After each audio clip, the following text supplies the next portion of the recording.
Speaking of, uh, I Evening, learned everybody. something the other day, a movie trivia fact that I did not know. The kid in Deliverance playing the banjo isn't actually playing the banjo. It No. is another person's arms up in front playing the banjo for him. I was so disappointed when I learned that the other day.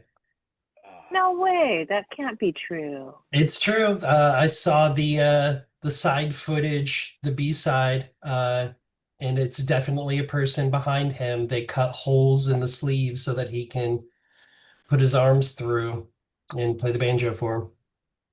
Oh, that is so disappointing. That's like the only redeeming part of that entire movie. I don't know. It's got some, you got a pretty mouth. I mean, there's some great one-liners in there. That's not my favorite part of it.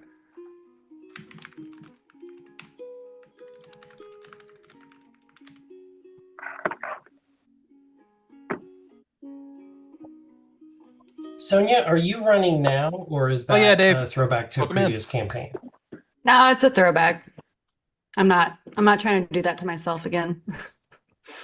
I am collecting yard signs from current candidates for this cycle. I'm working on getting my studio finished in my other office. And I'd like to be able to put up yard signs for current candidates Nice. in the background. If you know any candidates that would like to have that featured, I can send you my address so they can send a yard sign. Yeah, send that to me, Evan. We'll get you one for me. Sure, perfect. As soon It's as good to I see you, Mr. get mine Todd. ordered.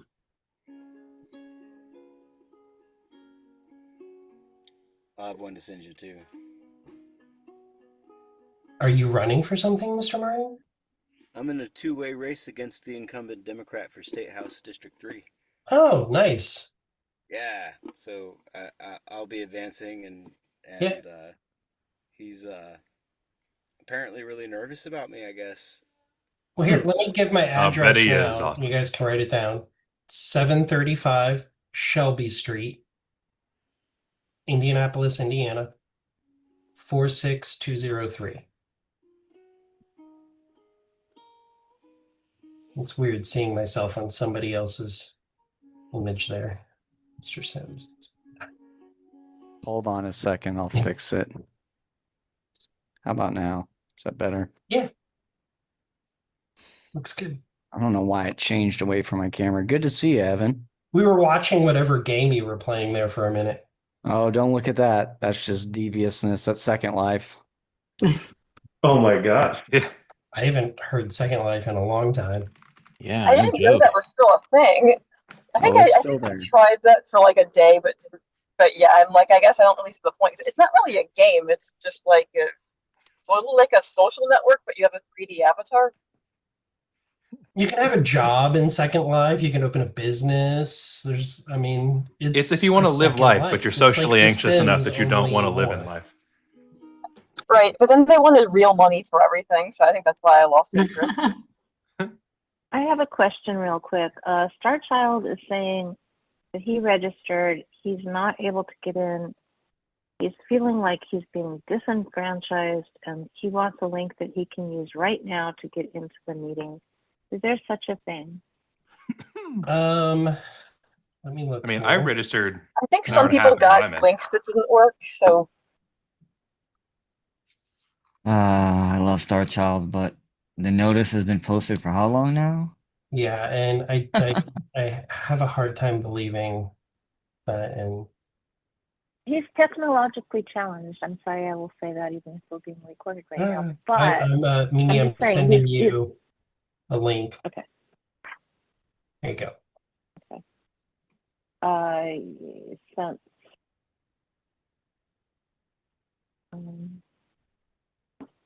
Oh, there you go. Thanks. Mhm. Okay, I found it. Not everything is being disenfranchised. I'm just saying that you know Starchild. Dasbach, that's the next coffee mug. Disenfranchised. I had to stop playing my ukulele for a moment because I was disenfranchised from my coffee. Good Lord.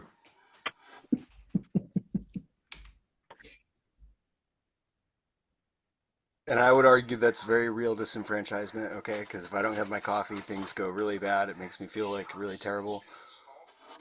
Okay, That I'm sorry. maybe You he guys just can needs make to fun drink of more me. coffee. I feel that I used to just have a cup of mushroom coffee in the morning, and it really kicked me from my like pot and a half of coffee a day habit. And I was just having one cup of mushroom coffee in the morning. And then I decided I was going to start making my own. That's great. And it was actually really good. It tasted well or tasted good, and it was very effective. And then I ran out of ingredients and haven't reordered. So I'm back to 3 or 4 cups of coffee a day. Welcome back, sir. It does feel nice. Like I do like the taste of coffee is actually really good. Are Only you for like your Dave coffee. Grohl? Hmm? What was that? I was gonna ask if you're like Dave Grohl. He's the I don't know if I'm saying his name right. He was the Nirvana. Yeah. He used to just fresh pots, just drink pots of coffee every day. Yeah, I mean it was not uncommon for me to have, 1 or 2 pots of coffee all by myself and then go to sleep. Easy That's peasy. crazy. Yeah, I that'll used to be able to burn do out your that. adrenals real quick. I could sleep like right after having several cups of coffee. I don't drink as much of it as I used to either, but yeah. Speaking of sleep, can we start the meeting? Waiting on the secretary. All right. I was just gonna say we could contact the FDA and tell them that they really need to update their information on coffee. All right, about to go live. Okay.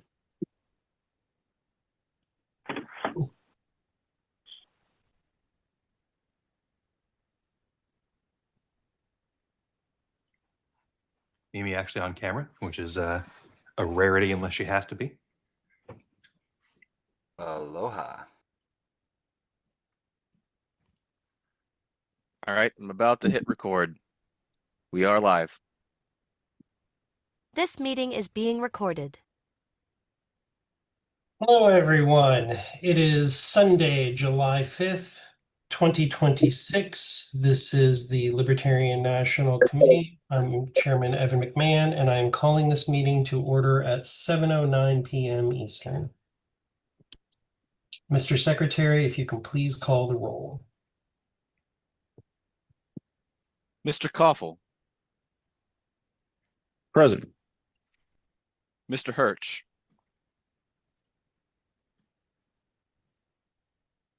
Mr. Hirsch,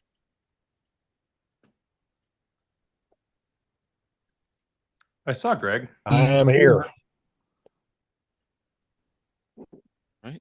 I'm here. Can you hear me? I can hear you now. Mr. Denke, Alive and well. Miss Leatherman, Here. Mr. Flores, I am here. Mr. Phillips, Thank you. Vice Chair Griffiths, I am here on my phone right now. I'm going to keep trying to join with my computer. understood. Mr. Hanoush, Present. Mr. Requero, Present.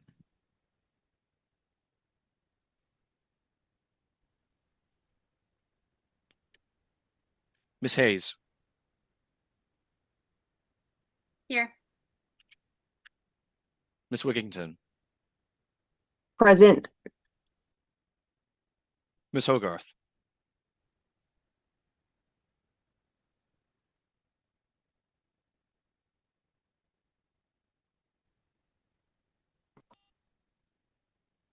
Miss Hogarth. I definitely saw Susan. She dropped out of the meeting. Okay. She was here. Mr. Bost, Present. Treasurer Nebel, Present.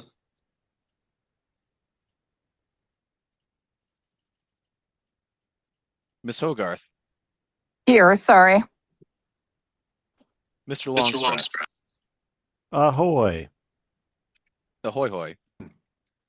Mr. Martin, Aloha, I'm present. Miss Fintish. He got it right. I am present. Mr. Nikela. Present. Miss Nguyen.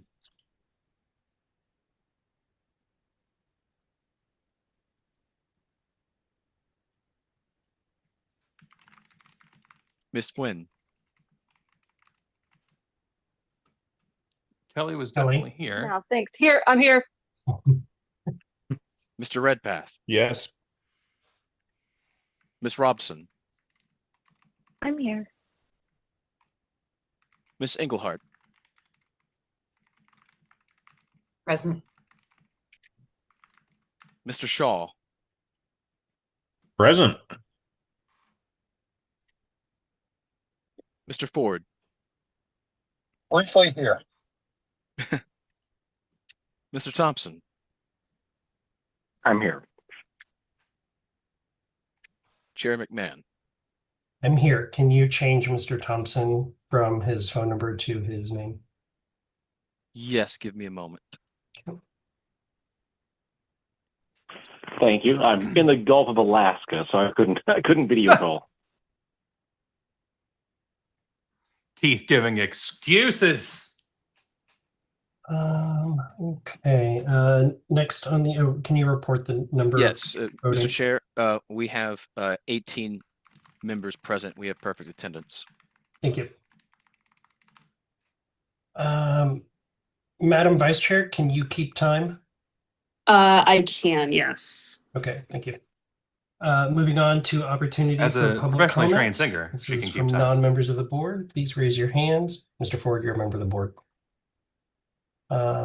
Starting with Mr. Bowen. On deck, I have Mr. Bowen, then Miss Patrick, Miss McElroy, and then Mr. Tone, and then Mr. Todd. Mr. Chair, briefly, is it 10 minutes? I can't see the agenda right now. It is 10 minutes, but it's 2 minutes. 2 per speaker. Thank you. Go ahead, Mr. Bowen. Thank you, Mr. Chair. Can everyone hear me okay? Yes. All right. Good evening, everyone. For those of you who don't know me, my name is Rich Bowen, and I happen to be the sole remaining member of the audit subcommittee from last term. I noted that you will be nominating audit committee members tonight and just wanted to inform the board that I am not seeking to be reappointed to the audit subcommittee for this upcoming term.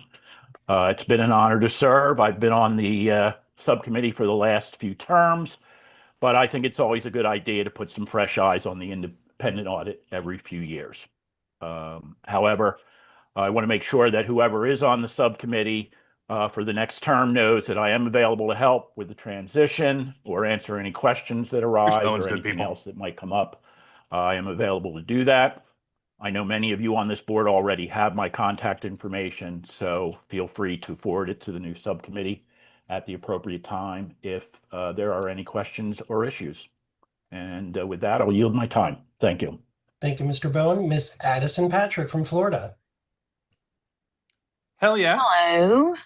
Good evening, everyone. As he mentioned, my name is Addison Patrick. I am the Libertarian candidate for Jacksonville City Council at-large Group 1. I am pleased to report that I recently won a lawsuit brought by the Republican Party seeking to remove me from the ballot. I want to thank Evan for all of his encouragement and support, not only in my case, but also for other Libertarian candidates facing Republican efforts to limit voter choice and remove us from elections. Because of this victory, I will appear on the upcoming ballot. The case has generated substantial earned media and created a real opportunity to introduce libertarian ideas to Jacksonville voters. I now need help turning that attention into voter outreach and campaign support. I would ask the LNC to support a broader challenge to Florida's 365-day party registration rule. The law threatens criminal and financial penalties when our party recruits otherwise qualified candidates who did not register Libertarian more than 18 months before Election Day even when the Libertarian Party recognizes them as their member and candidate. If the LNC cannot assist in that area, I hope others listening can consider helping us challenge this law and defend the Libertarian Party's right to recruit candidates in the third largest state in the country. Thank you. Thank you, Ms. Patrick. Ms. McElroy. You're muted. For those who don't know, Addison Patrick is just all around a Hi, I'm badass. Kat McElroy. There you go. I just wanted to speak on my own behalf. I am seeking appointment to the LNC Audit Subcommittee. I just wanted to give a little background. I know that I had some difficulty attaching my resume when I applied, but it was forwarded by Ms. Robson on June 7th, and I received an email on June 15th saying that I didn't need to reply again, so hopefully everything got through okay. I'm a second generation libertarian. I've been active in the party since 2020. At which time, starting 2021, helped reboot my county party and have been a chair and vice chair in the county since then in Fresno County, California. I have experience as the sole bookkeeper and office manager for an architecture firm in the past where I used QuickBooks, did all the profit and loss and income and expense reports, accounts payable, payroll, taxes, corporate filing docs. Basically, I did it all for that firm. I've been on the budget committee in California for Libertarian Party of California for 3 terms, working alongside Ms. Robson and others, putting together a net zero budget every time.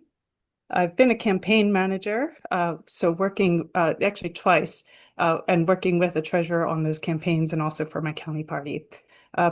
My other background is that I have a PhD in biochemistry and I work as a scientist, so I'm very good with numbers. And as part of my professional experience day to day, I sign NDAs with my clients for my profession. I'm accustomed to conforming to confidentiality requirements. And just like I did with the budget committee and with all my other activities, I would take this very seriously. Thanks for your consideration.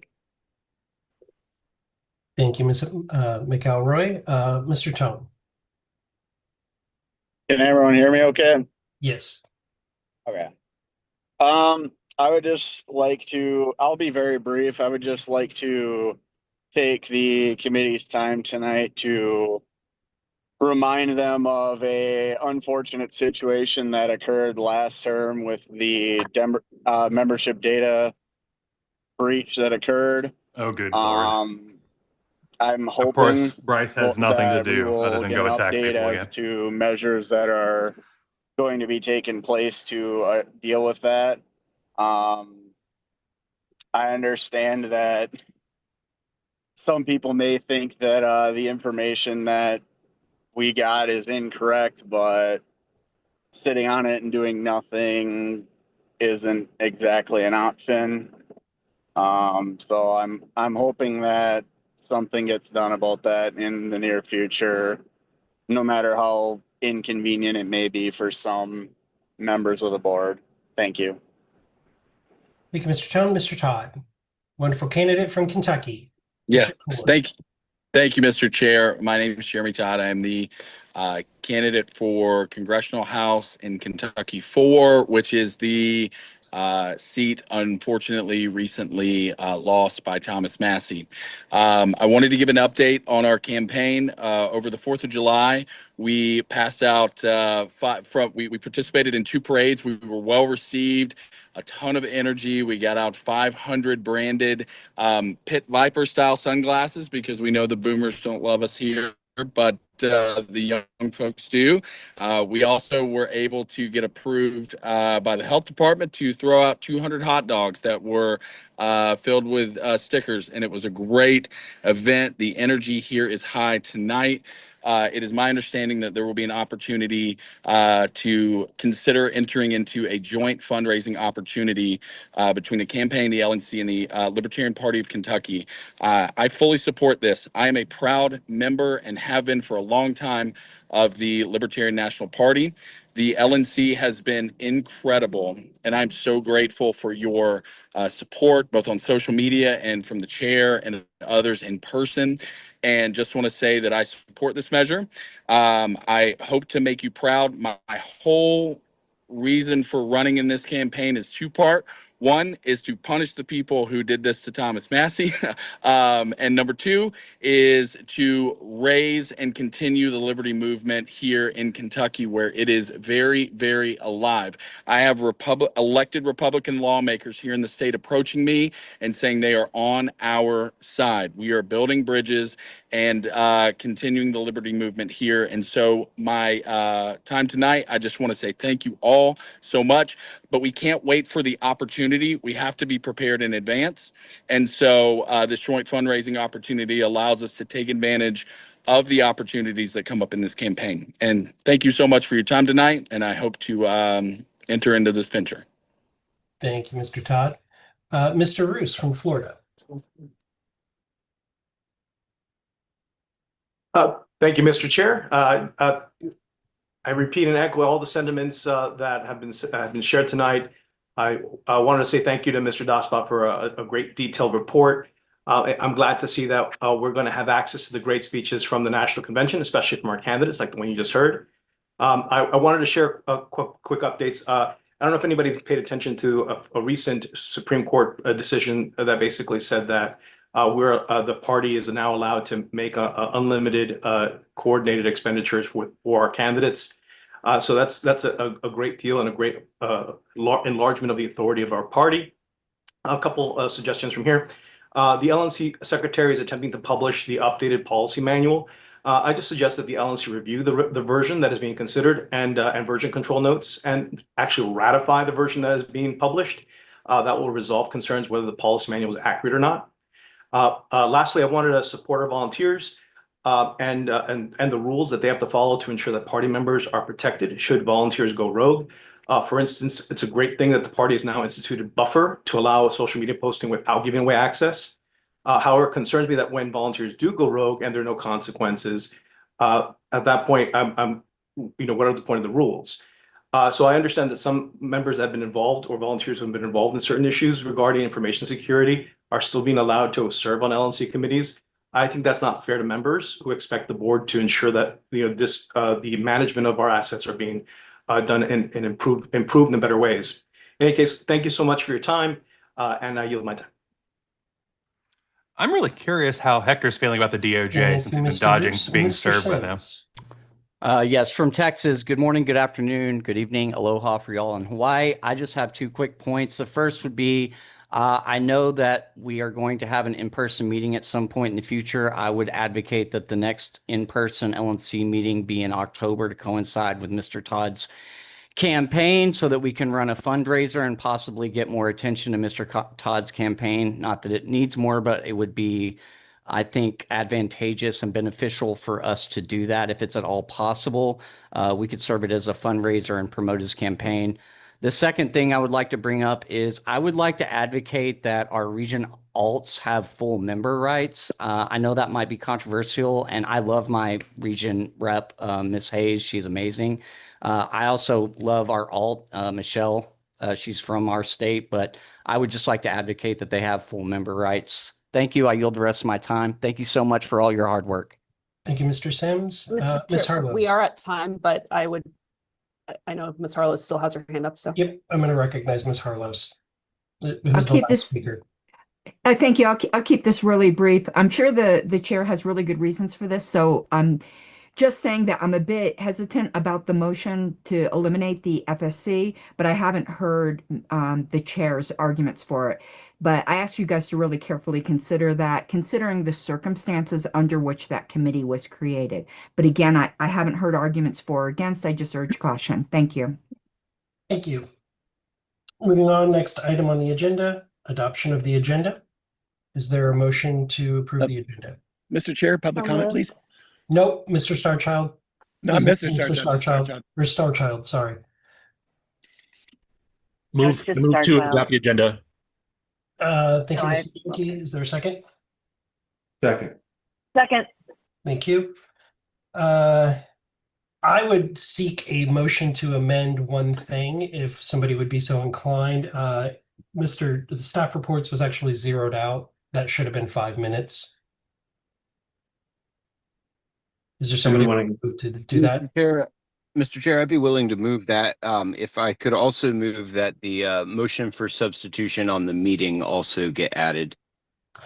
It's We in could there do as a both of those. substitution motion. It doesn't get added to the agenda. It's listed on the agenda on the appendix. The entire resolution in motion is listed immediately under Mr. Dinky's motion. Okay, thank you. Well, then I Mr. suppose Chair, that's good. since Starchild has been in the queue, is it possible to give Starchild 1 minute to speak? We've moved on. No. Okay. Mr. Chair, I will move Mr. your. Martin, you moved to increase the staff reports to 5 minutes. Is there a second? Second. Second. Okay.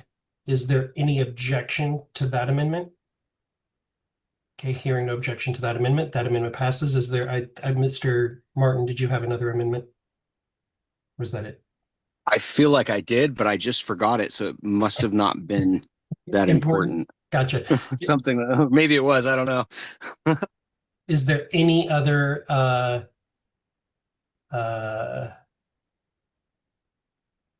amendments to the agenda? Okay, hearing none. Is there any objection to the agenda as amended? Hearing no objection, the agenda is adopted. Moving on to the next item of business, financial report from Mr. Treasurer Neville. You have 5 minutes, sir. Thank you, Mr. Chair. Let me know if my audio gets spotty. I'll turn my video off, but hopefully you can hear me all right. So I'm always going to start these every month with thanking Hannah Kennedy, Canyon Gargan, Patrick Mitchell, Joseph Siacunso, and his team at All-in-One Accounting. The news this month is Joseph has been on our account for multiple years now, but he's passing the torch to a new controller named Melissa Cardoso. Joseph's not leaving All-in-One, but we'd like to thank him for his years of service here, and we look forward to working with Melissa. I'm looking ahead to the July and August calendar, and July 31st falls on a Friday. I expect that we'll have the August special meeting on Sunday, August 2nd, which means there's no business days in between that meeting and the end of the month. Hannah has raised a concern that asking All-in-One to generate a preliminary report and then an amended report later when QuickBooks has completed its bookkeeping, which is on average the second business day, and all checks have been received and accounted for, it doubles their work and therefore their fee to us. So Hannah's come up with a great idea to generate financial statements from QuickBooks ourselves on day one, so that I have something to deliver here to most of the meetings. I guess the July meeting, the August 2nd meeting would be an exception to that because there's literally no business days in between the end of the month and the meeting. But and then that way All-in-One is only doing the work one time, which is between the 11th and the 15th. So we're still working through Hannah's idea. We're going to strive for continuous improvement as we go. But onto the financials, convention numbers aren't final yet, as we expect final activity to hit in July. But as of now, the tally on it was a loss of 11,400. Last month, when I told you that May was profitable if you remove the loss sustained by the convention, that's still true. May's final number without the convention was a profit of $4,000. June's preliminary result is a loss of $34,000, and the breakdown is $62,000 of income against $96,000 of expenses. So to put that in perspective, our income for June ranked 4th this year so far, behind April, February, and May in that order. Our June expenses are the 4th best, behind February, January, and May in that order.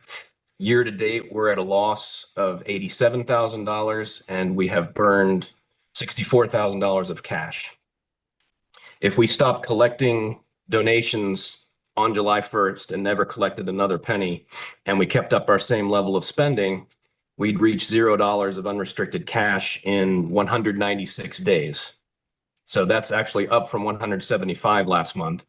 And that's, so May numbers do tend to get skewed because of the convention, but that's a good step. So I'll close every time with email me at treasurer@lp.org or doug.neville@lp.org with questions and comments. So please reach out to me if you have any questions that are specific to the financials. And you can expect reports to come out in, probably this week.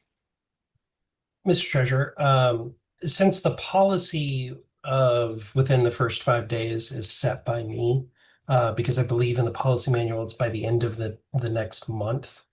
So it's technically not due until the end of July. However, I want us to have fresh financial information at the beginning of the month, preferably with the meeting. However, being benevolent, it's unreasonable to expect that we have those reports on the first or second of the month when our meetings coincide with that. So don't sweat it. I did review the policy that you and the proposal that you and Hannah had talked about. I think that's adequate. I don't think we need to do a double bill with our accounting firm to try to get 2 reports done in a very quick amount of time. So I support that. Yeah, I mean, and lastly, on the next meeting, if we have it, I'll still be able to give a report on our cash activity because I reconcile that frequently throughout the month. It's just that the accounting numbers that are all done on the accrual basis, that takes a little bit more time. And so that's where all-in-one accounting and Patrick Mitchell and Canyon and Hannah all come into play, but they're all doing a great job. And so I really appreciate everything that they do.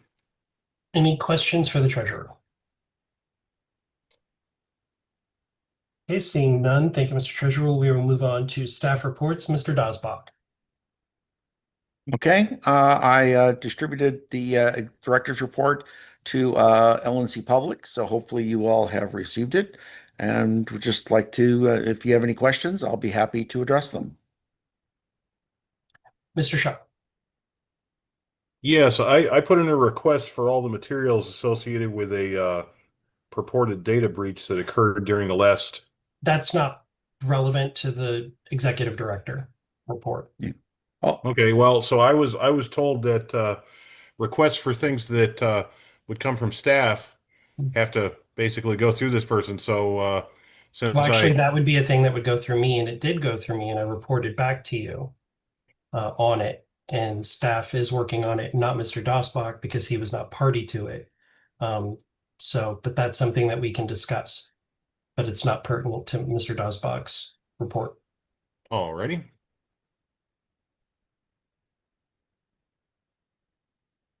Any other questions for Mr. Dosbach? Okay, hearing none, moving on to Convention Oversight Committee report and update. Mr. Ford. Is he still here?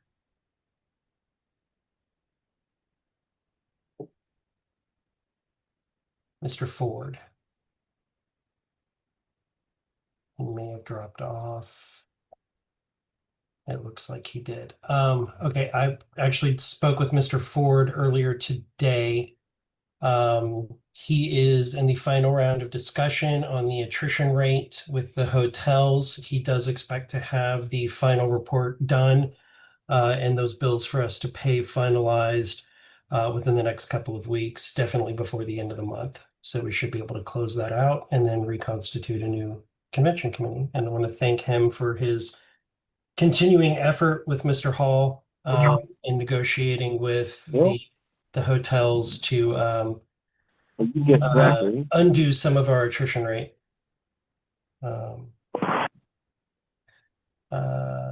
Any questions that I might be able to answer about the Convention Oversight Committee report or what's going on with the convention? Mr. Shaw. Just one quick question. When will the new Convention Oversight Committee be chosen? After the final report is given by the current Convention Oversight Committee, then we can move to appoint new Convention Oversight Committee members at that point. And I would say pretty quickly thereafter. We might even do it via, depending on when, we have applicants to the Convention Oversight Committee.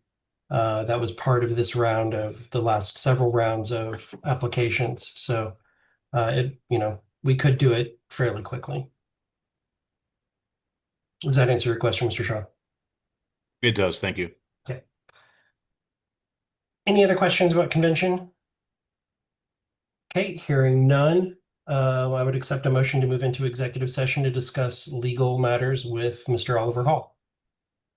So So moved. moved. Moved by Mr. Nicola. Is there a second? Second. All those in favor say aye. Now is Aye. time for us to Aye. do nothing Aye. for a while. Aye. All those opposed say nay. Okay, we will move into executive session. Mr. Secretary, if you want to go ahead and create the breakout room and make Ms. Harlos your better. Please turn on the chat for the main room. You can't. Doesn't work that way.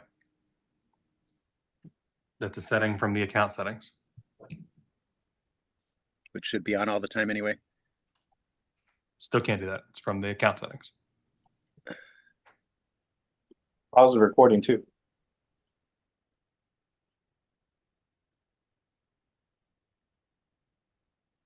The recording has stopped.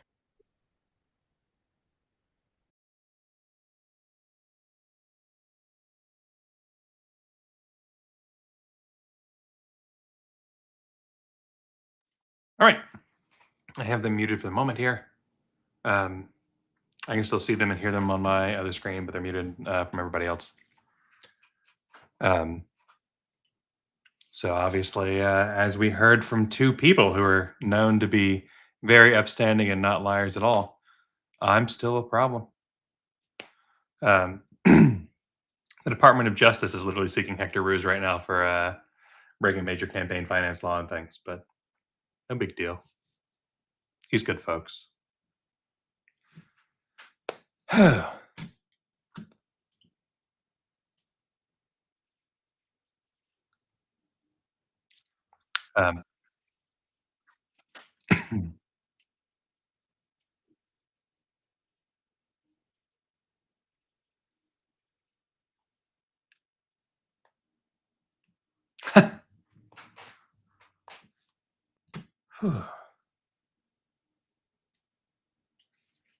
So,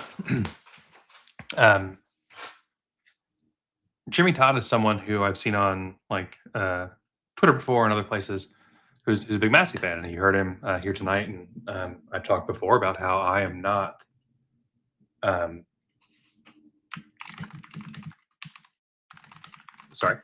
am not of the mind that Massey counts as a libertarian. Not, and that voting for Massey over a libertarian would be wrong, and not running a libertarian so that Massey could do better would be wrong.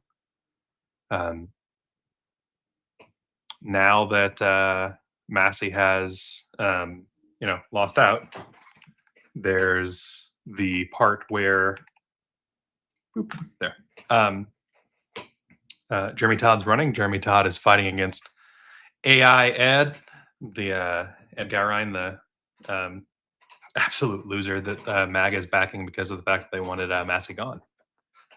And I am very much for Jeremy Todd on this. I've been really impressed with how he's been working. He works for a heavily government regulated business, and they basically came and was like, hey, there's a conflict of interest problem that we don't like. And so we kind of need you to either stop running or get lost. And he stepped down from his job to run and make sure that he could focus everything on running in this. It's really common for people to run as paper candidates, and it's pretty clear that Jeremy Todd is not. I have a hell of a lot of respect for that. Addison fought the freaking GOP and won. Addison Patrick out of Florida, and now she's going against them in the special election, and then she'll be going against them again in the general election.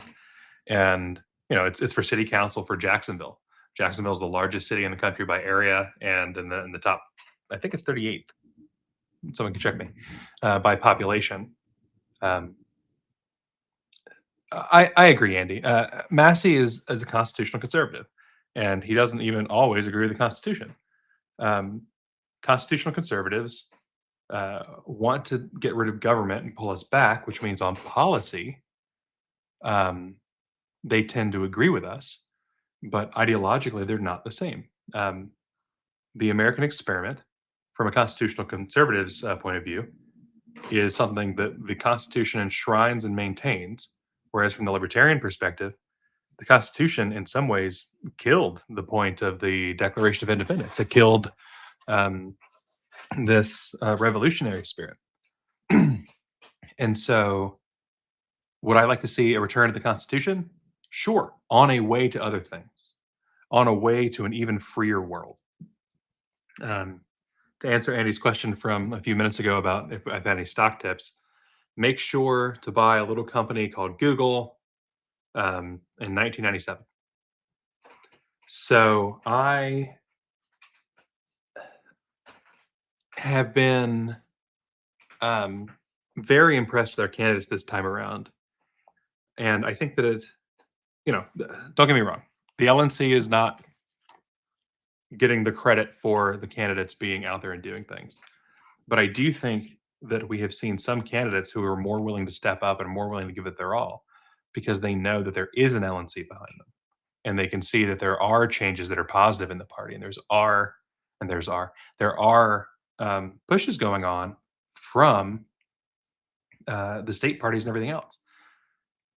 It's something that has been argued about a lot as far as the strategy of the party, especially with the paleo strategy, which comes back to haunt us at least once a decade for the last 30 years, and the precursor to the paleo twice before that. You cannot sell out to a Republican for a promise that they're going to not fuck you, and they'll give you something in exchange for you selling out, and that'd be worth a damn. Because anytime they decide not to do it, they just shrug their shoulders and say, we tried, sorry.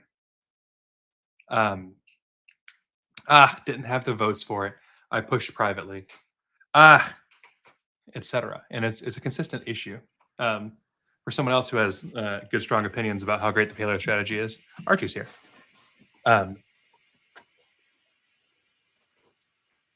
So I hear some kind of sound from Archie, but I've yet to hear Archie's voice. Okay, I hear clicking. I hear clicking from Archie, but no speaking Archie. I hear your mouse. So the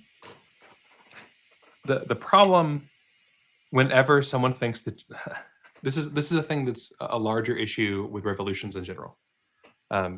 Libertarians are revolutionaries. That doesn't mean necessarily that we are rebellious and going to shoot people. It means that we believe in constant change to government to something more and more free. That's revolutionary. We don't want this, this conservative concept of a return to something because we've never gotten to where we want to be. And arguably, especially for the anarchists, we've never been where we want to be.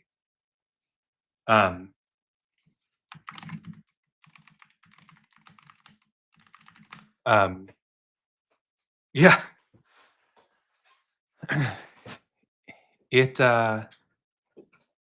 Well, exactly. Jonathan Miller's, who's a candidate out of North Carolina, puts it up here, and he's exactly right. The North Carolina GOP promised constitutional carry if we didn't run someone in one race, and they know we'll be close. We held up our end. They didn't.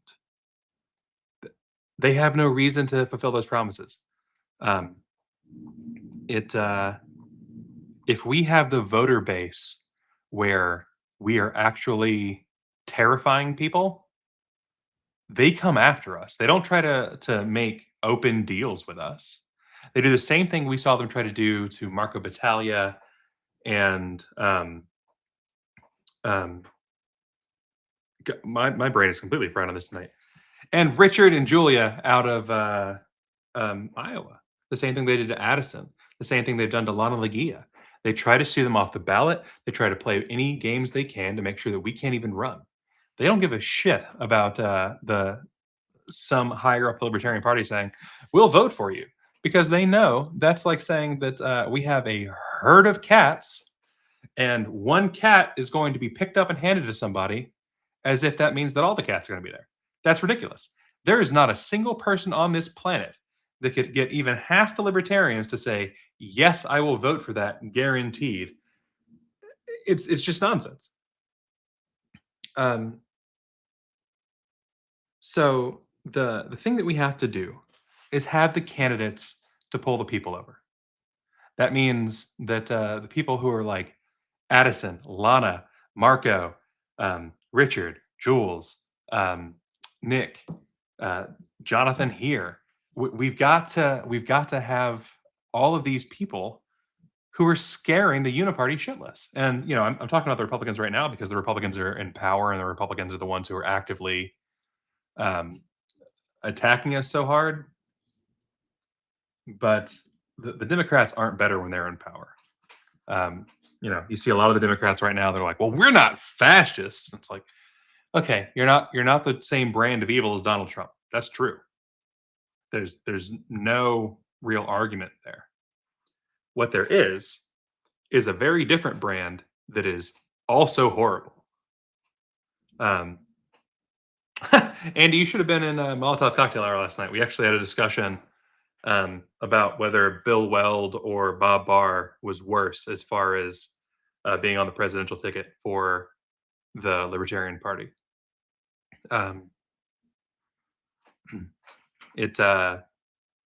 Andy has pointed out here that those who call us irrelevant eat that word anytime we cover the spread. Mike Rogers tried to make a deal here in Michigan to go NOTA for U.S. Senate. And that's 2 weeks ago. I think 2 weeks ago to the day. And it's that's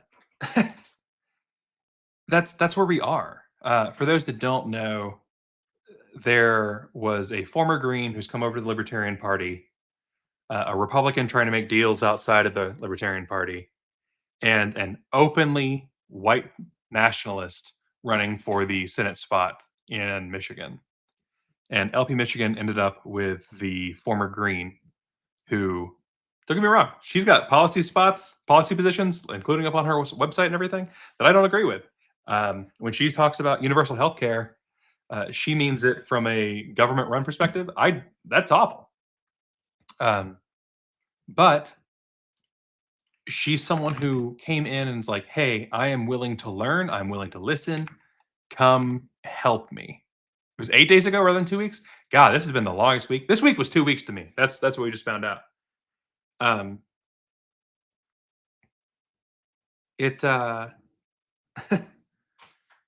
the chat, the Unholy Army of the Night in the chat has pointed out accurately that the Dems put on that fascist hat during COVID. I would love to have her on, Angie. If you can get her in touch with us, we'll bring her up. We've been talking about doing a panel episode with all of the candidates that the Republicans have been going on after. And it would be really cool to have a thing with them. And then obviously, since I want to say her name's Lydia. If Lydia is not her name, correct me in the chat. But if she could be on and explain her positions, I would love to get a copy of the speech she gave at LPMI, because I've heard that it's absolutely fire, that it's incredible. But that's what we need. It's something that I've talked about recently multiple times, but I'm going to mention it here again. Our messaging from any of our parties must be strong. It must be absolutely libertarian through and through, biting, radical. And that doesn't necessarily mean that how you want to do it has to all be the same, but the caucuses are there to give the different flavors of messaging in the ideal world where the caucuses aren't just dumpster fires that attack each other. And so you want more buttoned up messaging that's more professional and in a suit, you go to the CLC. You want messaging that's out there and it's going to drop an F-bomb on a politician, you go to the radicals. You want to be a Republican, you go listen to Mises. I'm sorry, guys, that wasn't nice. So the thing here is that our candidates are the ones who can be more flexible in their messaging, because the party can sort of be like, yeah, he disagrees with the platform on this. And they can say, yeah, I disagree with the platform on this, without it going against this thing that the rest of the libertarians have agreed with and voted on and come to in by 2/3 or 3/4 or 7/8, depending on which part of the thing we're talking about, of the delegation to national. That's important. Let the candidates take a stance that's a little bit different than the platform sometimes. Who know, like Angela's pointing out in the chat here, Angie's pointing out that Lydia's message is tailored to the Michigan voter. It's not straight up anarchy, but it's a path forward. That's what we have to have. Our candidates can't be the ones who are the most radical, and then we let our platforms be milk toast. Our platforms must be out there and getting clicks and views and people being like, oh, these crazy libertarians. And then you talk to the candidates, and the candidates are meeting you where you are. The candidates are that voice of reason. The candidates are the politicians, because that's what a politician is and what they're for. Their entire purpose is to sit and give you this concept that, oh, well, you seem really cool and rational and reasonable. And once that politician gets in, they then push the policy of the party. It, you know, we've had Chase Oliver on here multiple times. He's helped with fundraisers. Everyone here loves Chase. For his speeches, he's very fiery and very, very pure libertarian. And that's awesome. And I love it. Chase is who I was backing for the convention in DC. But for a, you have not missed it, Charlie. I'll explain in 1 second. But for that general audience outside, that message has to be tailored. And if you've ever listened to Chase or been with Chase when he's talking to normies, he's still selling the same ideals, but he's tempering it and he's working it into the person and he's getting them to think and talk first, and then he's smiling with them and nodding, becoming their friend, and then influencing them that way. And that's what has to happen. So Charlie, the meeting started at 7. They are currently in executive session. The first 10 minutes we were waiting on Jonathan McGee to get started, and then there's been 10 minutes of public comment, and then they went into executive session to speak on legal matters featuring Oliver Hall. We don't know which legal matters they're talking about. Presumably New Mexico. That's a guess. Maybe there's something with New Hampshire where New Hampshire put in their appeal to their being excommunicated. So Kyle Anderson points out that Chase is one of the best candidates in decades. So I was at Chase's watch party in 2024. I'd been on Chase's team. I helped with that campaign. And like I've told people, I will gladly talk about things that are rough for that campaign. But when I was talking with Susan Hogarth, who I really do respect, I made the comment to her that Chase is, in my opinion, the best libertarian communicator that we've had since Harry Brown. I know that's not the most popular opinion out there. There's lots of people that think that Spike Cohen, for instance, is a much better communicator. But I've seen Chase in person. I've seen his speeches. I've seen him when he gets fired and everything else. And I've seen him working with individuals. I honestly think that Chase is up there with Harry Brown. And I would put Harry Brown as top tier. Harry Brown's who brought me in. Angie Hall is not the attorney in the New Mexico case, but he has been advising the LNC on how to work with the attorneys and everything else, as I understand it. Yeah, every time I've ever seen Chase talk, it's amazing. And Chase is one of the people who almost gets like a lion in when he's giving a speech where he wants to like walk back and forth. And when he gets really fired, he still bounces up and down and points and everything. It's amazing. It's fantastic. It's something that you need your politicians to be able to do, is to fire people up and get people excited.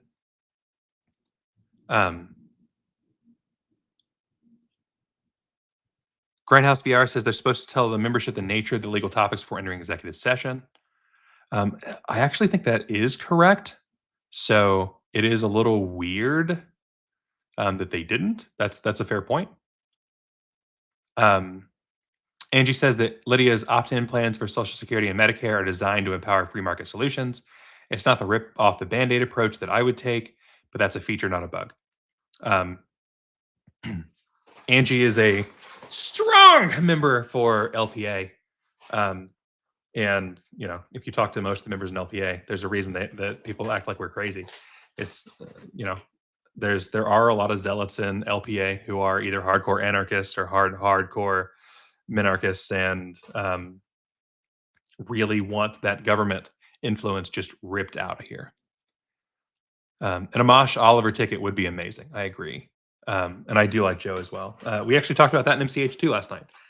So I'll bring it up here, and people can sound off in the comments, and I'll bring those up as they come up. Who do you want to see in 2028? Would you support Joe? You know, I've heard from some folks that like Joe's already run, she didn't win, we should be doing someone new. And I understand that. And I've also heard that Joe's run before, she did very well. She's got some name recognition. We should do that again. And both of those things have points. My personal opinion is that I would love to see an Amash ticket where the vice candidate, the vice presidential candidate, is someone who is that strong radical libertarian who's going to go out there and say just libertarian things, and let Amash go be the more conservatarian, temper the message to people, better at talking to the individuals and campaigning and that sort of thing. So like an Amash Oliver ticket would be incredible in my opinion.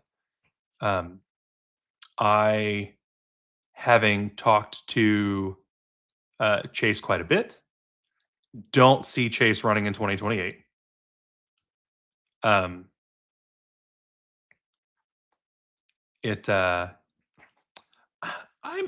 would not be against Lars running for sure. Amash is my number one for the presidential spot.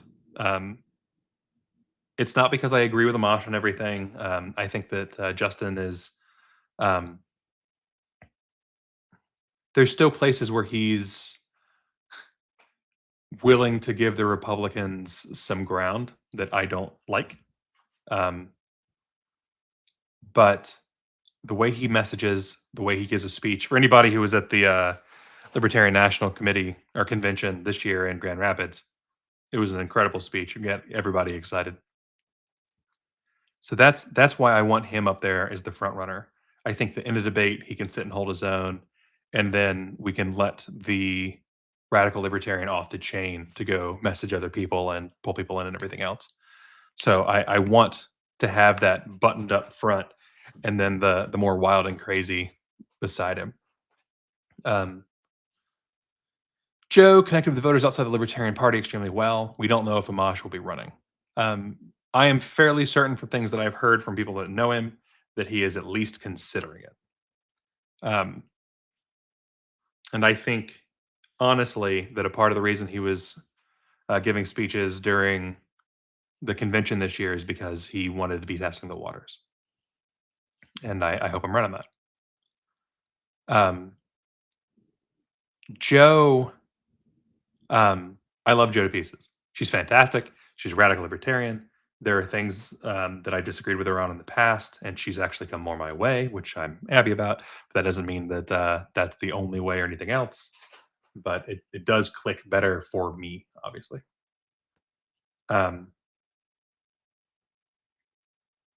I am nervous because of a few things with Joe. Joe is older.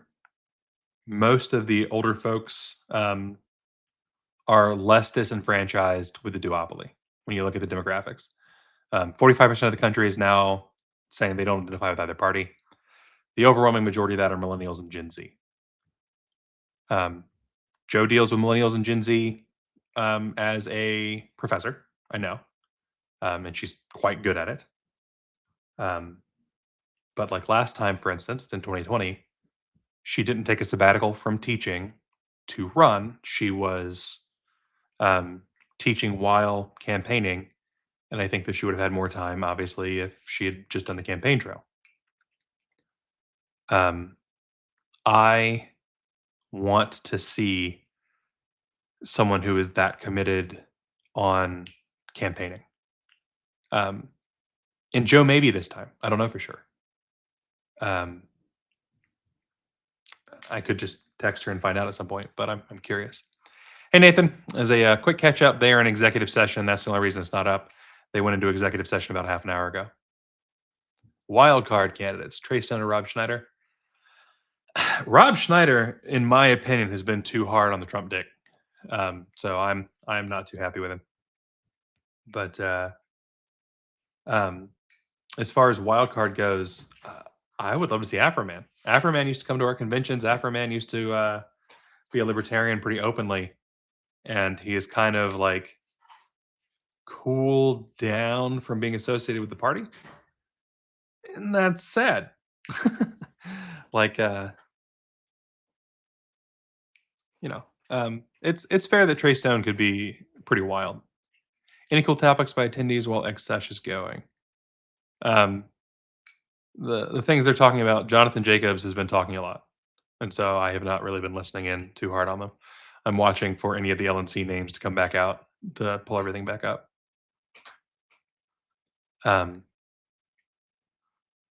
So I'm not trying to rain on the campaign for Joe. I mean, Joe's our second highest total getter ever after Gary Johnson, and Gary used his Republican team and Republican money to do it. So if you want to talk about people who are purely from the libertarian perspective, Joe's our highest total getter ever. Joe's awesome. They're just things that I want to see from the campaign trail, and I think that it's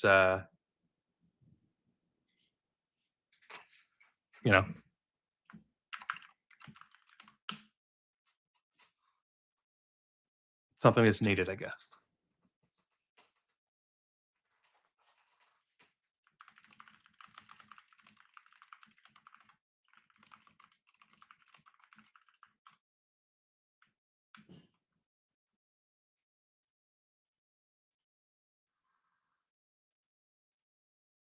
Animated campaign videos in South Park style. That'd be funny.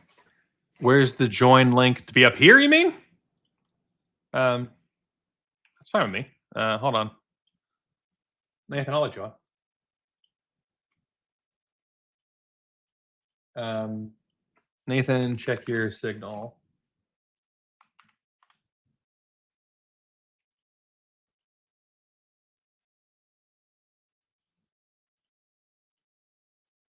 Kyle, I agree. I understand why Afroman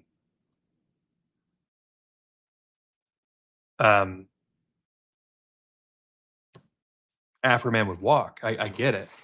After 2021 or early 2022, I stepped back for a while, even from donating, and like I regret it at this point.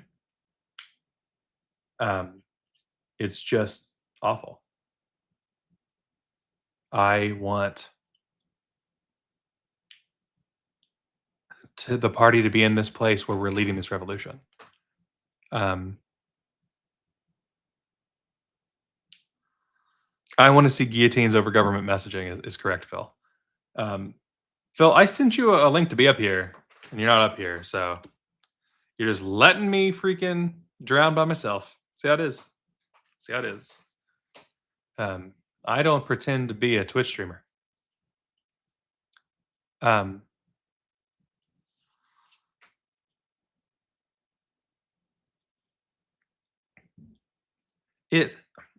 You're not wrong, Libertarian Revolution. Joe did have a lot of free goodwill, basically, because there was no other third party vote.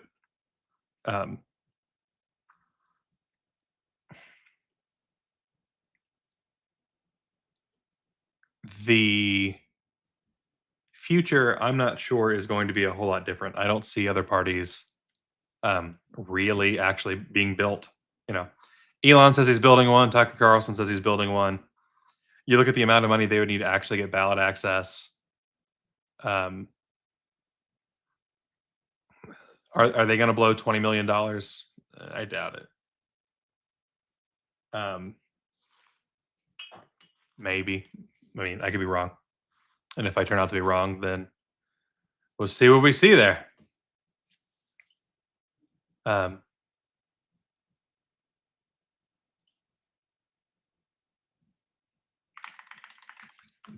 Phil is powerless to join me. It is true that Gary also ran against a pretty weak field of alternative candidates. But I'm not sure that we're not going to see something very similar this time around.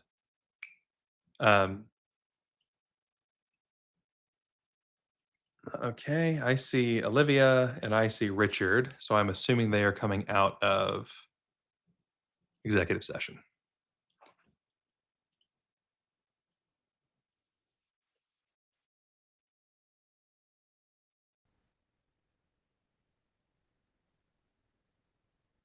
So again, I would ask to turn on the chat during the meeting, please. I thank They again the LNC cannot for do the privilege of being able to handle the room while you're gone. Thank you. You can't turn the chat Thank you, on Ms. Harlows. while in the meeting. Mr. Chair, are we ready to resume the recording? Yes. Is everybody back? Let me double check. All right, Jonathan. Count to 18. Everyone but Mr. Thompson. Dan Keith. The iceberg. Can somebody message Keith? Got him. I will. Thank you. We're not back yet, Mr. Hanush. What do you need? I was just going to say I'm going to be ceding to my alternate for the next couple items. Okay. Thank you, Mr. Hanush. Yep. Mr. Chair, am I Hanush. needed anymore in this meeting? No, Mr. Hall. Thank you. Okay. Have a great night, everyone. Thank you. Right, Mr. Hall, thank you.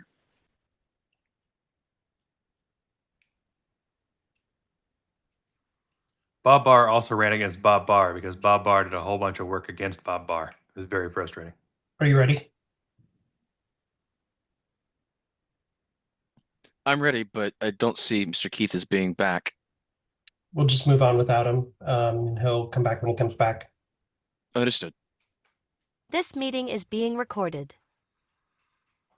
Okay, the time is 8:08 p.m. and we are back on the main agenda. Next item of business is a resolution on tribal and national sovereignty, long overdue. Mr. Flores, would you like to move your motion? Or resolution, I'm sorry. Yeah, I'd like to speak to it if I could. Or well, You move it first. Sure. Okay, moved by Mr. Flores. Is there a second? I'll second it. Seconded by Vice Chair Griffiths. Mr. Flores, if you'd like to speak to your motion, your resolution. Sure. Members of the committee, I wanted to take a few minutes to speak to the resolution before us and why I believe it matters. Not just as a political document, but as a statement of who we are as a party. I'll be brief, but I think it's relevant. I have Apache heritage. It's part of why this resolution is personal to me. But personal is why not why I'm bringing it forward. I'm bringing it forward because the history demands it, and because the Libertarian Party has an opportunity that no other party has taken. What we're looking at is not a grievance; it's a pattern. The Haudenosaunee Confederacy provided the blueprint for a democratic federation. Benjamin Franklin pointed to it directly, and Congress formally acknowledged its influence in 1988. And yet, tribes were never invited to the table where the framework was built. The Cherokee proposed the state of Sequoia through proper channels and were simply ignored. Treaties were signed as nation-to-nation agreements, the supreme law of the land under the U.S. Constitution, and broken almost from the moment the ink dried. This is not ancient history. Alaska Native communities are fighting for subsistence rights right now. The Hawaiian Kingdom never relinquished its sovereignty. Congress said so itself in 1993. The kingdom is trying to assert its independence right now. These are live, unresolved questions the federal government has addressed through imposition rather than respect. And it's still happening just south of where I live right now in Oak Flat. Chichil Bilgotil is a sacred Apache site about 40 miles east of Phoenix. In the Treaty of 1852, the same treaty this resolution cites, the United States promised to protect that land in perpetuity. President Eisenhower reaffirmed that protection in 1955, and then in 2014, a last-minute rider slipped into a must-pass defense bill, ordered the land be transferred to a foreign-owned mining company that intends to turn it into a crater 2 miles wide. That transfer was finalized just 3 months ago. The promise made in 1852 is being broken as we speak. So it's not, that's the pattern. It's not history. This is now. What this resolution asks the Libertarian Party to do is simple and radical at the same time, to refuse to repeat that pattern. Not to invite tribal nations to a table where the framework is already set, but to ask them how they want to show up and build around that answer on their own terms. This is not a departure from libertarian principle. This is libertarian principle applied honestly and completely. I ask for your support and yield the remainder of my time for discussion. Thank you, Mr. Flores. Mr. Martin. Aloha, everybody. Thank you, Mr. Flores. I really want to just thank you for bringing this really important issue. I'd like to speak in support of this resolution. In addition to what Mr. Flores says, there's a systematic pattern in the U.S. government that goes way beyond just in how we treat this or that group, but in systematic disregard for the highest laws of the land, from the provisions of the Constitution to treaties. And we're standing on solid ground when we ask the government to follow its own law in the direction of our principles. And that's why localism and sovereignty matters, the ability of a community to make up its own mind about its political destiny. And it's why I'm happy to support this measure. And I just hope that people will understand this is not just a mere symbolic resolution that has no effect, but in fact, it's us using our voice as libertarians to show the way. And importantly, it will have ramifications, not just optically, but down the line for what we can do in these areas that right now we are not effectively reaching or organizing. And I'd like to see more in that regard. So thank you, Mr. Flores, for bringing this, and thank you for those who support it. Thank you, Mr. Martin. Vice Chair Griffiths. I just briefly would like to rise in support of this resolution, and I would hope that it leads to eventually the chartering of Indigenous affiliates as well. I'd like to see us move toward that. Charlie and John Morrison are I just both want to correct say here. that, thank you, Mr. Flores, for bringing this resolution forward. As somebody who also has First People heritage, I think it's important. I think that this is a small first step for bigger things that we should do. But while it is a small first step, it is still monumental, because we're also going to be the first. And I think that we're going to have responsibility to continue pushing forward. So I hope that this isn't the stopping point, that the foot now is on the gas and pressed firmly to the floor, should we pass this resolution, which I hope we do. I know I'm not supposed to say that, but tough. You can censure me if you want. Is there any other discussion? Mr. Ricciario. Thank you, Mr. Chair. I rise in support of this particular resolution, even though my my general inclination is just to not be in favor of resolutions, just because they sometimes, they just sometimes do weird things or say weird things or don't have any action. But this is this really means a lot to Alex, and he reached out to me and we had a conversation about it. And so the more and more I've thought about it, it makes sense. And everything you just said too, Mr. Chair, also really, makes sense. So I'm actually happy to support a resolution for once. Thank you. Thank you, Mr. Ricciario. Ms. Robson. So there had been some discussion in my regents group about this, and saying that possibly we should have more discussion before we do this resolution. After listening to Mr. Flores and others and reading through it more carefully, I think that this is a good first step because it's going to start the conversation. So I will be voting yes for this. I support this resolution. I think that it's something that is a great thing for the Libertarian Party to do. Thank you. Thank you, Ms. Robson. Is there anyone else that wishes to speak? I would one more time before we wrap up. Yep, you can close, Mr. Flores. I will say in response to noticing this resolution that I have had a wide variety of responses, and I do appreciate participation from membership and those who have both thought that we should maybe pause a minute and both who thought that this didn't go far enough. And so I appreciate all I of am the team input, this and I doesn't look go far forward to enough, working with but I am very everybody happy about the on step. taking the next steps and opening these conversations. Thank you. Thank you, Mr. Flores. Brief point of privilege, Mr. Chair. I just want to make sure that Keith Ooh, Thompson a got point of back. privilege from. Sorry. Okay. He did. Thank you. Mr. Secretary, we can move to a vote.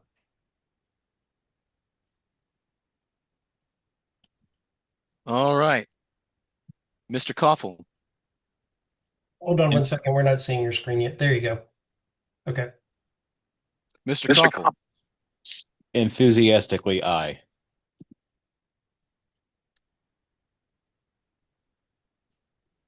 I'm sorry you cut off. He said aye. Aye. Enthusiastically. Ah, thank you. Mr. Danke. Absolutely, yes. If Mr. this doesn't Flores. pass with flying colors, I'd be very surprised. For this it vote, should. I will defer to my alternate, Mr. Phillips.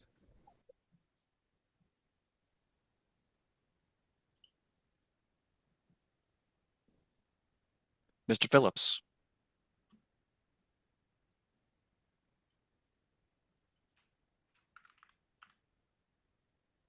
Mr. Phillips.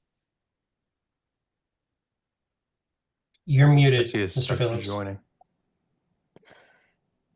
No, he's stuck joining. Vote for yes.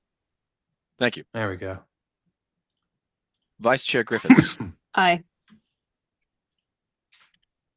Vote for yes. Hopefully my connection's working. Yep, we heard you, Mr. Phillips. Mr. Requero. I vote aye. I think I'm having Ms. I Hayes. think I'm having a connection slowdown, so let me hold on to it for a while and see if I can say yes to voting on this. You did. We heard you. Ms. Hayes. Yes. Oh, Ms. goodness. Hogarth. Yes. Treasurer Nepple. Aye. Mr. Longstreth. Yes, great job, Mr. Flores. Mr. Martin. Aloha, on behalf of Hawaii and Region 1, I vote yes. Good. I also vote yes. Mr. Nikela. I vote aye. Ms. Nguyen. Yes. Mr. Redpath. Yes. Ms. Robson.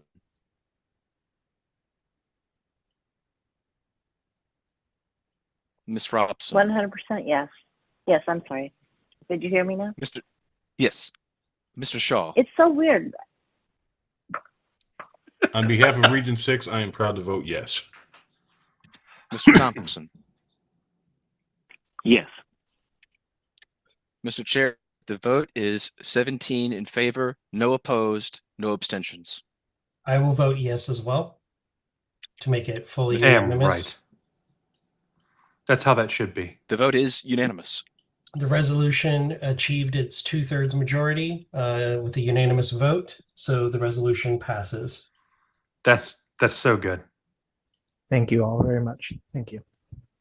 Thank you, Mr. Flores. Next item on the agenda is a resolution on surveillance. Mr. Martin, would you like to move your motion? Yes, so moved. Thank you. Okay, is there a second? Second. Moved by Mr. Martin, seconded by Ms. Hayes. Would you like to speak to your resolution, Mr. Martin? If I may, Mr. Chair, thank you, first of all, everybody who helped and expressed an interest and contributed in the workshop for this. I'm really, really thankful for everybody's hard work. And I really wanted to give a shout out to the Arizona Libertarian Party, who has done a really good job leading the charge on this. There's other state parties who've also done a great job. And I just want to thank the people who are leading the charge. It makes it really easy to pick something up like this. I hope this will be a tool that we can use in legislative and county level activism to force on the record who owns these machines and the information that the public needs in order to mount an effective defense. And in order to do that, we need to spread kind of the word on what the problems are and present this as an issue that we can unify around. That's my hope with this resolution. It can lead to more action, but the first step is kind of naming the problem. So I hope that you guys will vote yes. And again, thank you everyone for your support. Any discussion? Mr. Nikela. Thank you. I read the resolution. I think it's a timely resolution. I know flock cameras are a big hot topic right now. We've actually got a few in the Keys, which you really can't avoid because there's only one road in and one road out. I will remind folks that in Florida and in other states where we're within 100 miles of the border, the federal government can actually pull somebody over if that vehicle is not registered to a U.S. citizen and use that as probable cause to check their papers, amongst other things that flock cameras have been used for. So it's an easy way to get into people's to violate our Fourth Amendment, just like canines and other methods of pulling people over. So I think that the Libertarian Party should absolutely be very vocal on the flock camera issue, and they have been around for some time, but the prevalence in there are lots of things that Austin is their correct existence on is as far becoming as like much activism more goes. He just of hates a hot people, topic which recently. is For those reasons, I awful. support this resolution. Thank you. Thank you, Mr. Nikela. Ms. Hayes. Yeah, I'll just speak to since I seconded it. So living where I do outside of Wichita, Kansas, I mean, the surveillance state and what WPD has been able to build quietly over the past few years. I mean, we started with just a test program of drones. Now we have entire drone nests that are put up all over downtown. You cannot escape these. They're putting the poles on the cars where they're able to track our cell phone data, not just our locations. I live like outside of the city limits on purpose, and they just put a flock camera out in an unincorporated area for no reason, right? The county did. So yeah, we also just passed that they just bought a robot dog because it's not bad enough in Wichita, right? So this is the forefront. This is even like the gunshot detecting technology. They are targeting, in my opinion, Black and brown neighborhoods, and it's a problem, and it's been a problem. Not only that, but we have more than one officer who has already been proven guilty for using just the flock, just the just the license plate technology to track ex-girlfriends that they didn't want to be dumped by, right? And so it is a problem. It's something that's very real for us every single day, which is why I was happy to second this, and I do hope we pass it. I think this is just the beginning of how bad it could get, and it's important that we take this stand early. Thank you. Mr. Martin, I'm going to come back to you. I would argue that we haven't taken a stand early, There's that we're other already people late. who want to speak, and I'll let you close out. Mr. Flores, Mr. Longstreth, please keep it brief, guys, so we can let Mr. Martin close out. Yeah, briefly, I just wanted to rise in support of this resolution. The AZLP helped in drafting of the resolution. We've been successful with the AZLP in getting some of these cameras removed in communities around our state, and we highly encourage other state affiliates to take up this cause. Thank you. Thank you, Mr. Flores. Mr. Longstreth. Yes, Mr. Chair. I really like this, except for one small piece of it. So I'm going to move to amend in the second "be it further resolved" paragraph that we remove two words. And those two words are "and affiliates." Second. It's been moved and seconded. May I speak on behalf, Mr. Chair? You can. I see where you're going with this. We can't direct affiliates to do anything. Thank you, Mr. Go Chair. ahead, go ahead and speak on it. Yeah, you've kind of previewed my argument. Actually, was there a second to your amendment? Yes. Okay, thank you. Yeah, you've already kind of previewed the argument, Mr. Chair. I like the spirit. I think that we can absolutely push the message. I think that as national, we can send out all sorts of communications, make resources available. But in the spirit of state autonomy, I'd like states to be encouraged to take this up, but I don't want us to direct the states to do anything. I want them to take our lead and hopefully take this up, and they are encouraged to do so. So for that reason, I urge fellow members of the committee to support this amendment and then support the resolution. I would like to see an amendment to your amendment that says and encourage affiliates. So moved. Thank you. I appreciate the point. You're right. Directed is way too strong of a word, and maybe it would just be a little easier to say encouraged, and then that way we can transmit this and encourage our affiliates to do that. Thank you, Mr. Mother of Longstreth God, and Mr. there's Danke for catching that. Reasonable freaking I will thing going on here. support that amendment to the amendment as a second if I can, or if we can do this a little I'll cleaner second it. way. If not, I'll Flores second it. seconded it. Is there any objection to the amendment of The amendment. changing Mr. Longstreth's amendment from striking and affiliates to instead being adding encouraging in front of affiliates? Is there any objection? Hearing no objection, that becomes the main amendment. So the amendment now would be to change the line to read that the Libertarian National Committee directs its communication staff and encourages affiliates to educate communities about surveillance threats. That's the amendment. Is there any objection to that amendment? Hearing no objection, that becomes the main resolution. If I can be so bold as to speak for a second towards this, I think this is great. I had a gunshot detector put in the house and right next to mine because I live in a fairly marginalized community. And the police came for fireworks, which they said fireworks would not trigger it, and it did. And they used that as pretext to stop people in the neighborhood. APRs, automatic plate readers, are now being joined with cell phone data companies that are looking at, now we see your plate and now we're pinging all of the cell phones near it so that we can lock on to your mobile ID information so we can track you even more places. It is a crime to frustrate automatic plate readers, even though the automatic plate readers are being managed and controlled by a corporate entity and not a government body. This The is still the Supreme Court motion did just resolution, rule yes. that a Fourth Amendment search, There's including two our layers data, of still requires a amendment warrant. that have been made. One has gone They're through, getting and we are around on an it amendment where they are by avoiding partnering with a third party. And it's directing the disgusting, it's affiliates abhorrent, to it's a violation of pick our it up as Fourth well. Amendment. It's monitoring, it's spying. As a side note, there are a few states and a few of us in the party who have set up deflock websites for individual states that list the map. I set up the one for deflock Indiana, deflockin.org. If you would like help setting one up for yourself, both myself and I'll give a shout out to Mr. Rob Yates, can point you in the directions of doing those resources. There was With that, a unanimous vote Mr. Martin. for Mr. Flores. Thank you, Mr. Chair. I appreciate all your comments on that 100%. One thing I should have just said in my opening, I learned something while we were crafting this resolution, that when they issue a lookout for this person alert, right, that they have a error rate that seems really low. It's like 0.02%, right?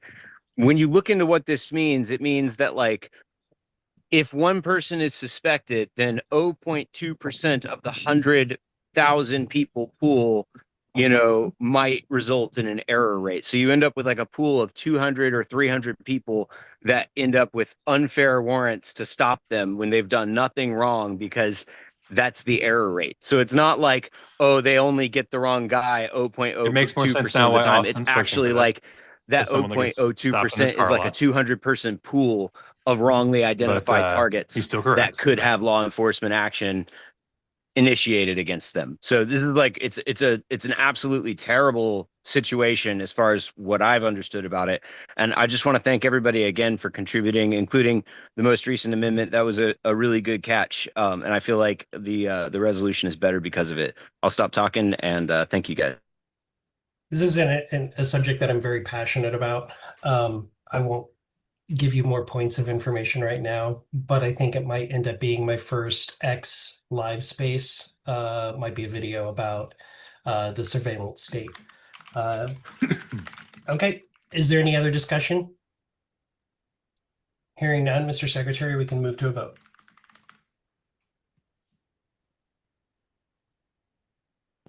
Can you see my screen? Yep. Yes. Yep. Awesome. Mr. Koffel. Aye. Mr. Danke. Yes. Mr. Flores. Aye.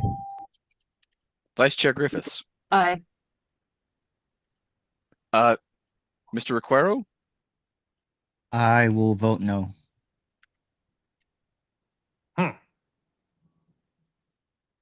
Ms. Hayes. Yes. Ms. Hogarth. Yes. Treasurer Nepple. Aye. Mr. Longstreth.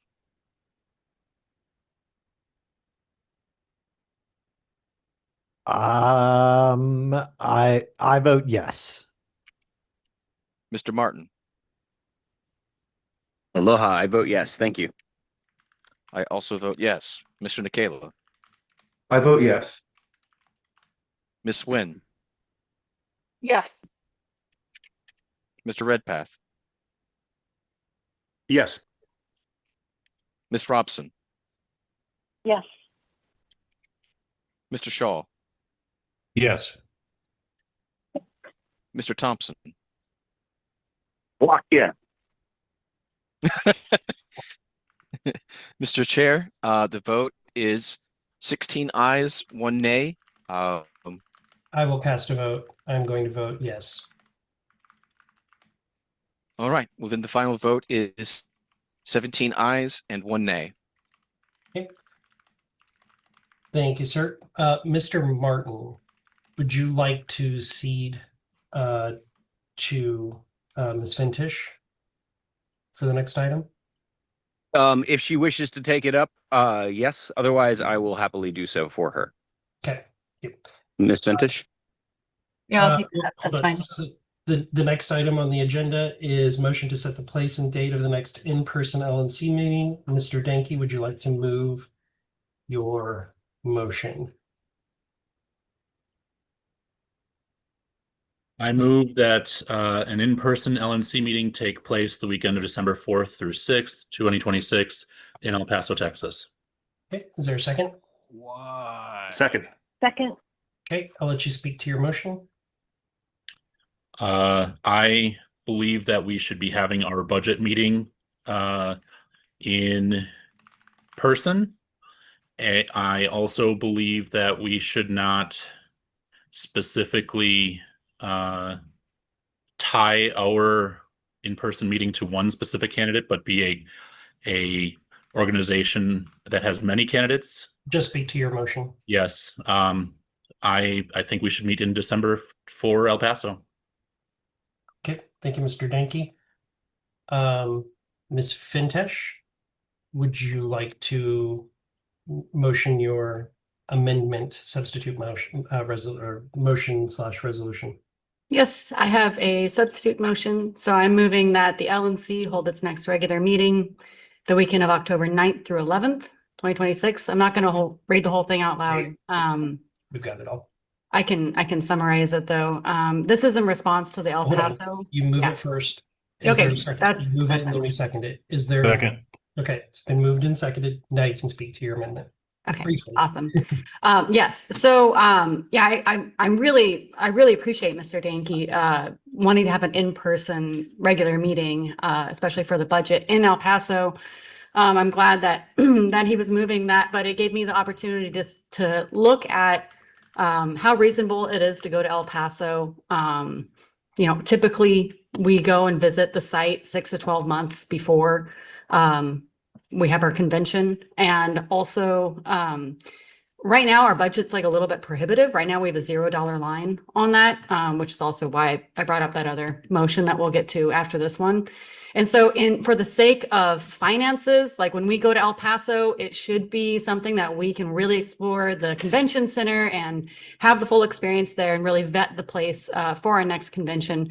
So with that understood, I said, well, in October would be a great time to be able to support a candidate. We have like a massive congressional run with Jeremy Todd. It's a great opportunity to support someone. We can also fundraise off it. And so we can use that money with our limited budget right now to help pay for this meeting, but then also be able to budget, not have a $0 line for next year's meetings as well, so that those can all be really, really productive. October, in speaking to Libertarian Party of Kentucky, as well as Jeremy Todd's campaign, I proposed the 9th to the 11th because that was a weekend that worked for all of them. And it can just be a fundraising event. I also have in there that we could explore a JFC if the LNC so wishes, but there's a lot of opportunities with this. We could just make it a meeting and support Todd and go to one of his events, or we could also help fundraise. Like, it kind of opens us up for a lot of opportunities. It feels like it would be a missed opportunity to just disregard a big opportunity for the LNC and engaging with one of our candidates. And I don't really see the use for going to El Paso right now. We should go to El Paso, not right now. I Hands don't see a raised for downside of speaking our towards the substitute reasoning either. Charlie. Sure that's what Mr. everybody's Chair, I talking object about. to the consideration of the question, actually. Why? Objecting to consideration is not debatable and would move directly to a vote. Point of order. I would encourage you not to do that, Mr. Danke. Okay, I will. Yeah, point of order. No. Point of order. Objection is only for main motions. That's true. That is true. It's not for amendments. I thank you, Mr. Secretary. I have on deck to speak to the amendment, and do remember we have a time consideration here. Mr. Nikela, Mr. Martin, Ms. Hogarth, Actually, I'll have to come back to you, Mr. Martin, Mr. Nikela, Ms. Hogarth, Mr. Hanush, Mr. Jacobs, you're not going to be recognized, and Mr. Redpath. Thank you, Mr. Chair. I appreciate Ms. Fintish's desire to have us go meet in Kentucky. However, there's a few reasons why I don't think it would be the wisest course of action for us this year. I know that we're trying to minimize our budget meetings or meetings in general, which means we only meet once for an LNC meeting this year, and it should be in December at the end of our 2026 financial year, so we can make a proper budget for 2027. There's certain considerations. It's why it's in December. So if we were to do 2 meetings, that means we have to spend twice. I also know that by the time we get to December, February 2027 is only 2 months away. So either we have a third meeting or a second meeting then to get into Texas and figure out the space. But I know it's the chair's desire to want to start selling tickets and packages by the end of this year. So I think we should meet in El Paso in December. Now, what I would be happy to support is for the LNC to sponsor a fundraiser or a joint fundraiser of some type or some kind of event in Kentucky with Jeremy Todd and his team, and support the amazing work that they're doing there. They have so much momentum, and I think that would be a better use of our time and resources if we were to support Mr. Todd that way, rather than having our LNC meeting in Kentucky. So for those reasons, I will not be supporting this substitute, but I would support doing something Kentucky during that same time period. Thank you, Mr. Nikela. Again, members, briefly, Ms. Hogarth, Mr. Hanush, Mr. Redpath, Mr. Shaw, and then Mr. Martin, then Mr. Danke. Mr. Chair, I apologize. I have a point of information. Yes, sir. Mr. Arcario. Is this being treated like a substitute motion? Yes. Aren't you allowed to speak to either or? And then the question at the end is, shall the committee adopt the substitute motion? Yes, because it happens like an amendment. So yes, technically. Okay, I just wanted to clarify that because specifying we're only talking to the substitute. I didn't want to raise a point of order, but I'm like in between. I think you are technically correct. Yes. Best kind. Ms. Hogarth, Mr. Hanush, Mr. Redpath, Mr. Shaw, Mr. Martin, and then Mr. Denke, and then Ms. Fintish to close out. Ms. Hogarth. I do think a budget meeting is vital. So, and while I like the idea of supporting candidates, I don't think an LNC meeting is very exciting press for supporting a candidate. And the idea of trying to fundraise for a candidate and fundraise for the national party at the same time, I think is a bad one. So I'm against the amendment. Thank you, Ms. Hogarth. Mr. Hanush. All right. Those are actually quite solid reasons. Thank you. Not considered. I think in-person meetings as in general are a waste of our money and a waste of our time. So I'll be voting no for that reason.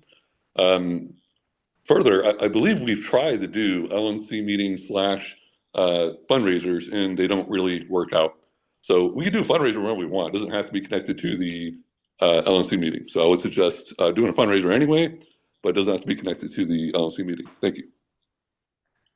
Thank you, Mr. Hanush. Mr. Redpath.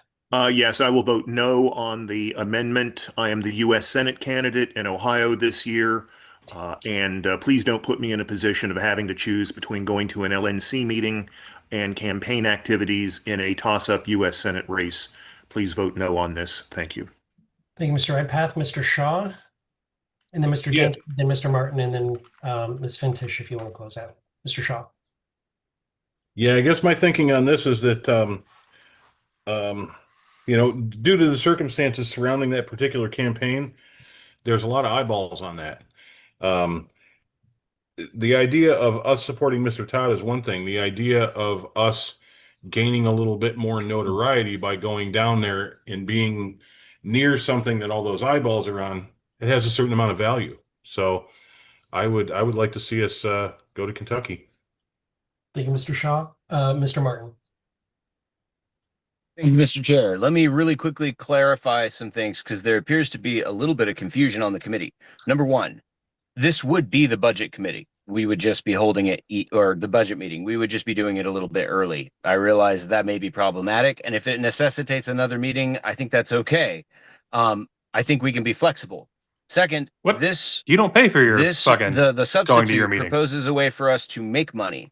And there are actually viable ways for us to turn what would normally be an expense into a net positive for us and for a symbolic candidate. For those who don't know, Massey lost the primary in this race. There is money that is seeking Liberty candidates that will not donate to the APEC crowd that would love to have another option. And Massey is a Republican. That's a place that we should be collecting It's so from, weird that you think we're going to It get was one of the most Republican funded money. races in U.S. history, right? And it's sitting there right now in the middle of this incredible historic defeat. Don't get me wrong. And I think if that we we should be step supporting in, Jeremy we have Todd. I a think that that's moment good to stuff. seize. So I think that doing this is a really good idea. It gives our candidate a little bit of extra visibility, gives us incredible fundraising opportunity. And there are opportunities in this. It's not a bad idea at all. And coordination and collaboration between national and state parties to support each other, especially in key races, that's a formula for success. And I strongly urge members to seriously consider that we could go and spend money in El Paso doing a survey trip too early, which we're going to need another one. And we normally don't do that right away.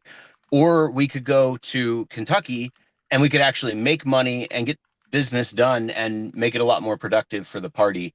I totally support this substitution. Thanks, guys. Thank you, Mr. Martin. Mr. Secretary, make sure you have ready a vote. Shall the substitute motion be adopted? That's the thing. Mr. Denke, I'm going to come back to you. I want to let other members speak before we do the closeouts. Ms. Hayes. Yeah, I just want to mention, I like either idea, honestly, but I think that no matter where we go, we should always be turning it into some kind of a fundraiser, right? Whether it's for the party or a candidate. I've just been speaking with my alt, and El Paso is a pretty strong chapter or a pretty strong affiliate in Texas. So, I mean, I think that they'd be willing to help. And if we wanted a fundraising option at that meeting, I think it could be doable with some help from the state party. Just as a point of information. It is true for that you, El Ms. Paso is Hayes, actually a to really new, strong one. We do always have a fundraising component to every in-person meeting, just FYI. Doesn't mean they're always successful, but we always have one. Mr. Denke and then Ms. Fintish, do you want to, because you don't have your hand up, but I figure you want to close out. Is that correct? Okay. Mr. Denke and then Mr. Fintish. Miss Fintish. I apologize. So I think it should be clarified, spoken out that this has a be it further resolved that the LNC expresses its intent to explore participation in a joint fundraising committee.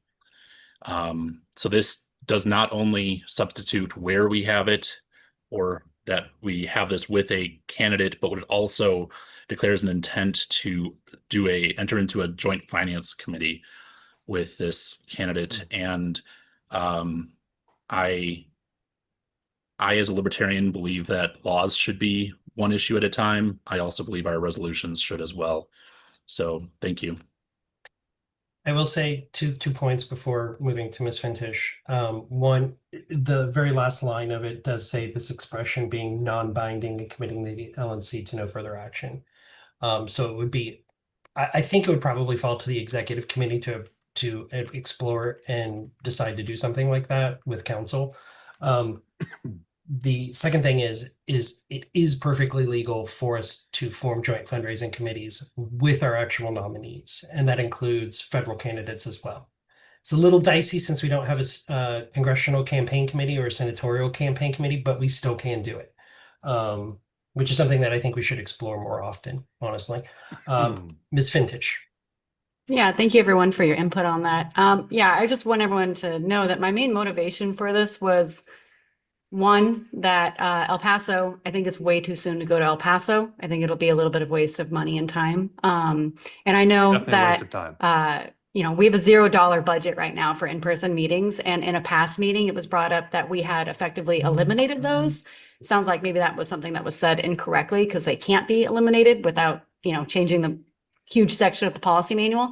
So this was in response to that, wanting to make sure that we did something that was going to be viable for the LNC and not jumping the gun too soon on El Paso. What Mr. Martin said is correct. We will have to go back there probably. And while it sounds like we have a robust, affiliate in El Paso, that's awesome. I just felt like it was a little bit too soon. It needed to be, a better option. And this is a really special opportunity with the Jeremy Todd campaign that I wanted to work out with them. So I appreciate everyone's input on this and thank you. Thank you. So, Mr. Secretary, the process will be, we'll move now to a vote, and shall the substitute motion be adopted? If it fails, we move to a vote on the main Denke motion. But we would not have any further discussion on it. Understood. Thank you. This one's weird. Please go ahead and go to the roll.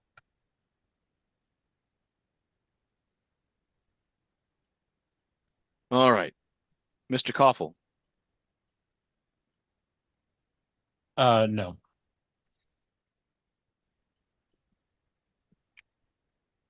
I'm honestly Mr. not sure how Denke. this is going to go. No. Mr. Flores. No. Well, Vice Chair Griffiths. No.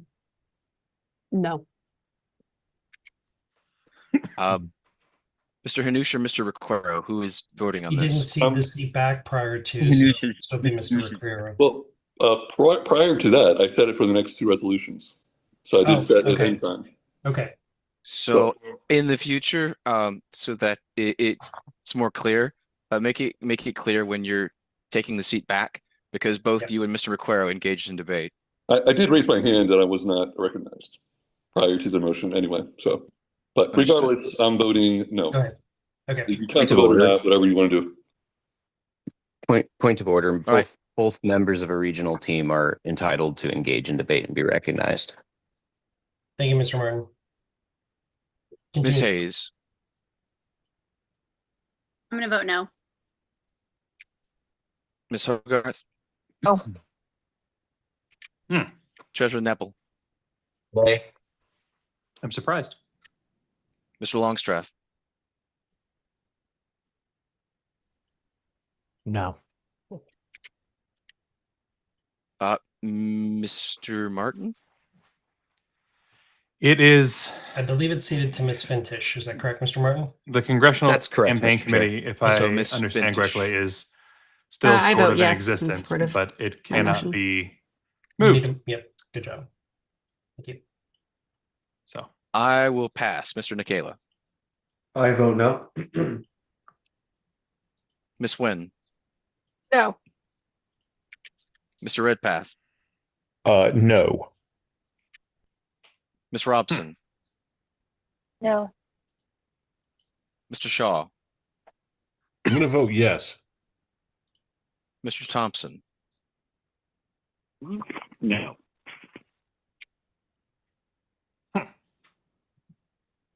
I will abstain.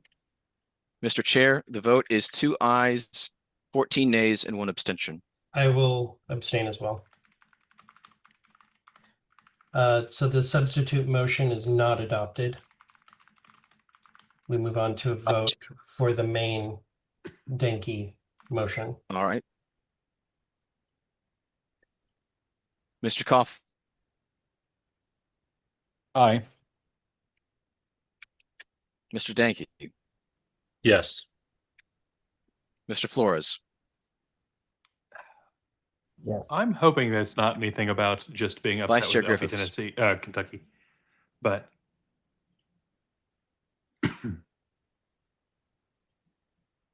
I'm sorry, I was muted. I said aye. So is that That was an sorry. aye. Yes. Thank you. Mr. Hanush. No. Ms. Hayes. Yes. Ms. Hogarth. Yes. Treasurer Nepple. Aye. Mr. Longstreth. Yes. Ms. Fintish. I abstain. I vote aye. Mr. Nikela. I vote aye. Ms. Nguyen. Yes. I realize that it's in the policy manual, but I Mr. do Redpath. think it's a Yes. waste of freaking money to do. Ms. Robinson. Yes. Mr. Shaw. I'm going to abstain. Mr. Thompson. Yes.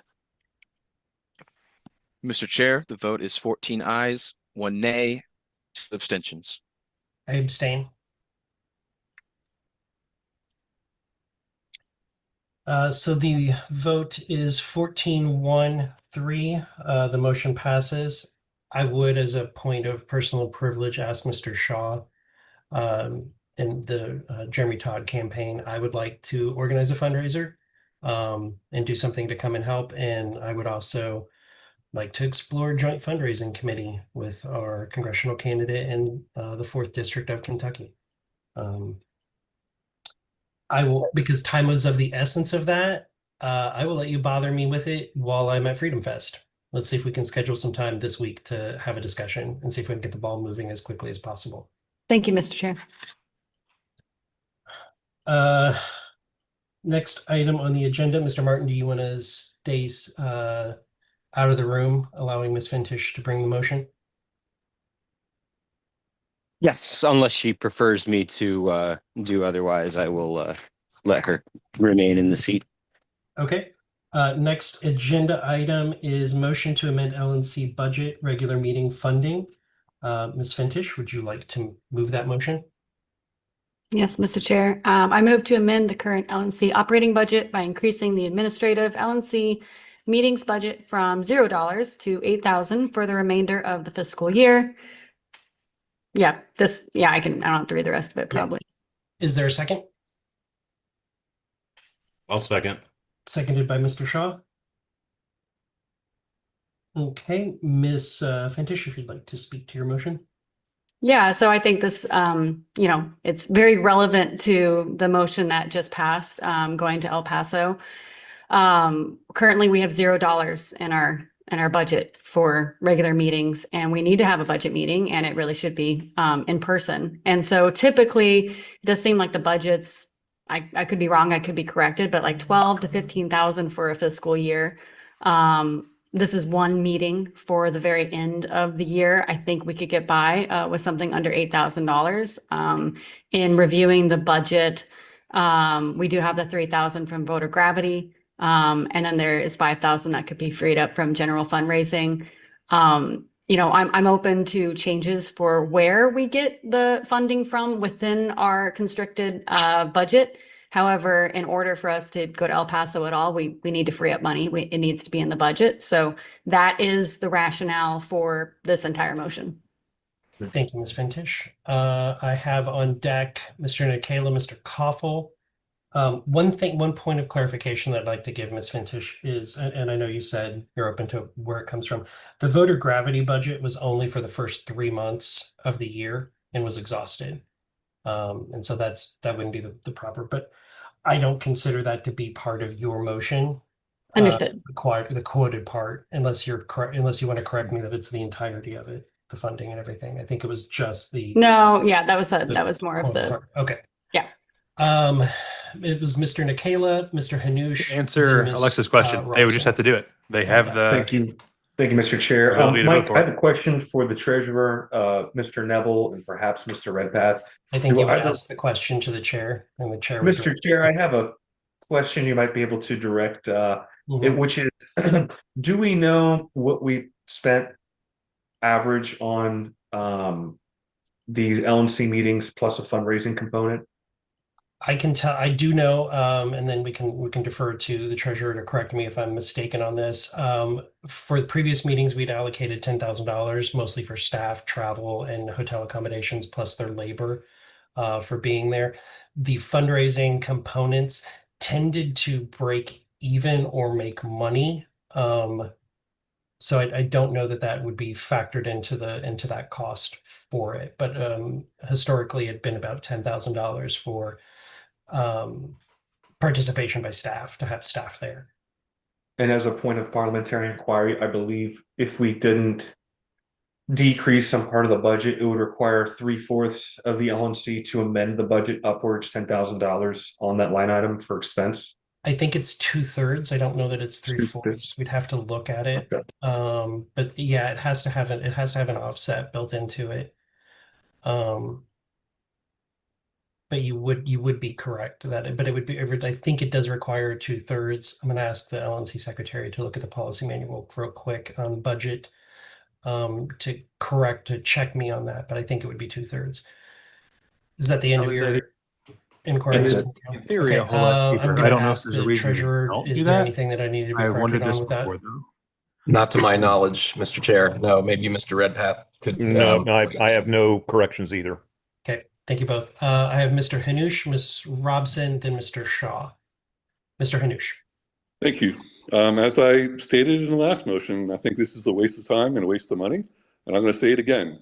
$8,000 could pay for the qualifying fee for a U.S. Senate candidate here in Florida, which we don't have, which we could have had we had the money allocated to it. We could have had a second statewide libertarian on the ballot here in Florida. It could buy 1,000 or so petitions that could get other candidates qualified on the ballot across the United States. $8,000 goes a long way towards ballot access and helping candidates out and getting our name out there. I don't think we should blow it on a weekend budget where we could just do it over the phone. I know it's not a popular opinion. I'm probably going to be the only no vote on this, but I don't care. It needs to be said. Thank you. I have Ms. Robson, Ms. Shaw, and then Mr. Boss. Ms. Robson. Okay, so I don't know that we need this motion now because we don't know what it's going to cost. I think that we can do it for less than $8,000 because I don't think that we need staff there. I think that we can do it for far less. I don't think that we need to do this at all until we know how much it's going to cost. So my opinion is that we already have said we're going to do it, but there's no reason to do anything with the budget so that we're taking it from one place, putting it to another, saying we're going to spend money, because we have no idea how much it's going to cost. So I'm going to vote no to this because I want us to have this meeting, but I don't think we need to do this now. Okay, thank you. Thank you, Ms. Robson. Mr. Shaw, then Mr. Boss, then Ms. Fintish. Yeah, so I mean, we committed ourselves to a meeting, and of course, whenever that happens, people like myself that are on the other end of the country need to be able to make plans. If for some reason we vote this down and there's no funding for it, then could the plans change when I've already, committed, bought plane tickets and everything? I guess I That's feel not how that that works we've committed at ourselves all. to the meeting. We need to fund it. We don't know how much Thank you, to Mr. fund is Shaw. the whole Just point. as a point of clarification, a meeting could technically be canceled at any time. Budget, no budget. If something catastrophic happened, it technically could be canceled. Mr. Bost and then Ms. Fintish. Mr. Bost. Yes, I believe $8,000 is just a set aside. It is not saying that we are going to spend $8,000. We might spend $500. Thank you, Mr. Bost. Ms. Fintish and then Mr. Martin. Actually, Mr. Martin and then Ms. Fintish. That way you can close out Ms. Fintish. Mr. Martin. Thanks, Mr. Chair. I appreciate Region 4 very much, but I'm pretty sure I heard the Region 4 representative say something very Californian, and this reminds me of why I tried to censor them for being Californian. Why should we budget for a meeting when we don't know how much it's going to cost? And I think that Ms. Fintish did a pretty good That's job correct. of putting together how much it's going to cost, what we can live That's within, absolutely and giving correct. us a little bit of padding that we can try to come in under. I think it's just responsible fiscal planning. It's not smart for us to just do this with no budget. If we need to change it, or if there's a reason to make it, go up, I'm sure we can do that. But it's just it's Her responsible point is the governance. exact So, opposite of that. motion to censor Region 4 for being Californian. I'm sorry, I'm just kidding. I I withdraw. was gonna say, he's joking, by the way. Everybody calm down. I'm gonna go Ms. Vice Chair Griffiths and then Ms. Hayes. Did you have your hand up in the lower? You want to have your hand up? Okay, so Ms. Griffiths, then Ms. Hayes, then Ms. Fintish to close out. I suppose I'm wondering whether Ms. Fintish would approve of a motion to amend to a lower number, and then potentially it could be increased if it was found to be insufficient. If we were to just do 1,000, say, if that would be adequate. You're wanting to amend it to a maximum amount of $1,000? And then it could be amended if that were found to be inadequate. But if the desire is to have something in the budget, I find that reasonable. I'm just I'm reading the room and seeing that it doesn't look like 8,000 people are approving of. So if we wanted to have a lower number and then build up if that were necessary. I don't think I would be opposed to that. All right, I'll something higher than $1,000. All right. I will move to amend to 2,000 then. Second. Okay, the amendment's been moved and seconded. Discussion on the amendment. I was just going to move to 5, but I don't know Mr. if Martin, and then Mr. Hanush, Ms. Hayes, because I figure you wanted to talk to the full motion, correct? Kind of just like in general on this one, so I can go now or I can wait a few seconds. I don't think it matters which. I'll be super brief. If it's not on the amendment, we'll wait. Mr. Martin, Mr. Flores, then Mr. Nicola on the amendment. Mr. Martin, very brief, please. 30 seconds. Really simply, just FYI, I'm not against the motion. If the amendment passes, I'd still support it. But the thing is that there was work that was done consulting with our previous budgets and receipts from previous years. There's costs. We got to get staff out to the meetings. We look at what this costs. Things like coffee. These are non-negotiable essentials that we all need to factor in. So I know that you've never paid I would for just anything urge you awesome, all but to coffee think is of the free. coffee and be reasonable, please. Coffee is like literally pennies per cup. Mr. Flores, then Mr. Nicola. Brief. I was going to motion to amend to 5,000. Motion to amend the amendment to 5,000. I think that sounds okay. Is there a second? reasonable. I second that. Second. Okay, it's been moved and seconded. So now we're moving to is there any objection to the $5,000 amendment? Hearing none, the amendment is for 5,000. Let me ask this. Is there any objection to the $5,000, the number being changed in the main motion from 8,000 to 5,000? Is there any objection to that? Hearing no objection, the main motion is amended to 5,000. So we're back on the main motion. I'm going to recognize Ms. Hayes first because she wanted to speak on the main motion, then Mr. Nikela, and then Ms. Fintish. Ms. Hayes. Okay, yeah. So, and this could just be me, like you said, being called out for being new, but it's strange to me to see a budget item request without a plan for the budget. So is this primarily for like staff and tech and like coffee, which I agree is important, or is this for different costs that I'm just not aware of? Like what actually are we doing with this money?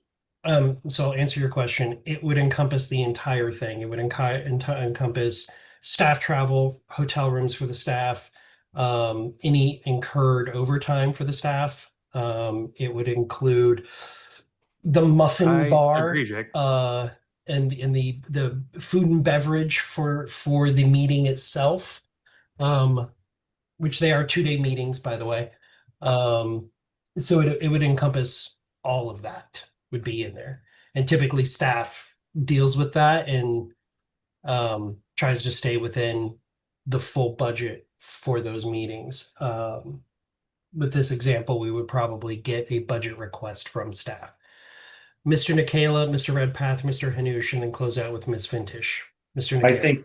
I think 5,000 is the floor. I would have liked to see 8 or even 10. Hopefully we don't go that high, but I think 5,000 is a good number. That way we can at least start planning and locking a date. Thank you.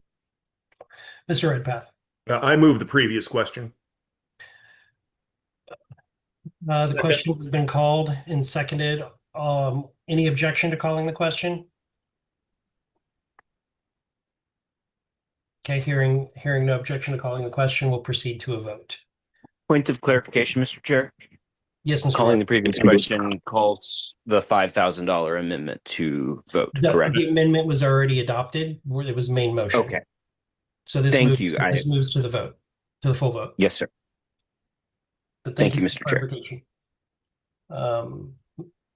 Mr. Secretary, is it amended? Is it everything is correct? Yes. Okay.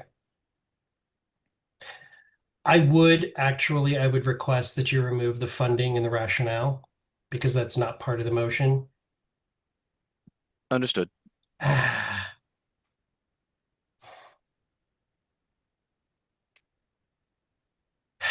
Okay. Mr. Koffel. It's bizarre. Aye. Mr. Danke.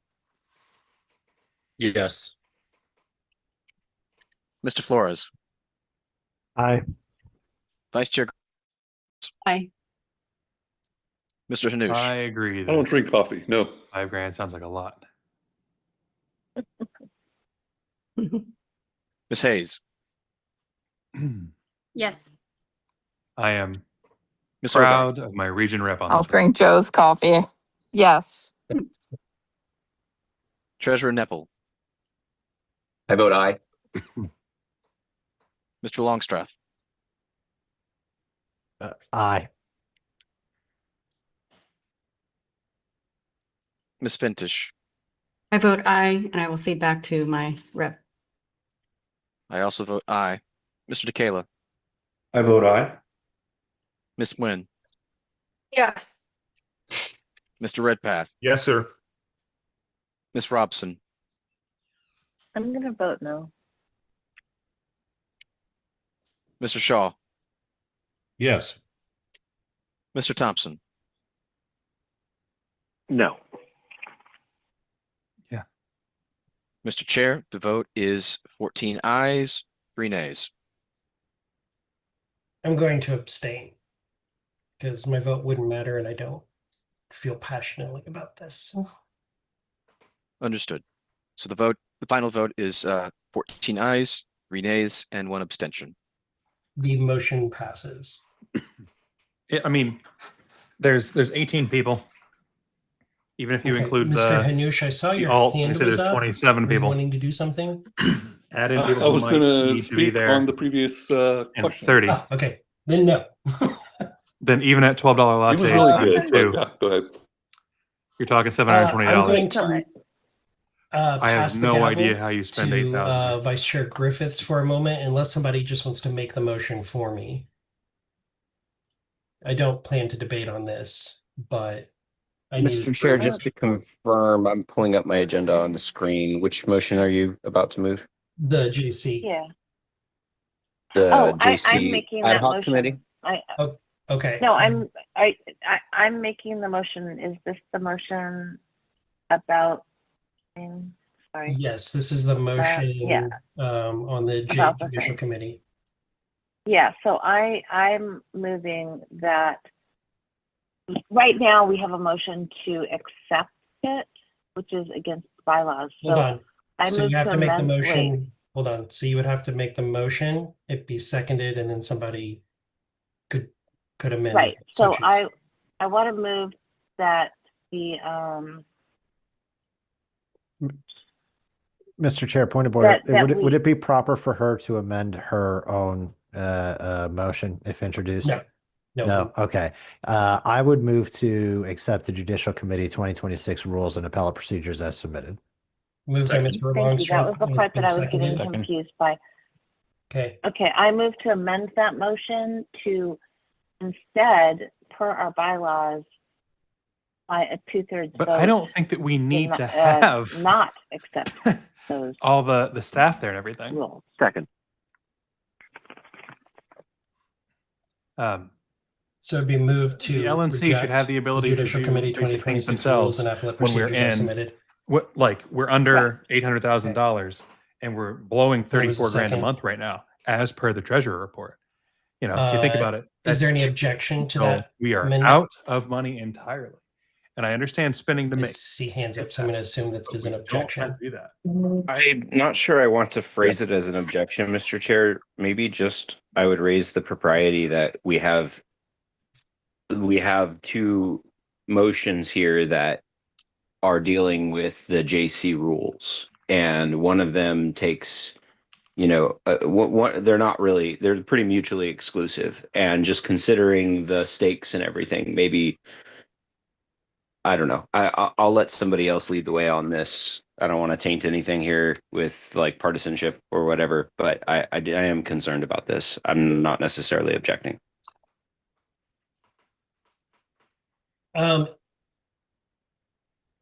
Okay. Mr. Shaw.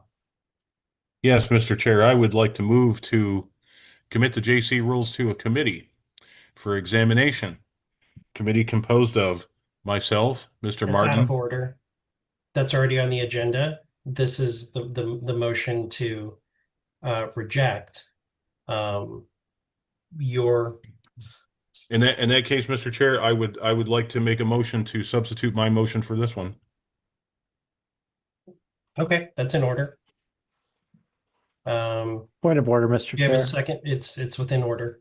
Are we not in the middle of considering the amendment that Mimi introduced? And I don't know that in order That to is actually you are overrules. correct. We do have to dispose of the amendment before you can do the substitute, Mr. Shaw. Thank you. Once the amendment is disposed of, I will recognize you again for the substitute. Is that fair, Mr. Shaw? Sounds good. Okay. Is there objection to the Mimi amendment to change it from accept to reject? Is there objection? 1, 2, 3. Hearing no objection, it is amended. Mr. Shaw.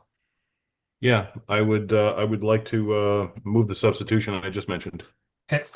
And for those kids playing at home, it would be moved to substitute with item J.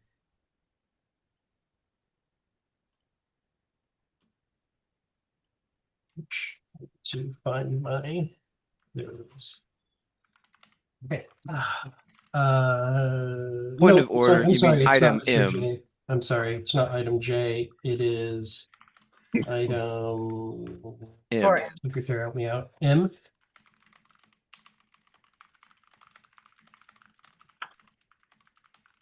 Yep, okay. Agenda item M, motion to create ad hoc JC Rules Committee. I'm actually going to recognize Mr. Shaw to speak first on his substitute motion, and then Ms. Robson, and then Mr. Longstreth. Mr. Shaw. Yeah, I would start by saying, You know, we should be very careful when we approach important things that can affect the organization over a long period of time.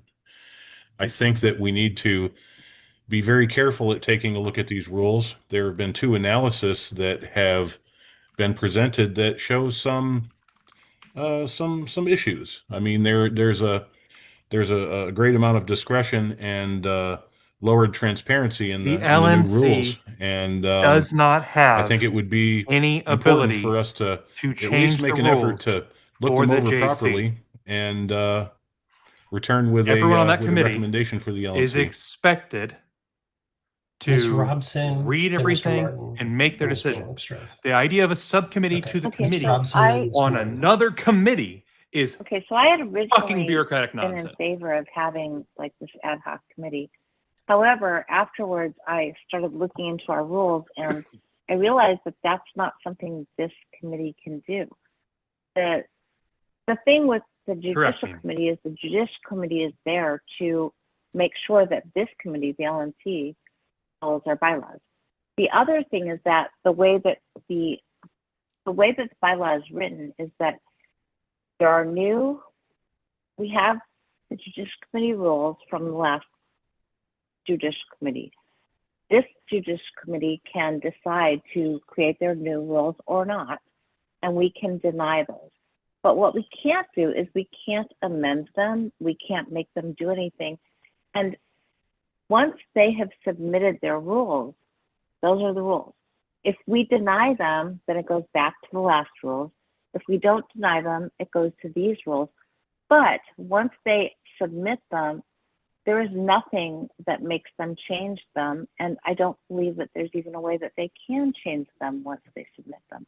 So I think that what we're doing right now, unfortunately, is Don't do silly, that to me, Jonathan. but it is our bylaws. I think that there were parts of them that could have been better phrased. Just like any rules, you know, we can all decide that it should be better. They don't have to listen to us. They don't have to change them.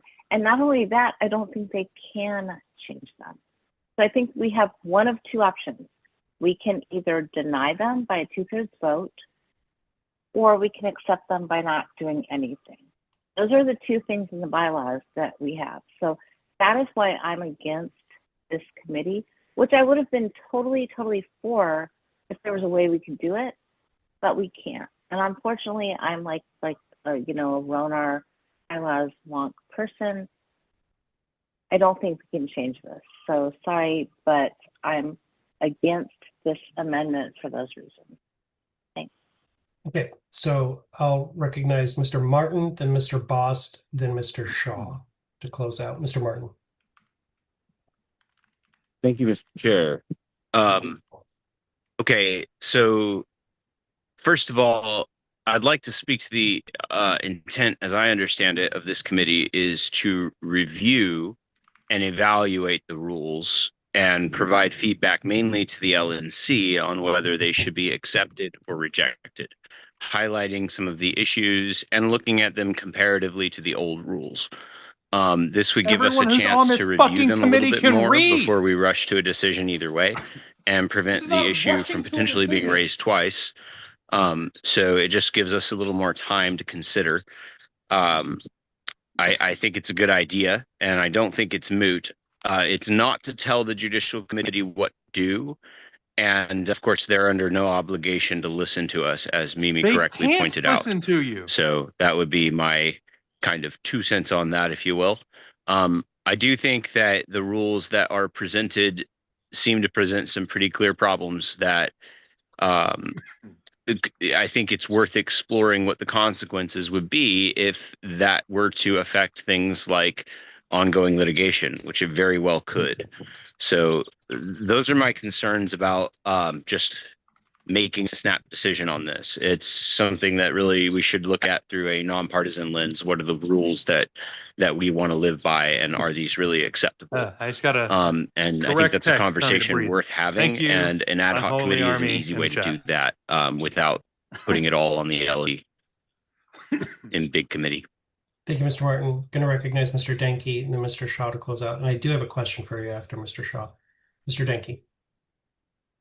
I believe that this committee would not be a proper a proper way to follow our bylaws as far as how I don't believe we have the ability to impact amending it. We can either get the old rules or get the current proposed rules. And I speak in favor of the original motion, not the substitute. Thank you, Mr. Danke. Mr. Bost, and then Mr. Shaw. Sorry, Mr. Shaw. Yes, I apologize. I had put my hand back down and back up again, but just briefly,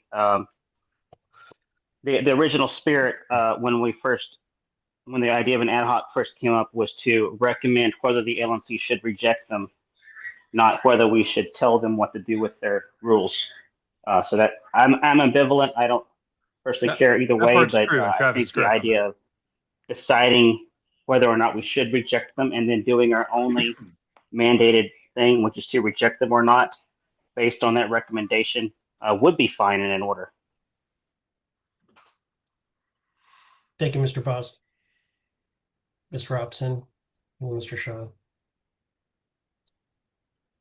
No, I was just going to say that I've listened to them and I agree. We can't tell them, they can't amend them at this point. We can't tell them to amend. So we only have two choices: to deny or not to deny.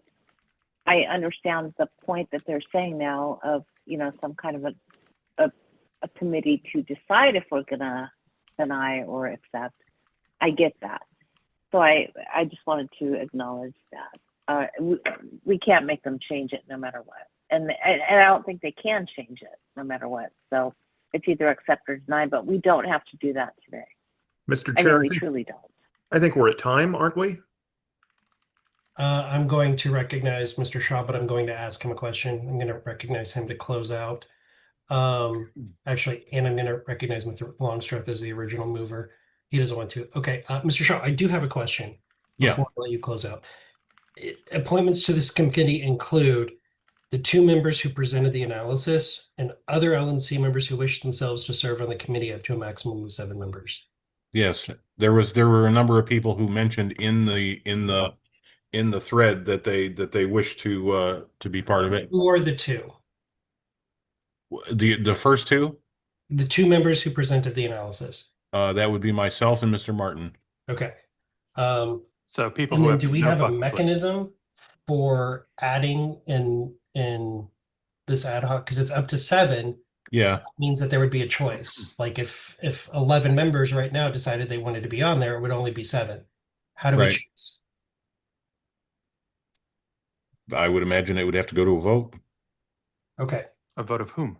So this would also include a nomination Yes. that we would have to hold an election for. Yes. Okay.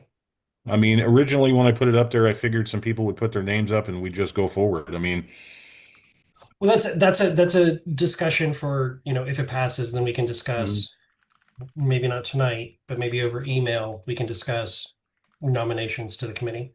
Now in closing out here, there have been a couple things that came up. One of them is, we can't tell the JC what to do. Well, we can reject the rules if we so choose, if we decided that they were unacceptable, and they could write another set and present them if that path were taken. Now, as far as whether or not we are empowered to do this, my belief is that the LNC is empowered to form a committee to investigate anything it's making a decision on.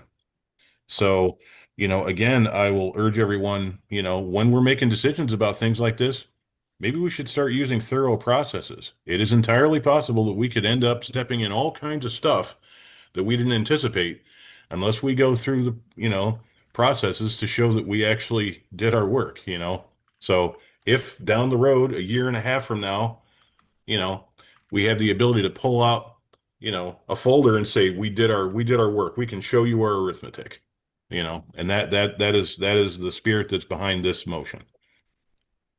The idea of making a I subcommittee will say when that it's I your do fucking job think as the that it committee is is, fucking ridiculous. having reread your motion, I do think it was in order. I think the way it was originally presented, it was not in order because it was going to be a recommendation back to the JC, which is not in order. It would not even be appropriate for us to send such an email to them. But this does appear to be just an ad hoc committee of the LNC reviewing it to make the recommendation as to whether or not it should be rejected and instead use the previous JC's rules or to adopt it.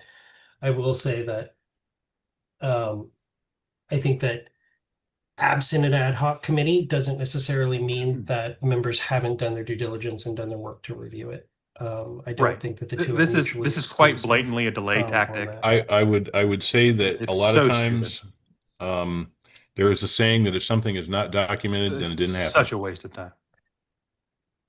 There's a standard though that members read the thing, and absent evidence that they didn't read the thing, the conclusion is that they did read the thing. Okay, we were out of time, so Mr. Chair, we will move to a vote, and this is a vote to substitute. Mr. Chair, please move to a vote. With item either this is where he stood to the side, the motion to create an ad hoc committee. committee. Chair. So it's shall the substitute motion be adopted? And if that fails, then it moves to the main motion, which was the amended version. God, I Does this work? Just dealt with. Yes, actually, I can't amend it for you. I'm sorry. I was going to have the two names put in there, but we can't amend it. Yes, proceed to a vote, calling the roll, Mr. Secretary.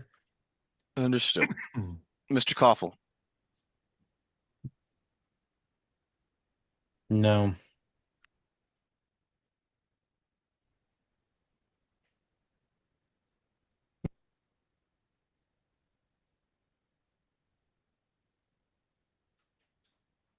Mr. Dank, No. Mr. Flores, Some of the rules that they have brought up as changes they don't like are literally part of the previous rules. Vice Chair Griffiths, There's two No. things that have been added to this.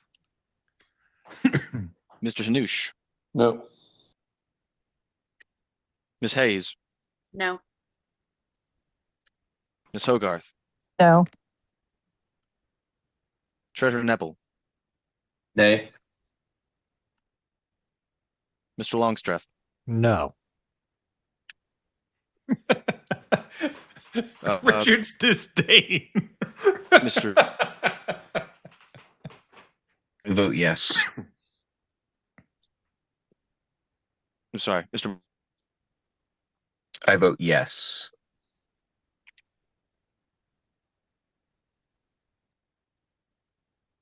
I will also vote yes. Mr. Nikela, I vote yes. No. Mr. Redpath, I'll vote yes. It has failed. Ms. Robson, I vote yes. Mr. Shaw, Yes. Mr. Thompson, No. Mr. Secretary, I changed my vote to yay.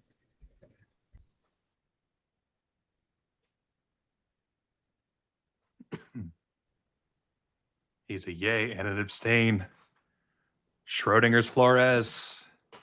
Mr. Chair, the vote is 7 ayes, 10 nays, 0 abstentions. I abstain. Good. The final So vote Everyone is here has the substitute ability to motion fucking read. Fails. We do not Move to need the main 7 people out of motion our as 18 amended. to go read it Mr. Chair, extra if it's in time. order and I may be recognized, I would suggest a motion to postpone this decision until the next meeting when it's a little closer to the deadline and we have a little more time to consider these.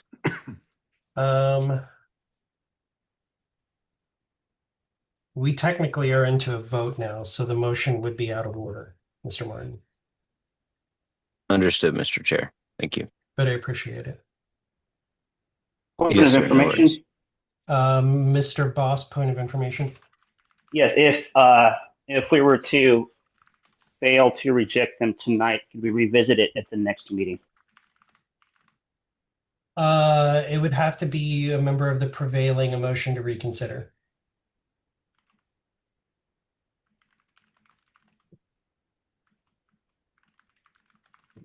Thank you. To be clear, Mr. Koffels is Exactly question. right, Angie. I You should have think read you're it. about Had plenty to of time. say exactly what I was going to ask. Yep. So this is a motion to reject. It requires 2/3 to reject the JC's submitted rules for appellate procedures. So if you wish to reject them, you would vote yes. If you wish to not reject them, you would vote no. Is everybody clear? Yeah, one further clarification. Yes, Ms. Hogarth. If they are rejected, the current rules of a procedure apply? The previous term, yes. Right. And they can also be reworked, or they No. could offer again? No. No. Okay.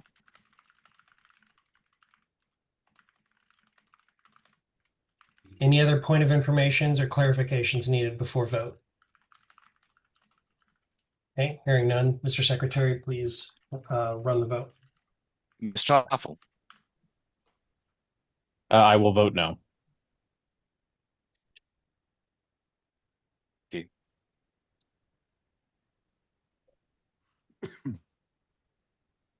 You cut out. He didn't hear you say his name, Mr. Danke. I would like to cede to my my alternate. Rose has been thrown in. So, So, Ms. Mr. Leatherman, Danke, I didn't quite catch. he wants to cede to his alternate. Ms. Leatherman. I will vote no. Oh, Miss Leatherman. But, Ken. She voted no. Oh, goodness gracious. Jonathan, spend more than $12 on your fucking internet per year. She voted no. Throwing the QR code up. I think the secretary is like really having a Mr. Flores. problem in and out. Wrong one.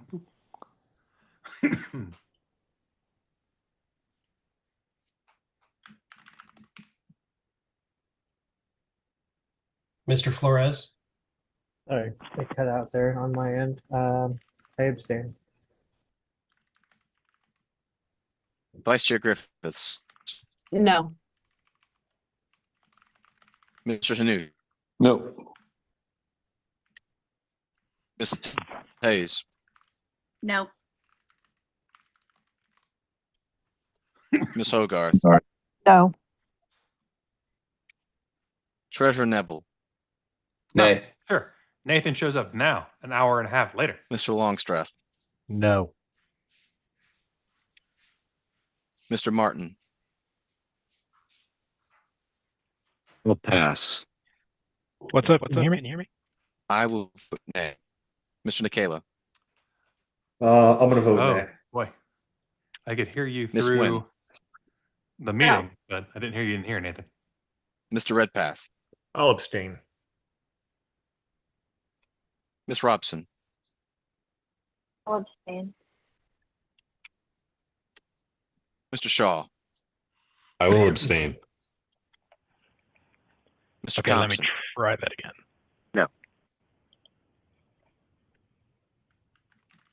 Mr. Martin. I'll state the reason for my abstention. This is, No. You don't get to I fucking think we're debate or breaching talk on the air. contract Oh my by god. accepting these rules. And I think that it's a very serious problem. And I really wish that we had had more time to consider it. And I feel like this is partisan. And so I'm abstaining from this vote. Thank you, Mr. Martin. Mr. Chair, the vote My little is thing, 0 ayes, go, 12 but I don't nays, know if you can hear me. 5 abstentions. I abstain. I can hear you there. Okay, cool. Yeah, man. This whole thing. I was reading the I abstain. I was reading the JC appeal throughout this whole meeting, and I'm gonna be honest. They have some arguments. Mr. Secretary. So They do, but it's gonna be interesting. What is your vote? I abstained for the 9th time. I think that the Thank you. JC is basically going to be like, we've got So the Judicial Committee 2026 rules and appellate procedures are not an rejected. absurdly wide for cause. Thank you, guys. So it's for cause, but we'll see. Would there Well, by chance the be presidential an appetite arguments and a regarding for motion cause to and with recess Phillies for 10 v. minutes? LNC? So much, yes, That's actually please, a please. key Is point there any in their objection appeal, to and recessing for I 10 think they minutes? have good arguments on that, and it just reinforces Okay, we're going to be at the ease for 10 minutes. We will come back what at do you call it? 9:45. The how you do things is just as If important you as can the pause why all of the or things, what is Mr. done. Secretary. Since we're at ease, can I request that we stick a little closer to the times on the agenda for debate?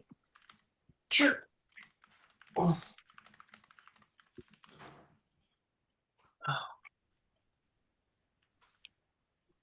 They're taking a 10-minute I think recess. there's a way that we can do a thing where there's like a time clock thing. By the way, frickin' Omar voting no on the resolution. There's these that, beautiful recessed, right? There's these promoted beautiful time Arizona's clocks cool shit. that have like for I actually 40 asked bucks, him why, because I was I so could have surprised. somebody could have behind them on He the wall. pointed out that a he time and clock Joe running, made a promise to be the region and rep they're that they would fantastic. vote no on all Zoom resolutions has because a resolutions feature are a waste where of time. you can put a time But they clock voted and a yes on window the in previous middle of your screen. I think resolution. it's only Like, available what the hell? to meeting moderators, but it's there. I would encourage They you got to to do what they got to use do. it would be I agree with you, but Well, and Yeah, also I've people used need to it on understand they're not obligated to speak so on for the everything JC rules vote, when there's clear agreement every time. they did not reject Right, them. but there's a thing like Did not if we're reject talking the about JC like rules. Okay. time Correct. clock Cool. things for how long So you get Ken to gets talk. to be monarch of the If JC. you're the person that's running God the King meeting, because Mongol I've done moment. this, there's like this Hey. thing that's like a little time clock that We tells joke a you lot when in you're Arizona done with your about 2 or 3 or 5 or making one of whatever our minutes. members the Yeah, it just I counts mean, down. the God we King should look of at the that. LP. We can chip but in and get to a everyone, Albert Yo, Lab yo. for Evan. Oh, what's up? Egg Well, time. I What's mean, up? can you guys see? Rare occurrence, me between Kyle and Angela. I'm here. What's up, Amanda? How you doing, Nathan? I imagine it's Nathan and not Niccolo Machiavelli because Niccolo Machiavelli No, would that's be like all of New hitting Mexico. on me. Yes, The entire state. I am all of New Mexico. That makes sense. Arizona bought out New Mexico. We're fixing it up just to flip it and sell it to Texas. Texas See, is going to use fortunately, it to I ran put all to the bathroom Californians. before we recessed, so. Nice. Listen, since we're at recess, who's going to be playing on the swings? I got him. Okay. I'm a big fan of the jump out as far as you can from the swings. So Hell yeah. you get as high as you can, hop out. Since you got the Hi, swings, Angie. I'm going to take the monkey bars. Nice. Yeah. It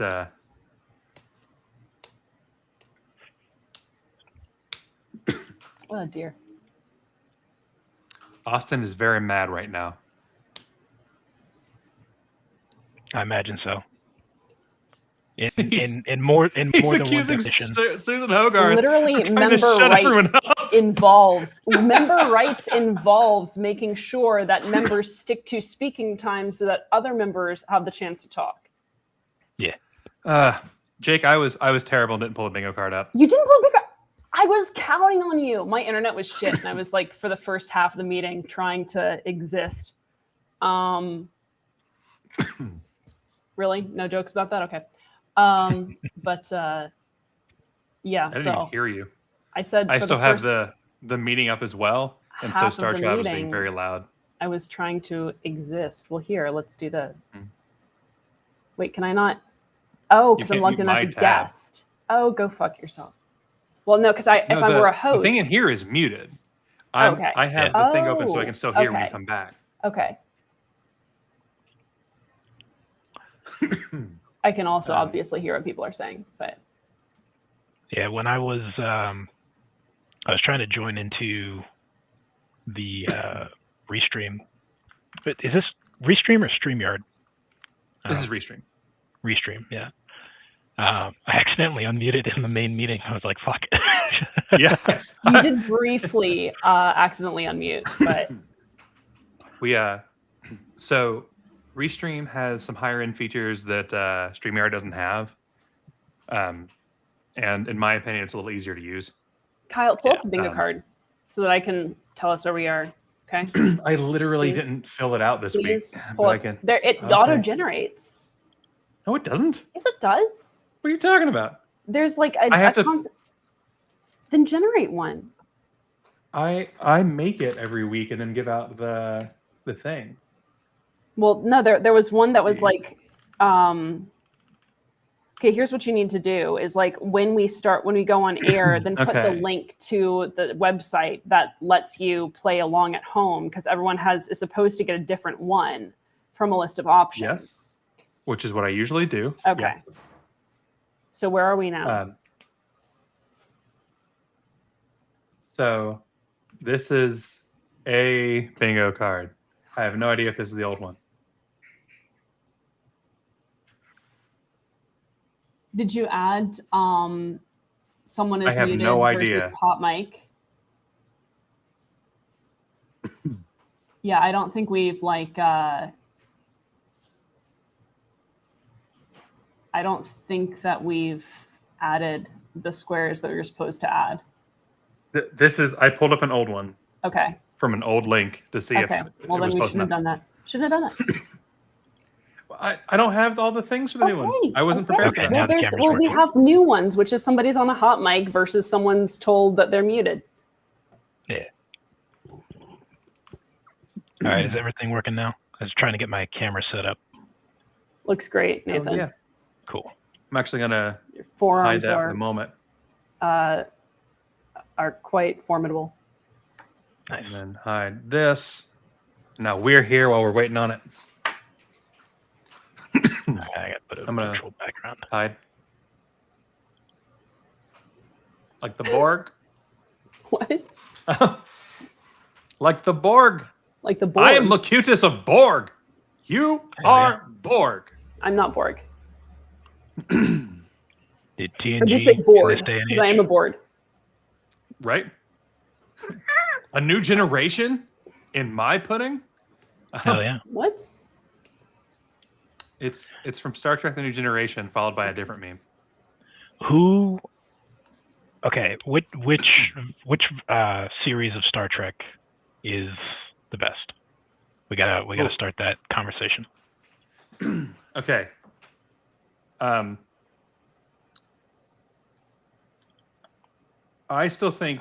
think TNG is the best series, and that Janeway is the best captain.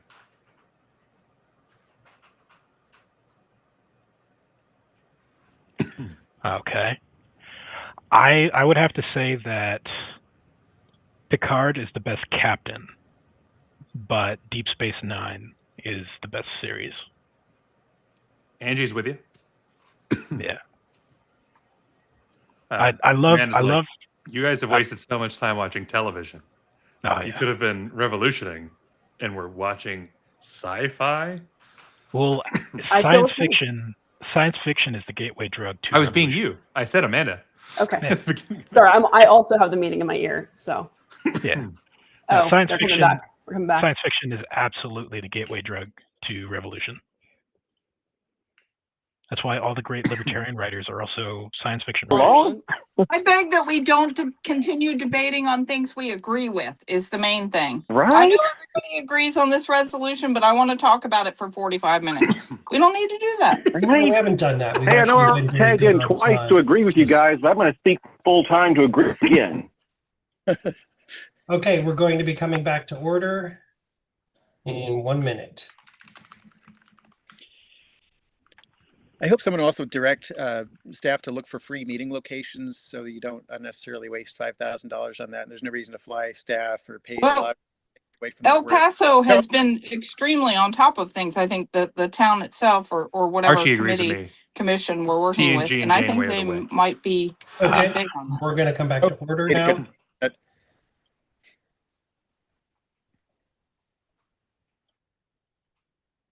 Ready when you are, Mr. Secretary? Ah, shoot. I never You didn't paused the stop recording. in the, yeah, I didn't think you did. Oh, my goodness. Okay.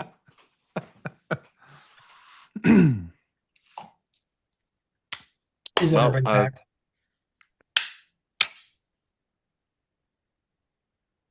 I'm going to assume everyone is back. Speak up if you're not back. Yeah, could you raise your hand if you're not here? Mentally vacant doesn't count. I'm not here.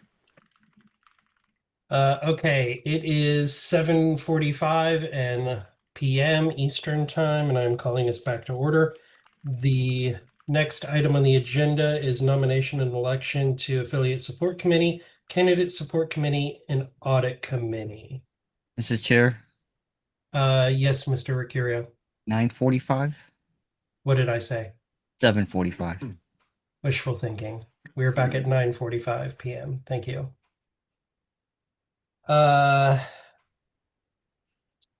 So the process would be to open nominations for one committee at a time. I move to open Hold on for one audit second, committee Miss first. Robson. Hold on one second, Miss Robson. Please wait to be recognized.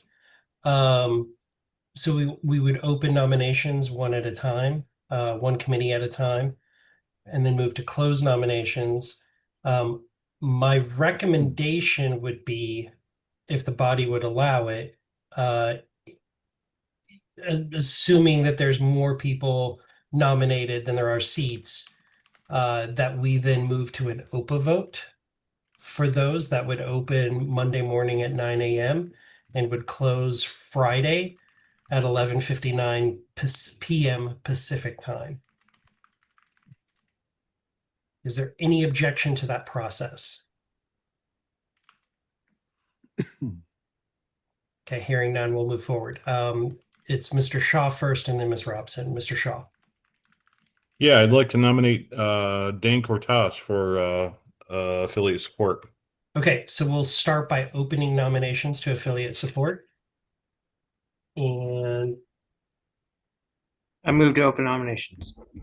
we already did. I implicitly took that into that. So we're on affiliate support. And Mr. Shaw, was this someone who submitted a application? Yes. Okay. And it was, what was the name? That's Dane Cortas, Courtois. Secretary can get it from that. Miss Robson, then Miss Hanoush, Mr. Hanoush, then Mr. Longstreth, then Miss Hogarth. Miss Robson. I nominate Amanda Griffith. I'm sorry, what is this for? I just walked away from my computer. You'll find out later. Oh, gosh. Support committee. All right, that's cool. I like that one. Mr. Hanoush. I nominate Tony DiOrazio. Tony D. And Tony submitted an application.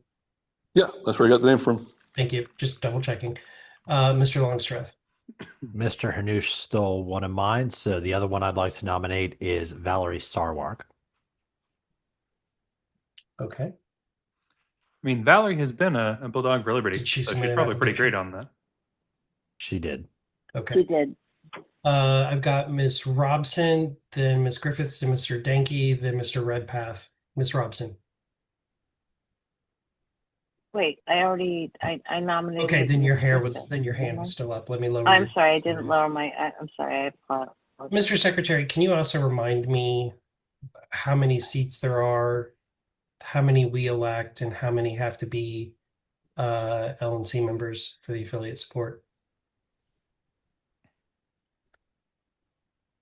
Ms. While you're Mr. looking. Chair, can I tell you that? Yes, you can.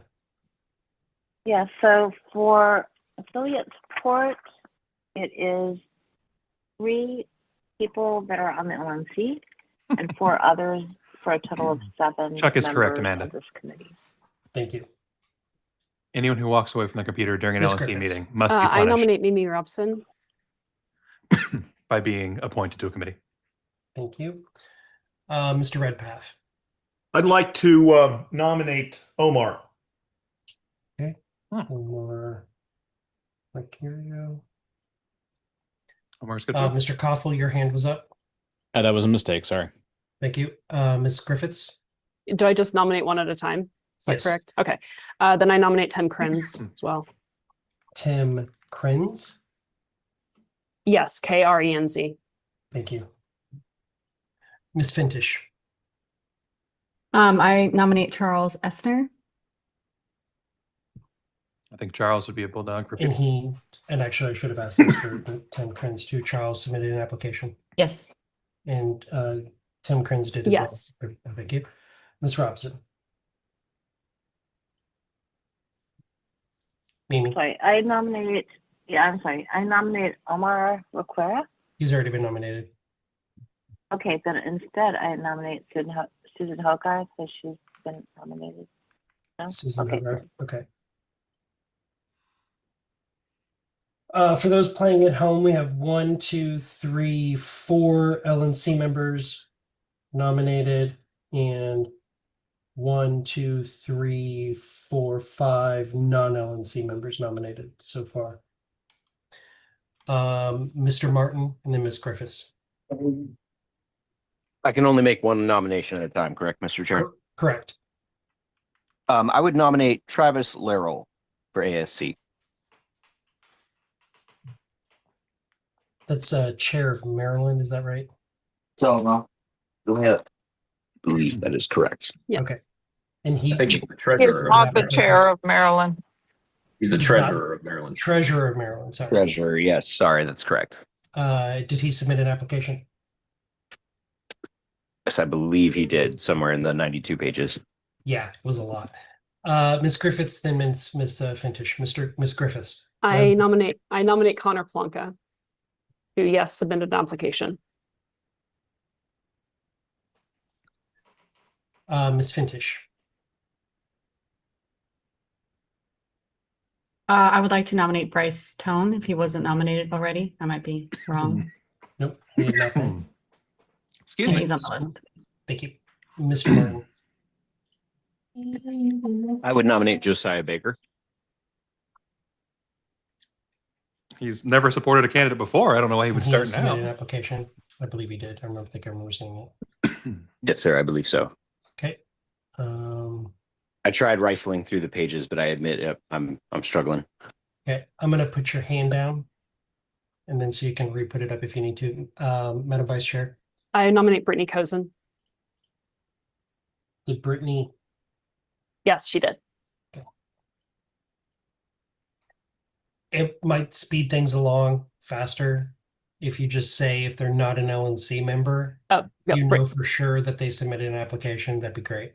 Yes. See no other hands up. Is that it for nominations? Mr. Martin.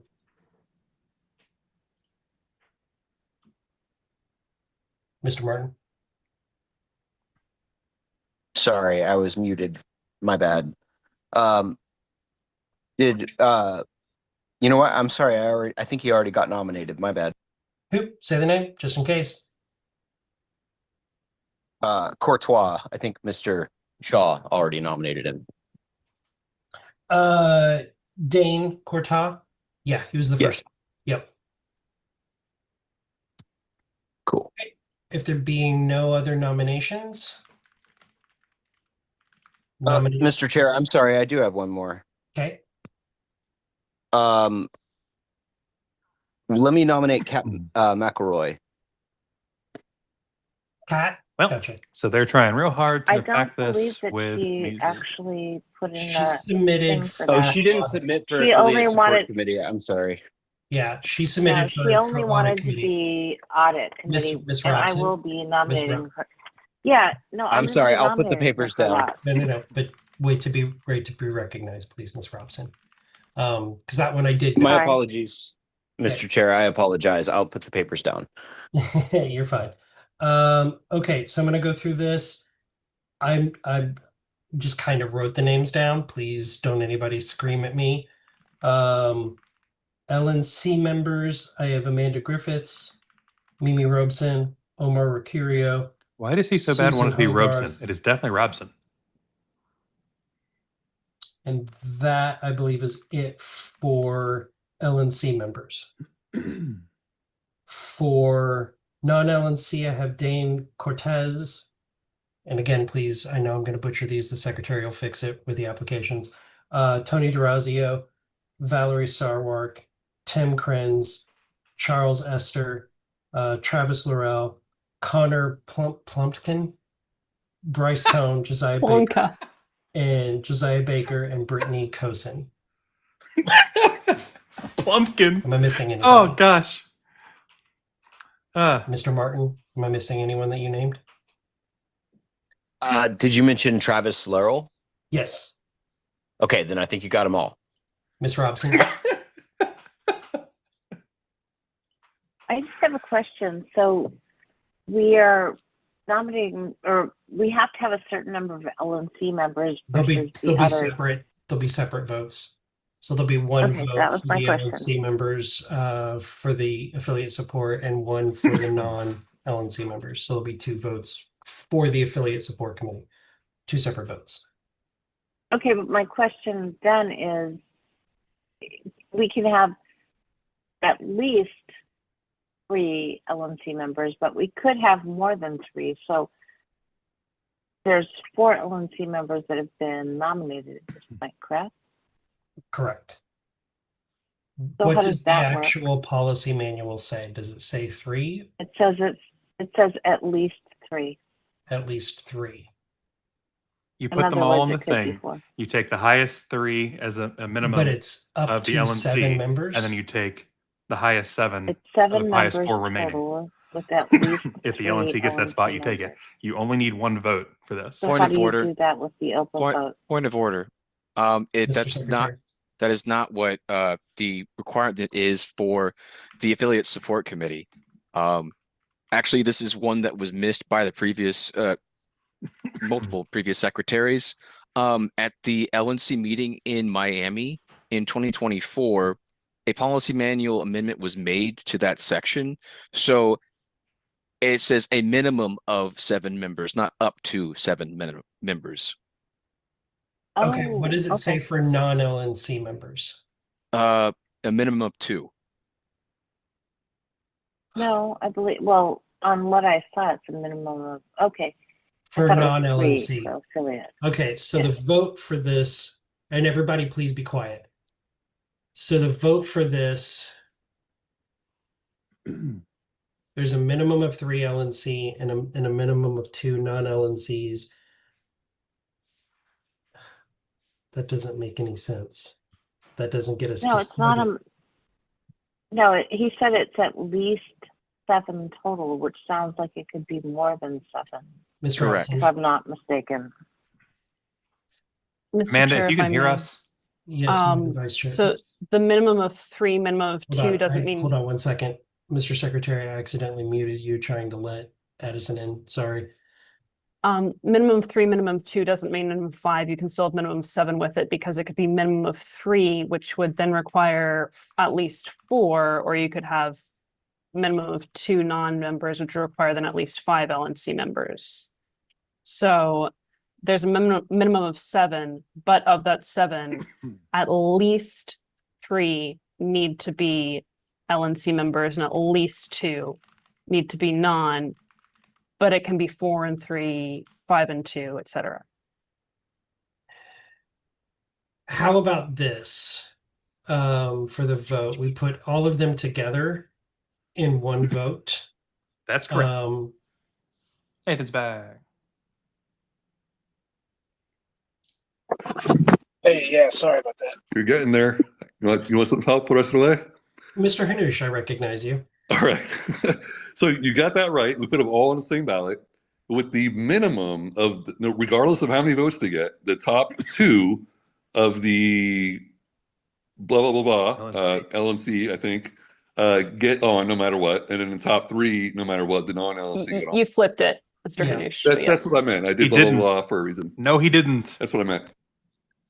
The we policy take the manual top says a minimum 3 of 2 LNC members. LNC, the 2. top 2 non-LNC.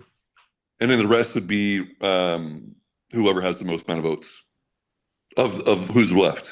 Yeah. So Correct. whoever's at the top 2-7. at that point. Joe is exactly correct. So That is let's how say you math. have 7 non-LNC up at the top. Well, you got to take your LNC. They're 8 through 10, right? So we got to take them. But then of the remaining positions, you would take the top, top vote getters from there.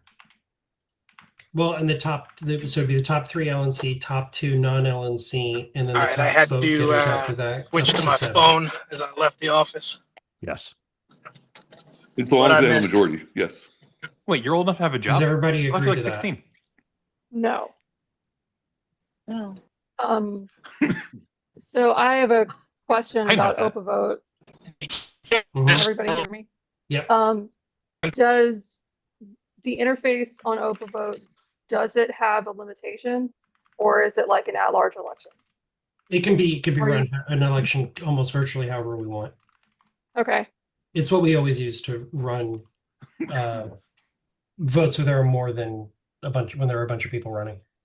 So, in my opinion, the LNC votes need to be separate and not have a limitation. And then for the non-LNC votes, there needs to be all the names and then a limitation.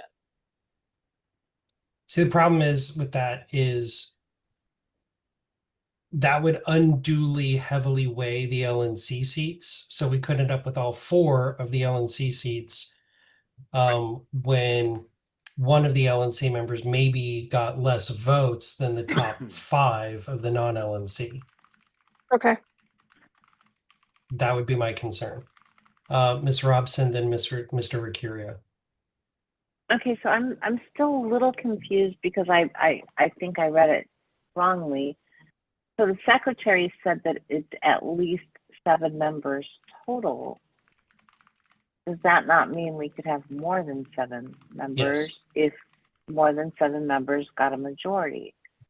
So long as we've got at least 3 people that are LNC members, and we've got these other people that aren't LNC members, and everybody got a majority vote, we could have a whole bunch of people on the committee. So the way that I would phrase it is that it's majority vote with a minimum of the top 3 LNC vote getters, the top 2 non-LNC vote getters, which would also include I anyone am who completely had a lost majority. at this point. What are we voting on? Right, but we could also have more than 7 members total. Right, but then they would have to have a majority. So they'd have to have a bunch Correct. of people. I'm saying so long as everybody has a majority, we could have a whole bunch of people.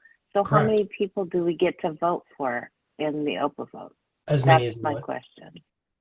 Okay, As cool. many as you want. You could vote for the whole list. Okay, cool. Mr. Ricurio, and then This is the Madam affiliate Vice support Chair. committee. Yes, thank you, Mr. Chair.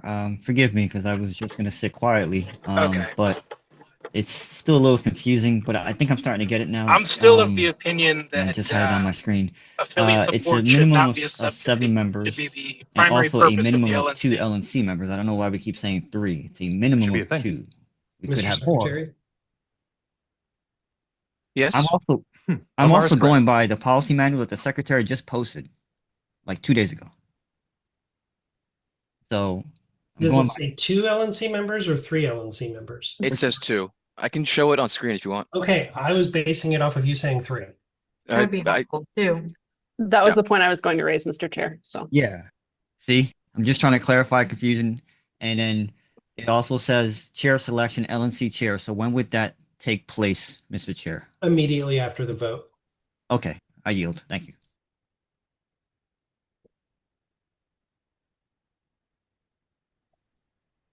So does that make it clear?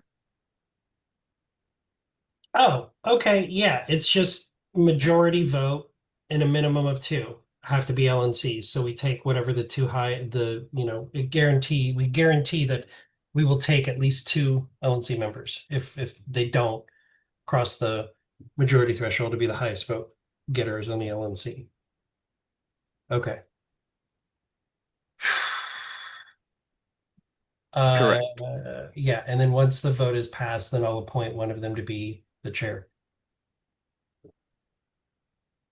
Okay, everybody clear on that? Everybody good on it? There'll be That very instructions. clearly when doesn't you have the vote. LNC You can choosing them. take that off your screen. It says the Mr. LNC Secretary. members are elected by the LNC. The non-LNC Okay. members are supposed to be elected by the The committee and the chair is what it said. Mr. Shaw.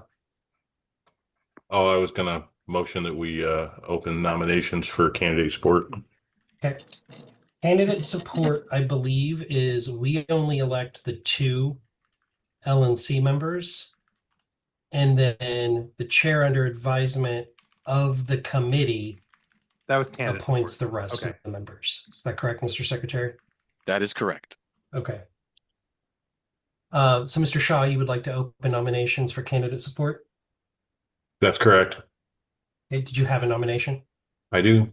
Travis Laurel. He's not an LNC member. It's only Oh, LNC oh, members. okay. Mr. Hanush.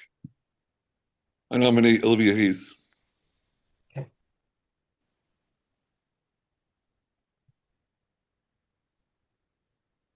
Mr. Denke. I nominate Joe Hanush.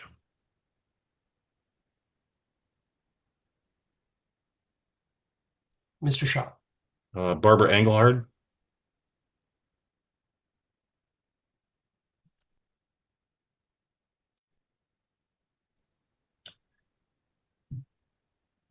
Mr. Believe Denke, is your applied hand for that still one. up? Is that a problem? I'm sorry? I don't believe I applied for that one. Is that a problem? LNC members don't have to apply for committee nominations. Gotcha. Thank you. Mr. Chair, technically, we're out of time. I move to extend by 5 minutes. Second. Okay. Any objection to extending time by 5 minutes? Okay, hearing none. That will move to top 2 vote via OPA vote. Actually, hold on. Are there any other nominations? Wait, from the LNC or just in general? LNC. Okay. Because there are no nominations for non-LNC to the candidate support. Who has been nominated so far? I'm sorry. Olivia Hayes, Joe Hanush, This is Barbara for candidate Engelhart. support. Thank you. Okay, nominate Mr. Martin. We keep waffling. I withdraw. I wait. Okay. Mr. Acurio. Yes, just the recommendations. How should people recommend things to you? Should they email you? The committee would recommend the action. So the 2 LNC members would recommend. Is my understanding. Is that correct, Mr. Secretary, or is it the LNC recommending? It is the committee members. You're correct. Okay. Hearing no additional nominations, we'll close nominations. That will move to an open vote of the top 2. Again, to be started by 9 a.m. Eastern Monday morning and to close Friday at 11:59 p.m. Pacific. Ms. Robson. Thank you. I think that we're now at the audit committee, and I Correct. would like to nominate Kat McElroy. Okay, so we're going to open nominations for audit committee. It was opened by Ms. Robson. And I she nominate would like Kat to McElroy.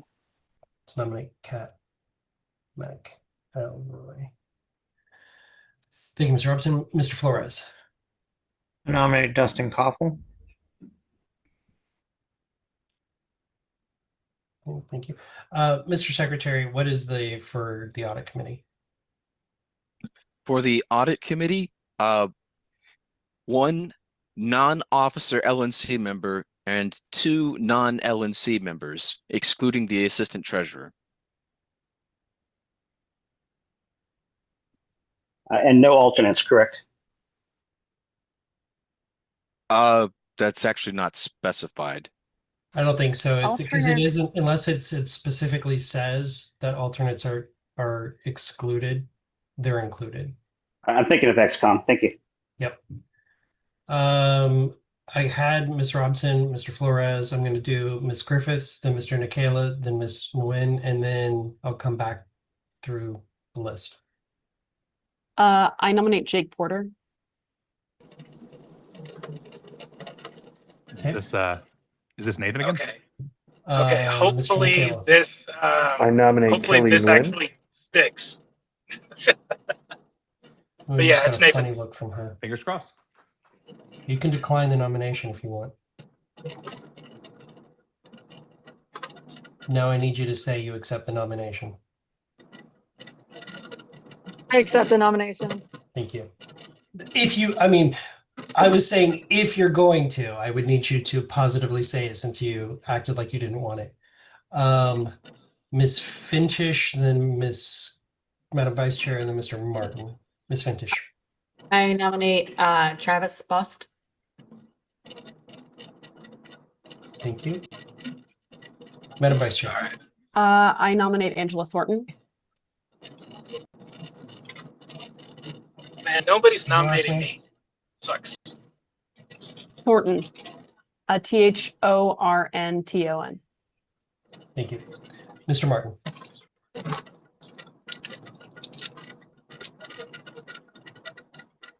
My mute did not want to unmute. Sorry about that, Mr. Chair. I nominate Travis Larrell. They really want Travis on everything, don't they? Okay. Nathan, there's a weird, like, plasticky sound in the background right now. Oh, sorry. Any other nominations? Since there is a fixed number of LNC and a fixed number of non-LNC, and those are fixed, 1 and 2, those will be separate. Does that make sense to everybody? Okay. Nominations are closed. We will send out those emails. The secretary will send out the OPA votes. So board members, please check your emails that those have gone out, because they don't get posted to the public list. It just goes straight to your email, but we will send out a notice to the public list that the votes have started. Next on the agenda is policy manual amendment, alternate participation, Mr. Denke. I'm actually going to cede to my alternate. Okay.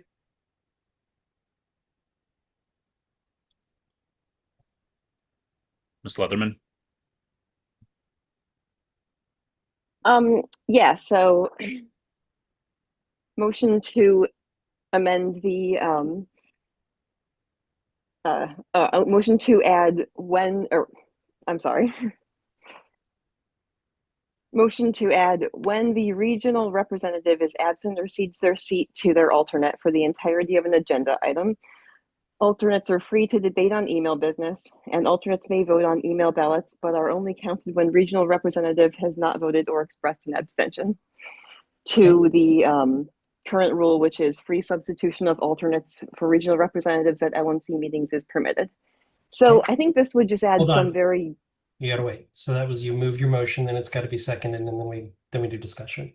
So it was moved by Ms. Leatherman. Is there a Second. Okay, it's been moved by Ms. Leatherman. Go ahead and speak to your motion, Ms. Leatherman. Oh, right. So I think this would just add some needed clarification to like under which circumstances alternates may debate or make motions. That's pretty much it. Okay, on deck I have Mr. Shaw, Mr. Martin, and then Mr. Bost. Mr. Shaw. Yeah, I would say that this meeting in itself shows that I don't think there's a problem here to be fixed. I mean, this meeting is run fairly smoothly. The alternates have been, participating. I don't see any problem with the participation, basically outside of voting, as long as we know, that who's voting for a particular region. I can't imagine any good reason why we'd want to limit other participation. It seems a little silly to me. Thank you, Mr. Shaw. Mr. Martin. Thank you, Mr. Chair. Okay, first of all, I just want to say that I believe that if this motion were passed, it would have no effect because it would violate member rights without due process and would violate the bylaws. So it's not something that we can actually do because alternates are members of the LNC and there are member rights that attach to them by virtue of their election. That's incorrect. We don't just need a double or a second to stand in for us, right? They're elected by the state chairs that form the region, and they are part of a team, and that team is regionally autonomous from the LNC. You can't tell us who can stand up and say what. In some regions, they may choose to put an alternate and a representative that disagree with each other. right? And that disagreement would be part of their robust representation as a region. For us to say you don't have a right to speak unless you're specifically being ceded to it violates their rights. It's absurd. It departs with past practice.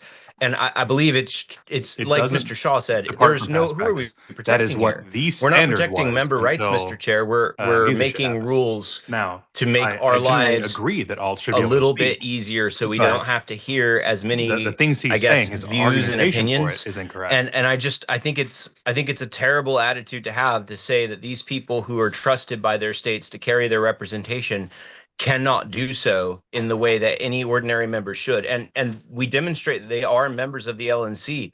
For instance, an entire membership vote of the LNC would usually include alts, right? No. How do we reconcile that with this inconsistent position? So I'm very concerned that this is even being contemplated. I don't think there's a good reason for it, and it just seems like an attack on member rights. And regardless of what you guys do now, it won't change, things that happened last term. So I strongly urge the body to vote this down. And we really there's a bunch of PM amendments on the agenda tonight. We don't need a little rule for every annoyance on the committee. This is not a computer program, and it requires us to exercise good leadership and discernment and discretion, and not try to create a one-size-fits-all rule for every minor problem that occurs to us. That is not good leadership. That's actually one of the things we stand against in the Libertarian Party. So that's a good question. I encourage Jake. you guys, if we're going to do policy manual amendments, we should be killing 2 lines for every line we propose to add or replace. Okay. With that, I yield. Thank you, Mr. Martin. So I actually agree with his final point, but his primary point on this whole thing. As a point of correction, when we vote as the committee at large, it does not Alternates include the alts. The language for that is specifically to mean in place of, that it has to because include effectively they're the proxies. body, And if we including got rid of constituents alternates and altogether, absences. So that'd be it fine. would require 18 because there's no alternate. You should get rid of regions Mr. altogether. Boss, Ms. Fintish, then Well, Mr. Hinush.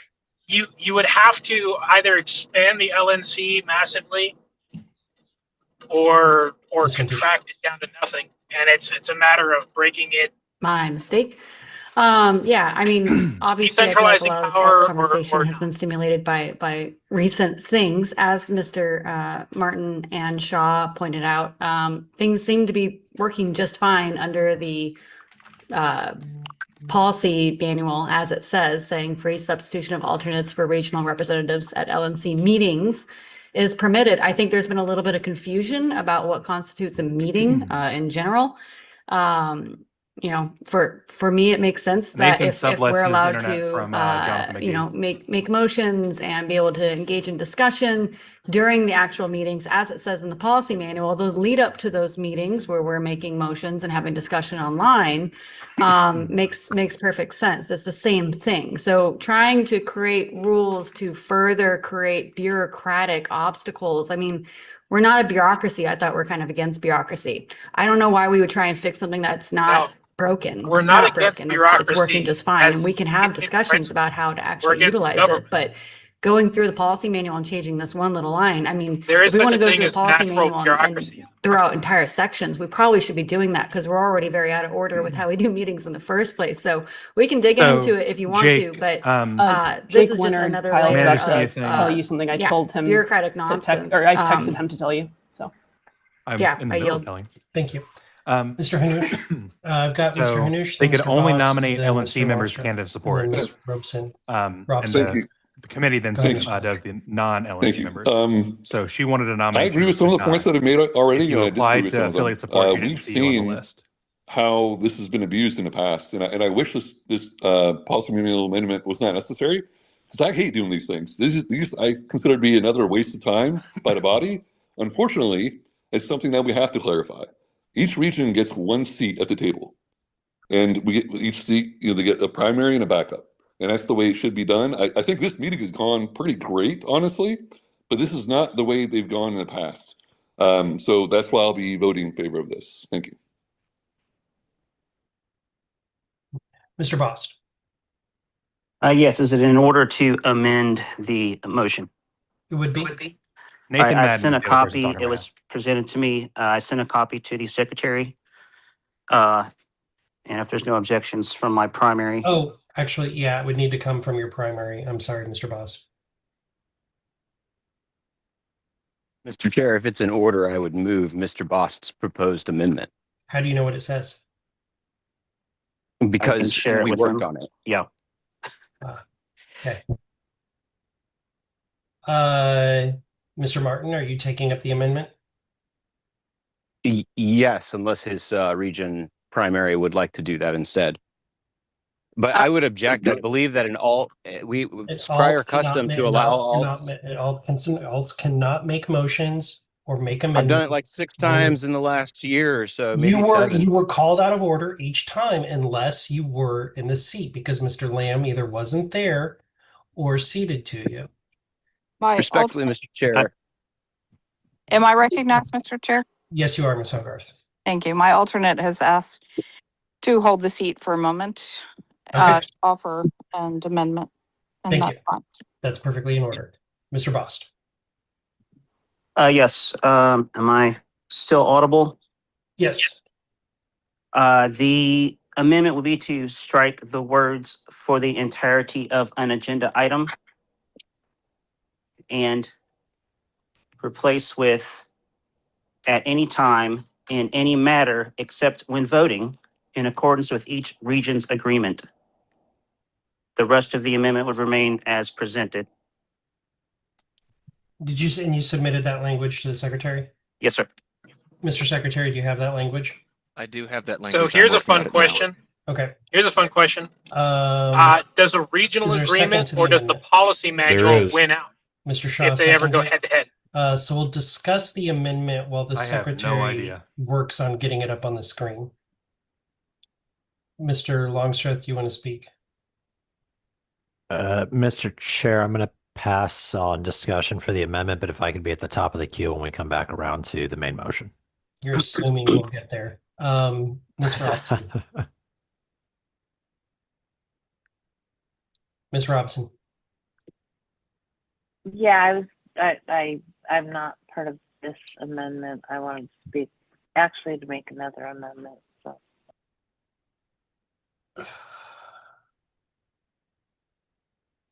Do you want to make an amendment right now to amend their amendment, or are you wanting to amend the? I'm not sure where we're at this moment, so I'm not sure what I'm supposed to, or what I want to do, actually. So Okay. I'd like to hear what he's trying to do, I guess.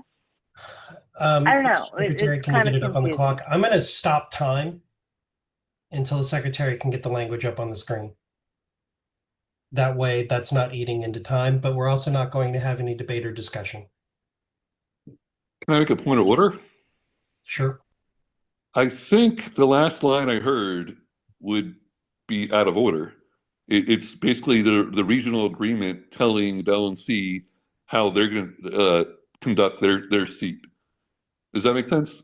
It does, but I'm gonna make a ruling on that and say the point's not well taken. For this reason, there was situations with their regional agreement that they allowed their alternates to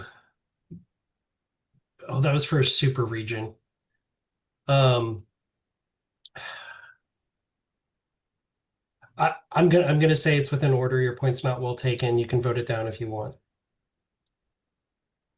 I don't see a reason why it wouldn't be within order for it to be in accordance with the region's agreement.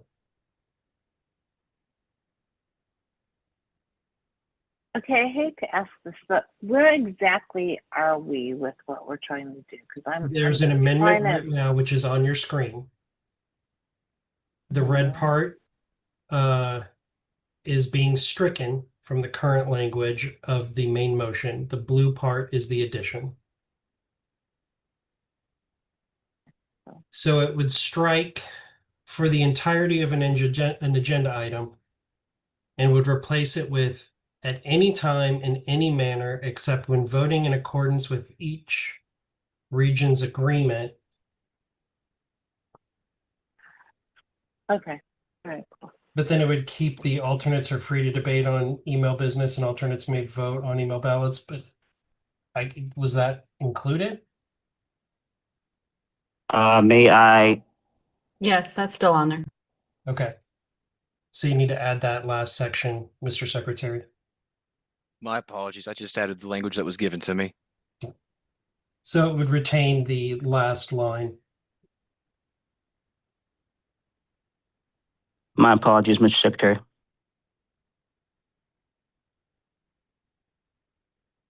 So. Yep, that's correct. Okay.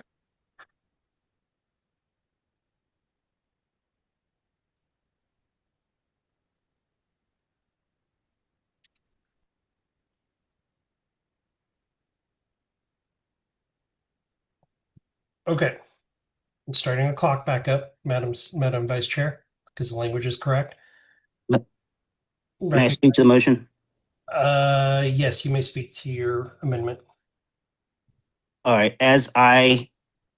What this means to me is it keeps the spirit of free substitution while also clarifying that we should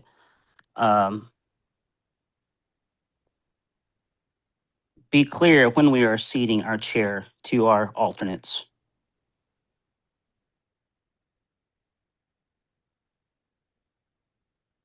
So that, to continue that thought, so the concern that we need to clarify what's going on, this does just that without inhibiting any rights of any members.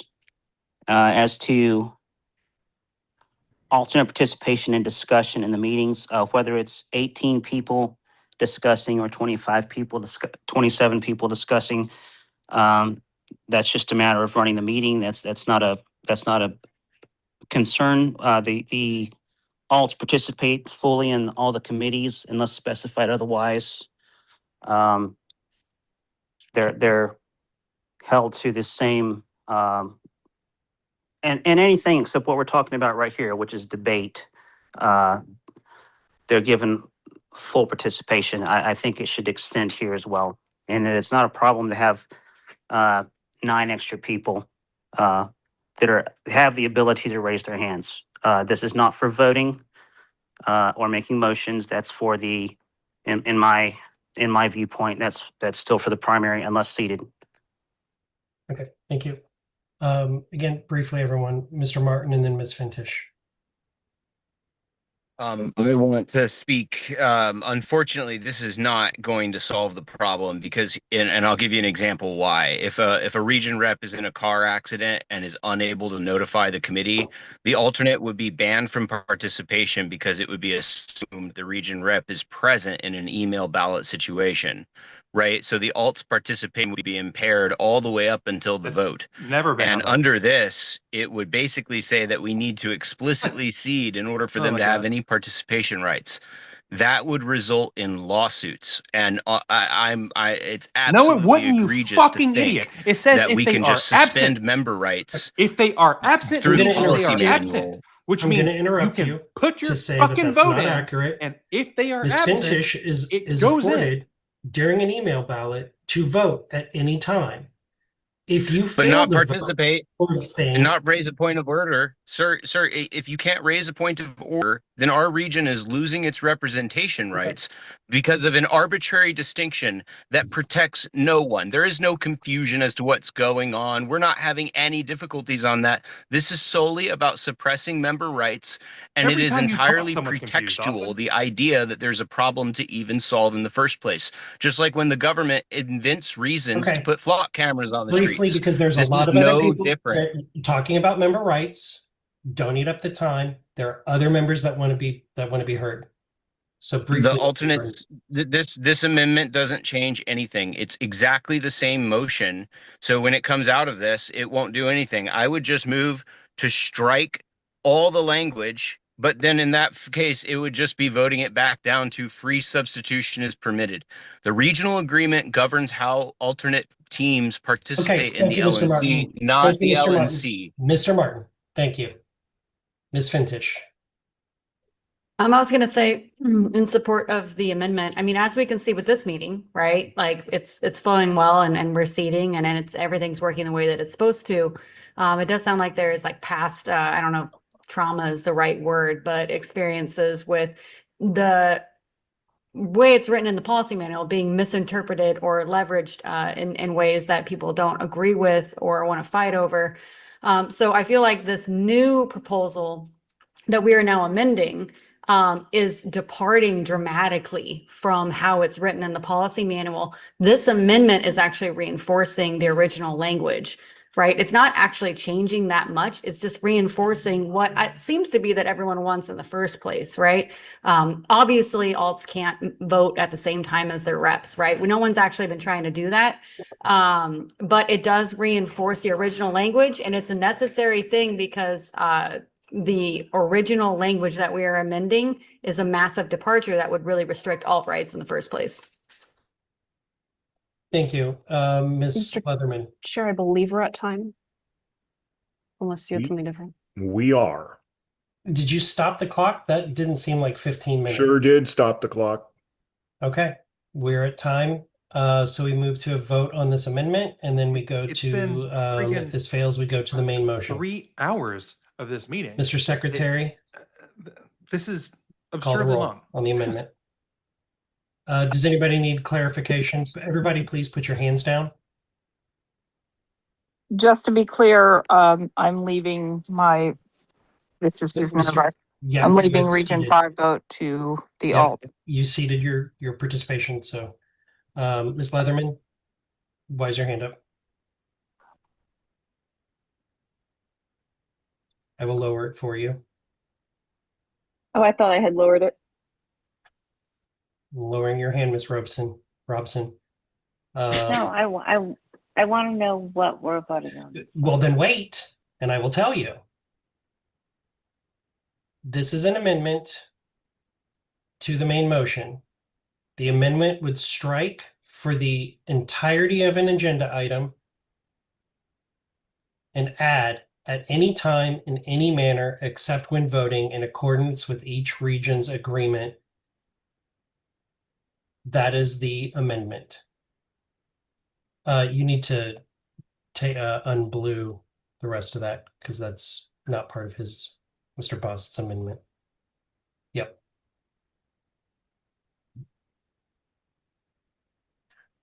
Okay. So we are voting on the Bost amendment to the main amendment, to the main motion. So this would strike for the entirety of an agenda item and add at any time in any matter except when voting in accordance with each region's agreement. Call the roll. Mr. Koffel. Nay.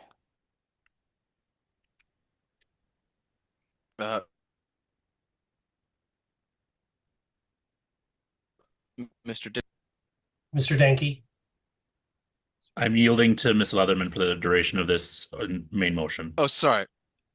I vote nay. Ms. Leatherman. Mr. Nay. Flores. Abstain. Vice Chair Griffiths. I pass. Mr. Hanoush. No. Ms. Hayes. No.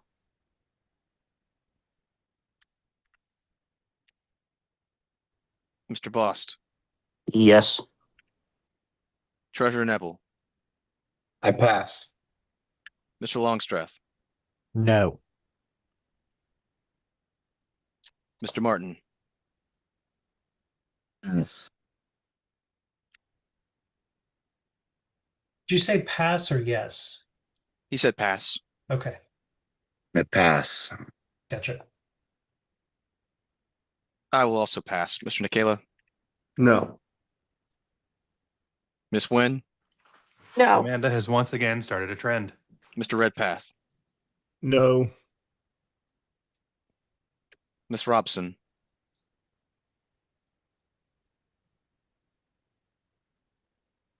Sorry, no. Ms. Robson. So that fails. She said no. Do you hear me? Sorry. Mr. Shaw. I'm going to vote yes. Mr. Thompson, No. Vice Chair Griffiths, I vote yes.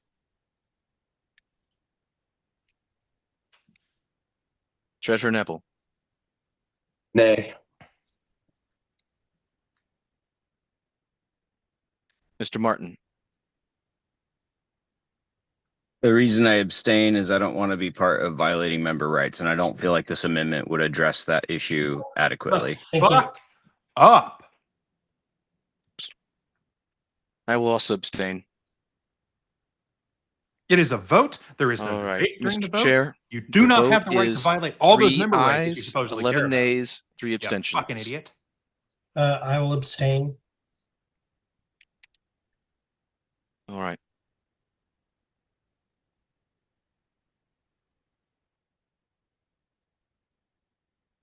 So the amendment fails. We move on to the main motion.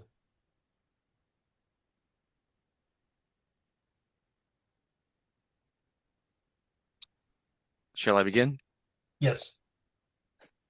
Mr. Koffel, Hold on one second. Mr. Shaw, is this a point of information? No, I was wondering if we were going back into debate on the main motion. No, time expired. all right, Time is Mr. for the whole Koffel, thing. I will vote yes. Mr. Danke,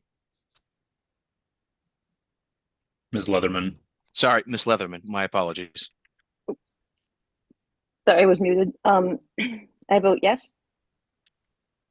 Mr. Flores, Abstain.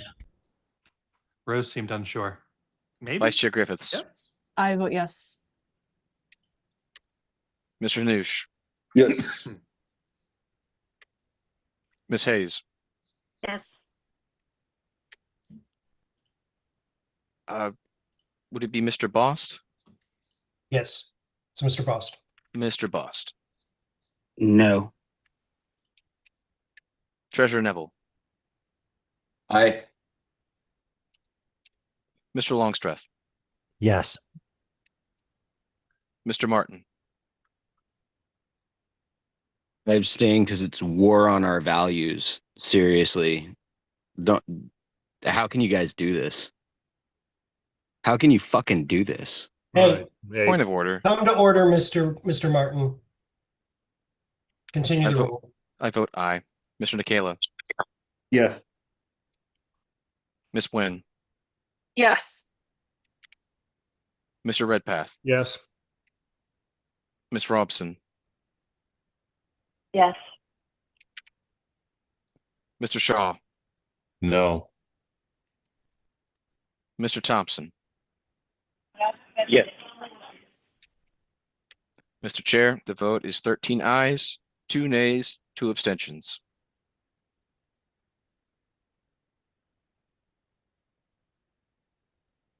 No, point of order, Mr. Chair. What's your point of order, Mr. Martin? The motion that we just purportedly passed is void because it violates the bylaws and member That is rights. not in order, Mr. Martin. That is not a point of order. And the vote hasn't. It is a point of order. You can rule it not well taken. It's not well taken, and you will be quiet. The vote is still going. Yes, sir. I will abstain.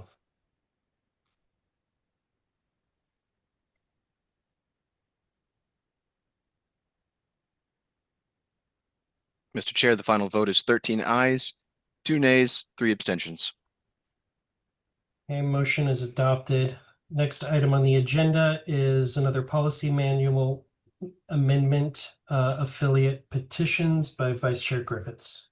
So, Mr. Chair, I'm going to be a little bit difficult. I know that will shock you. I have I would like to amend or offer a substitute motion for this amendment. What is the best way to go about doing that? Unfortunately, so the motion has to be moved. Okay. And then it would have to be amended, but you can't amend your own motion. All right. Is someone else able to move it so that then I could amend it? I'll go ahead and move it so that you can go ahead and amend your motion so that we can just get this rolling. Thank you, Mr. I'll Flores. second that. Thank you. Okay, so it was moved by Mr. Flores. Mr. Flores, would you like to speak to your motion? I would allow, is it, You can just say no. am I able to allow Ms. Griffiths to speak to it? Ms. Griffiths is already, or should be in queue because she wanted to do something else. Okay, I cede my time to her. All right, thank you. So I would move to amend to strike everything after the appendix and then continue again on the secretary or chair shall forward the request. So essentially what we'd be doing is we would be striking the LNC shall only consider a petition for affiliation if, and then items 1 and 2. Be striking that. And the reason for striking that, or should I wait for someone to second that?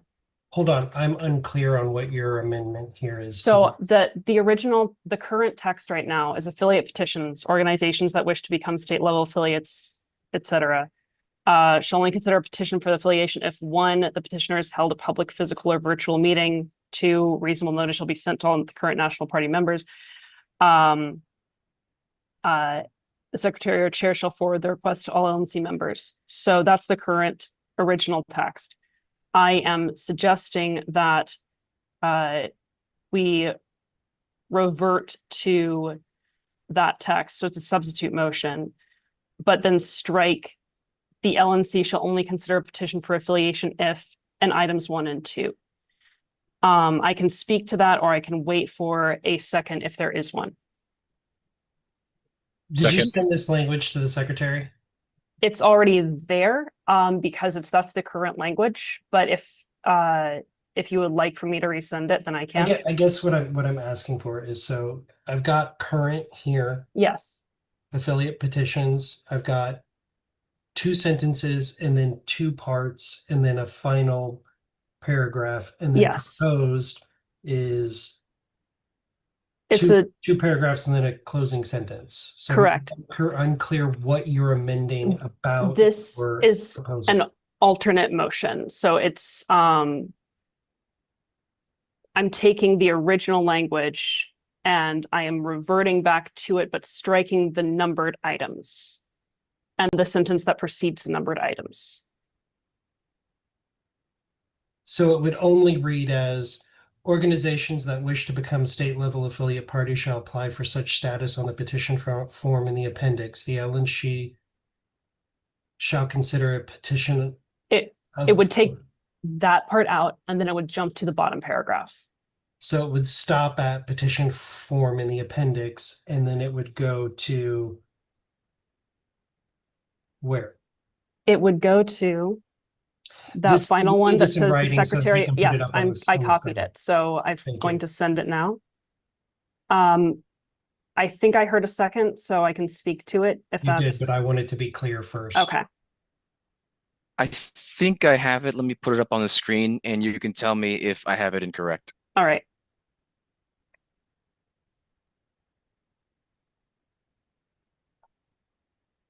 That is perfect. Yes, thank you. Speaking to it, first of all, I will still support the main motion. Yeah, wonderfully done. I will still support the original if that's what people would rather hear. The reason that I am proposing this change is because I believe that I would like to give more deference to affiliate autonomy or potential affiliate autonomy. I don't think it's right for the LNC to be telling affiliates who they need to notify for a convention. I understand the concern around it, but I think that if you have someone who's trying to spin up a new affiliate, then it should be up to them whom they choose to notify or not. And then we're able to see, was it fair? Did they notify enough people? Was this proper? But as for the policy manual, I don't think it's for us to dictate preemptively how people need to run their conventions.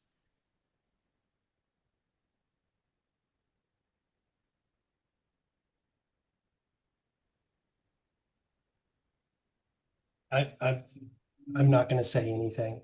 I may comment towards the end of this. I have issues with it not specifically saying National Party member participation in it. That's always been a standard of an affiliate. But I'm going to recognize the body. Just me. Mr. Martin, Mr. Shaw, and then Mr. Hinch. So I have on deck Mr. Martin. Mr. Chair, I am extremely concerned about what I'm seeing here in this, and I'm going to characterize how it comes across to me. It looks like we're saying that we're changing the rules so that we can play just outright unconscionable games with notice, so that we don't have to let our own members know. If an affiliate wants to spin up an estate, we could consider an affiliate that didn't tell everybody to come vote. And there's only one reason I can think about that. It's one thing to want to restrain an affiliate that's misbehaving. Maybe we have good reason to do that. But to change these rules in the middle of that process to completely disregard the safeguard that's in our own membership's best interest, right? I worry about the propriety of this. I worry that it may be out of order. I'm not 100% certain, but I'm really, this seems naked like partisanship. Like, not just that we had to stop an affiliate that we didn't like their behavior, but also that we want to engineer their replacement in a way that bypasses the will of our own members in that state. And I worry that doing this could actually open us up to legal liability, like so many Oh other my silly God. proposals. And I'm sorry to keep invoking that, but that's what it seems like. Mr. Chair, I object to the consideration of this. I can't do that to the amendment. I apologize. Yeah. You're a step ahead of me there. But I guess for the record, Mr. Chair, I'm really concerned about this. This goes a big step beyond just, this makes the LNC into the evil that everyone has feared for decades, and the arguments against centralized party power. And I would urge the members to think carefully. Yeah. I just want to say I'm waffling on. There's a part of me that does not feel like this is in order. I can withdraw, Mr. Chair, since I am fine with the previous one. Anyhow. If you want to rule it out of order, I won't object to the chair's point of order. I don't think I have a reason to rule it out of order. Mr. Chair, debating here. Mr. Point Secretary. of order. I don't believe the motion was seconded. It was. It was. Oh, it was. My apologies. Because I checked the second before I let somebody speak to their motion. I can't engage in debate. I'm sorry, I shouldn't have on this. Mr. Shaw and then Mr. Hinch. Thank you, Mr. Chair. I need to let Barbara in. Considering what I'm seeing here and the huge implications that something like this could have, I would like to make a motion that we table this whole thing to a future meeting so that this can be properly workshopped and we can figure out the implications. Because trying to figure this out in just a couple of minutes for something like this that could have such large implications on, to our organization, I think we're moving a little too fast here. We need to get this workshopped and something that people can look at over a period of time before we show up to vote on it. It is in order. A motion to table would be in order. I'll second that.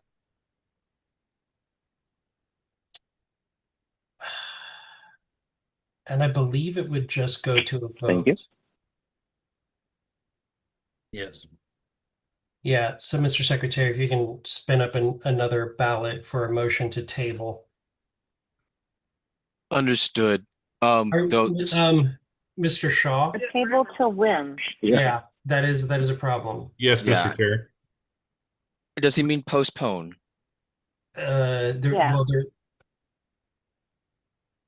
Yes. the intention here is to basically take what we're doing here, put it on pause until a future meeting so that this thing can be, Are you saying you want to postpone this item until the next LNC meeting? Yes. Okay. I mean, my assumption is that there may be some workshopping that could end up happening in between the two meetings so that we have something that's a little bit Okay, more. no debate. Yeah. I just wanted the clarification. So it's a motion to postpone until the next LNC meeting.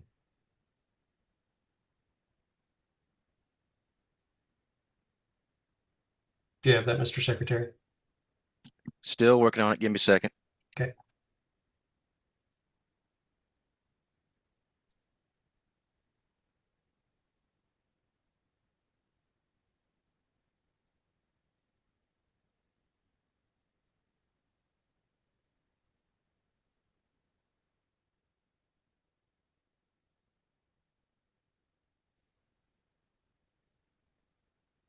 All right, let me get it up on screen. Hold on. Yeah, a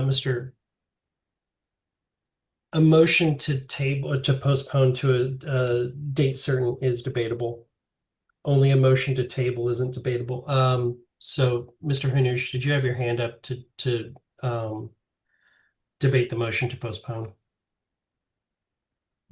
Go ahead, Mr. Hanush. It was for the amendment to the amendment thing, but yeah, nothing on this. Okay. Whenever you're ready, Mr. Secretary, to bring the roll call up.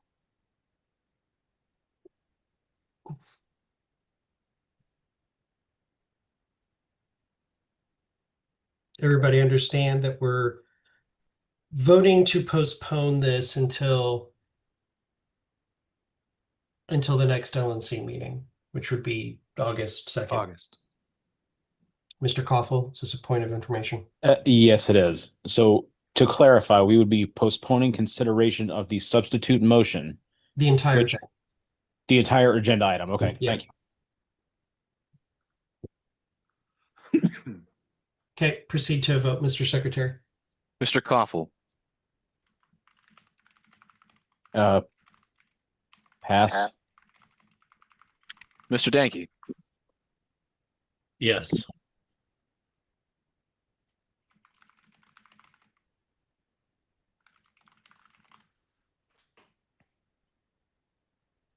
Mr. Flores. Yes. Vice Chair Griffiths. Yes. Mr. Hanush. Yes. Ms. Hayes. Can I abstain for now? You mean pass? Yeah, she meant pass, not abstain. Understood. Thank you. Ms. Hogarth. Yes. Treasurer Neville. Aye. Mr. Longstreth. Abstain. No, you know what? Vote no. I'm sorry.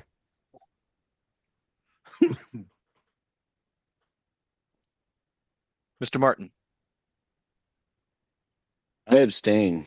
Get yourself sued if you want. Or not. Either way.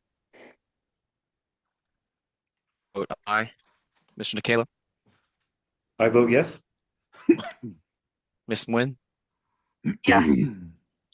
Mr. Redpath. Yes. Ms. Robson. Abstain. Mr. Shaw. Abstain. Yes. Mr. Thompson. Yes.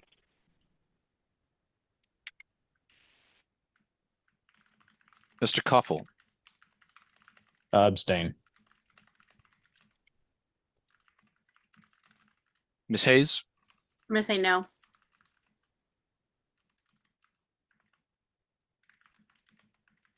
Mr. Chair, the vote is currently 12 ayes, 2 nays, 3 abstentions. I'll abstain.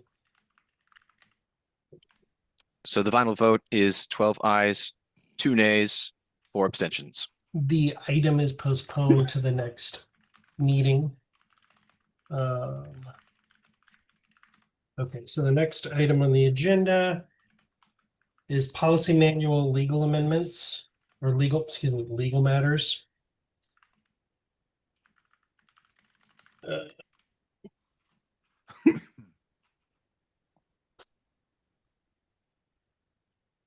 I am going to pass the gavel to Ms. Griffiths for this one. All right.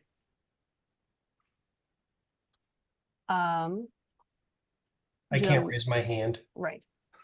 Would you like to move? Yes. Yeah, I'd like to move policy manual amendment on legal matters. Move to amend policy manual section 1.06 legal matters, creating section 2, authorize the management of lawsuits, to add the following line after the second sentence of the final paragraph. LNC members shall be permitted to observe meetings of the litigation committee. Second. All right. May I speak to my motion? Yes, Mr. Chair. I brought this on behalf of a discussion with other members who requested this. I'm not saying that it necessarily is a good idea or a bad idea, but I said I would bring forward the motion and to kickstart the debate and discussion. The litigation committee operates as a confidential committee where they do the business of making recommendations, reviewing things from the attorneys, and then ultimately submitting that to the chair and the executive committee for them to make decisions. But the final decision lies with the chair and the executive committee. The question was presented that the body doesn't know what the deliberative process is. My rebuttal is that when it is time for the directors as a whole, for the board as a whole, not just the executive committee, to make a decision on something, that they're then informed of all of the discussions as we've exampled in our own meetings, which I obviously can't go into, but everybody's allowed to speak, everybody's allowed to ask questions. The members are sent the court filings. Actually, we have been posting the court filings publicly. So I don't know that it's necessary, but that there are members of the litigation committee that are here that can speak to it now. Mr. Nikela is on it. He oversaw it when he was chair, and so I would ask him to speak. All right, Mr. Michaela. Thank you very much, Madam Vice Chair. I think this is a double-edged sword, and I'll explain why. I think there's some members of this body that would probably do well seeing what's going on in litigation committee, why the decisions are being made, and probably helpful for them to make future decisions, or at least to play along and provide oversight. Now, on the other side of the coin is the fact that this board has had many leaks.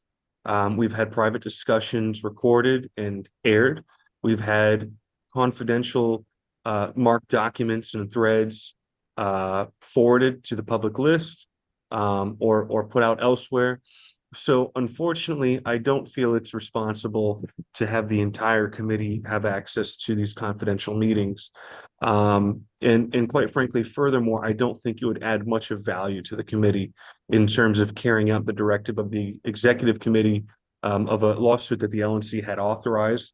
Now, I've had conversations with fellow LNC members about what would it look like to have more, I guess, transparency in the sense of the committee at least releasing some kind of updates periodically, shortly after meetings, or the ability for the committee to directly address LNC members.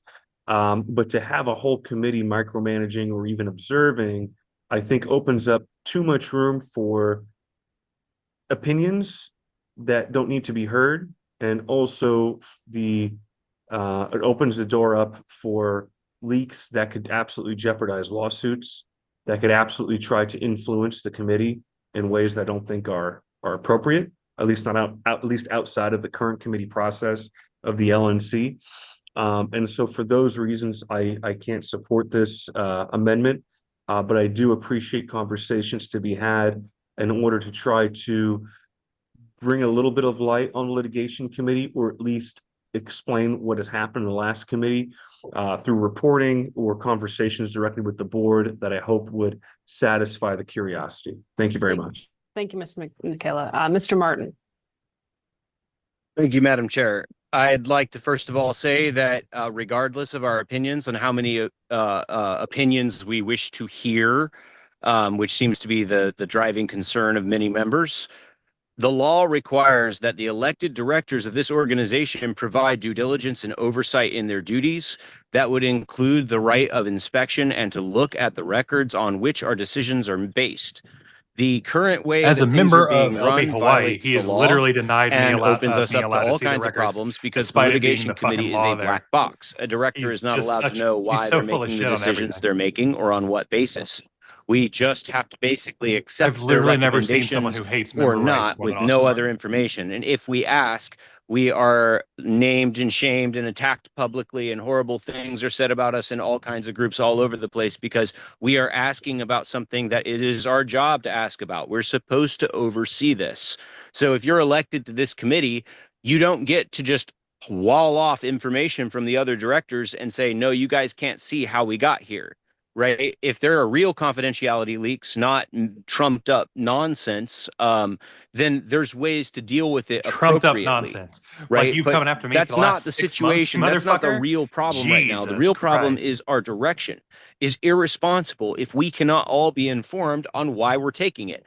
I can't, in good conscience, He's vote literally blind. released a And it's video of executive absurd that session. people want to say you should, Mr. Director, because we don't want to suffer your opinions, even though I would have no right to interrupt a meeting that I'm not a seated member in. I would only be able to observe and understand for my own duty of due diligence. And so this is being construed as like a right to disrupt. It's offensive and it's a problem. Here's the problem. We don't need a rule saying we're permitted to do this because we are already permitted to do it. And as you guys know, this is something don't that any understand why member he's being allowed to could continue very talking. quickly take the LNC to court over and sue them, and rightly so. And a court would order that the litigation committee needs to be open to directors. This is not even a controversy.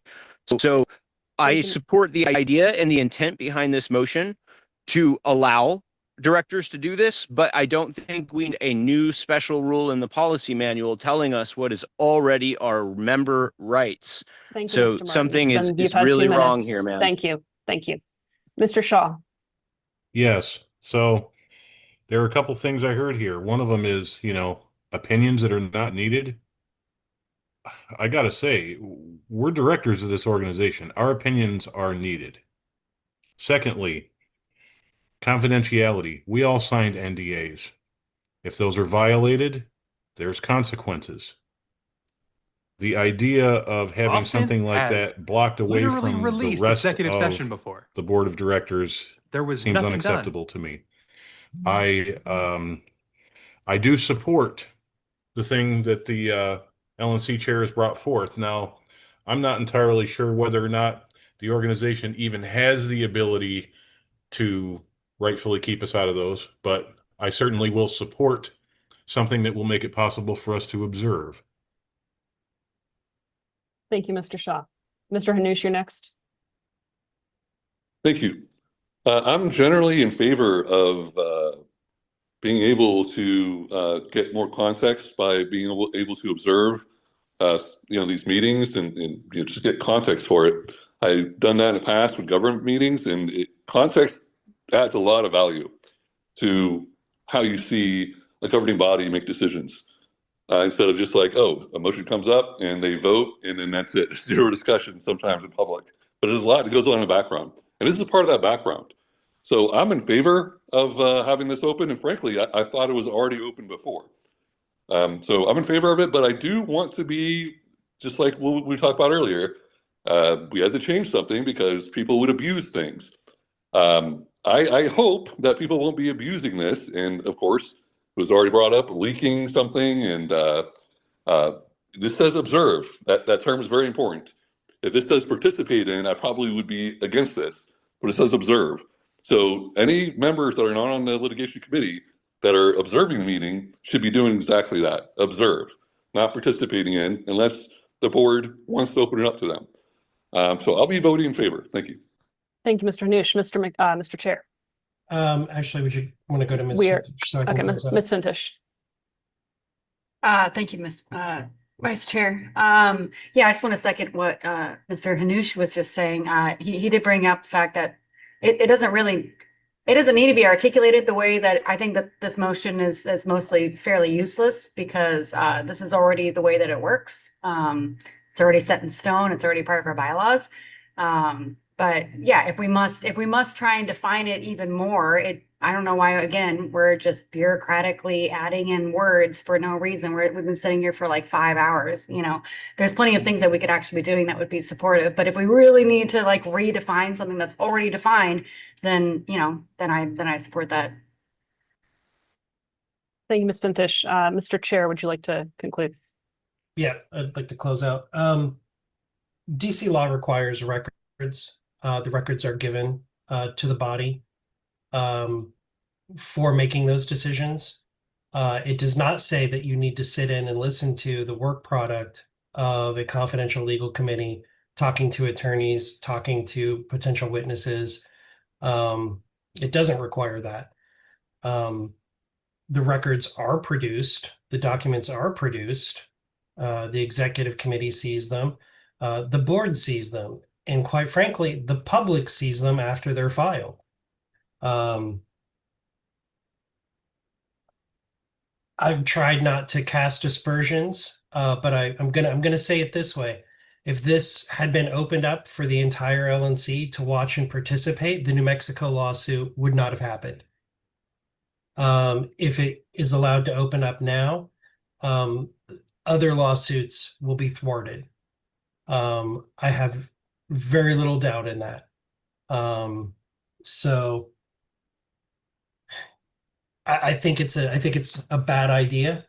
Do we have 10 minutes for this or 15, Mr. Chair?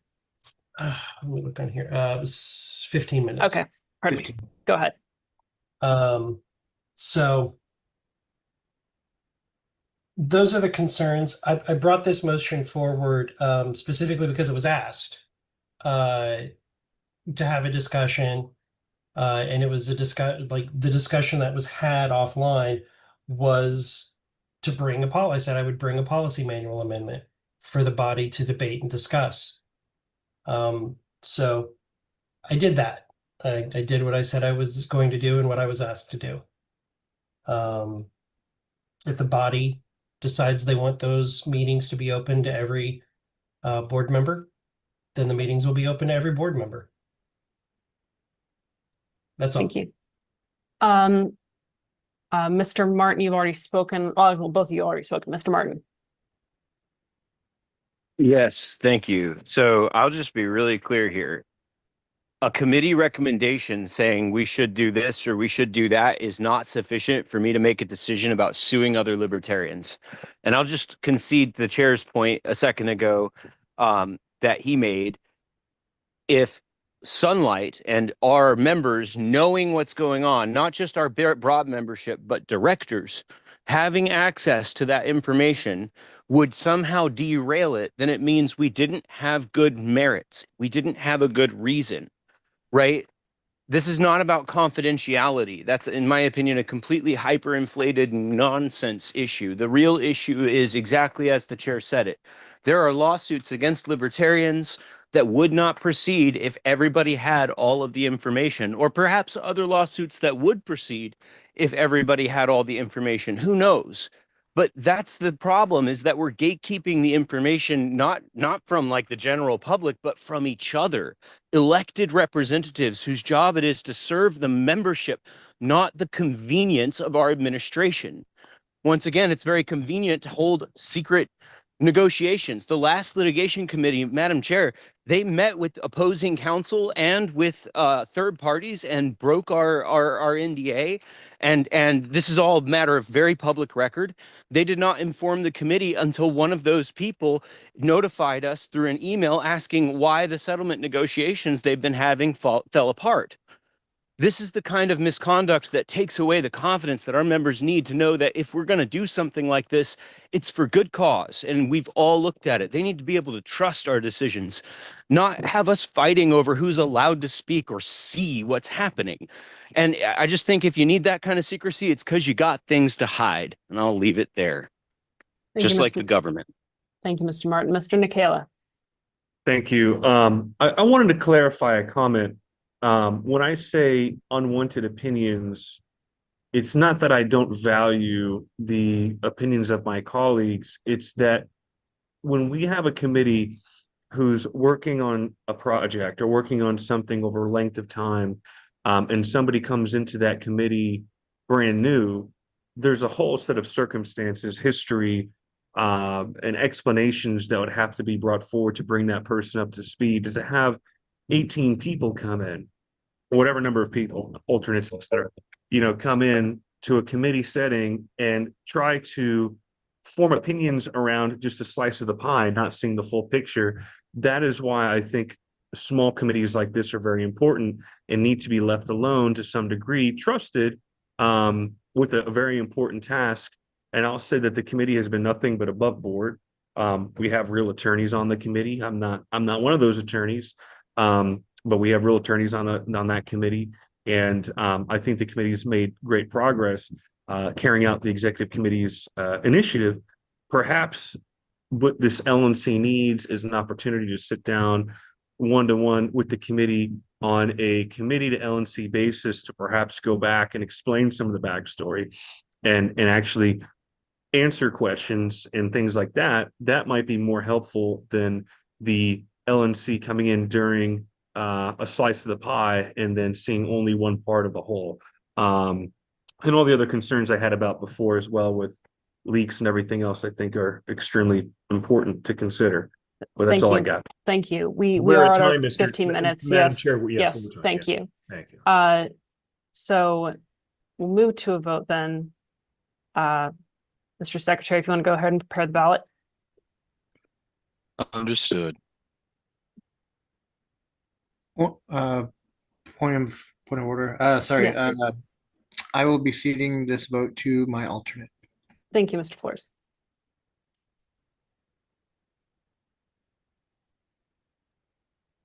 Shall I take the vote?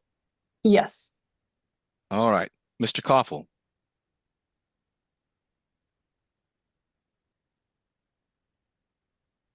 No. Sorry, I was waffling. Mr. Danke. No.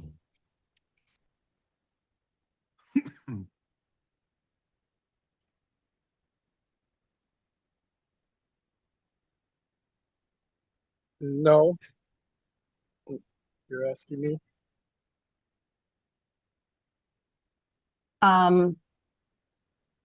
Yeah, skip. Thank you.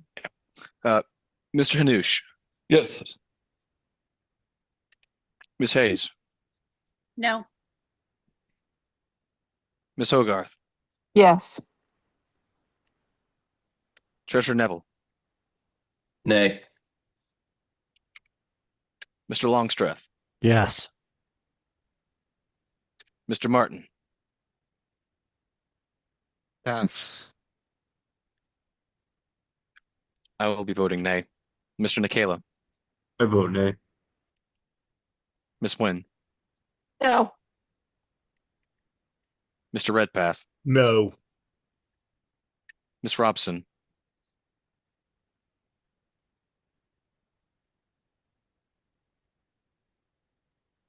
Sorry, pass. Mr. Shaw. Yes. Mr. Thompson. No. Mr. Martin. Mr. Secretary, please note for the record that I cannot participate in this vote. It is absolutely. Wait, excuse me, we're in the middle of the vote, Mr. Martin. Mr. Martin, it's not a monologue, it's a vote. Legitimize. Mr. Martin, come to order, please. Mr. Martin has indicated he's not participating. That is how a chair is supposed to work. Thank you, Amanda. Ms. Robson. No. Mr. McMahon. Abstain. Madam Chair, I am allowed to make an express abstention, and when You I may make an expressly abstain, express abstention and I not am give allowed- a monologue. I am Mr. allowed Martin. to give a Mr. reason Martin, for my come abstention. to order. point of order. You can make your point of order after we finish the vote. It's almost over. You're depriving me of my vote. Would you like to change your vote? I would like to make a point of order about my ability to abstain. Never mind, I'll leave it. Thank you. All right. I would just, Madam Vice Chair, Yes, I believe he did express an abstention. he did.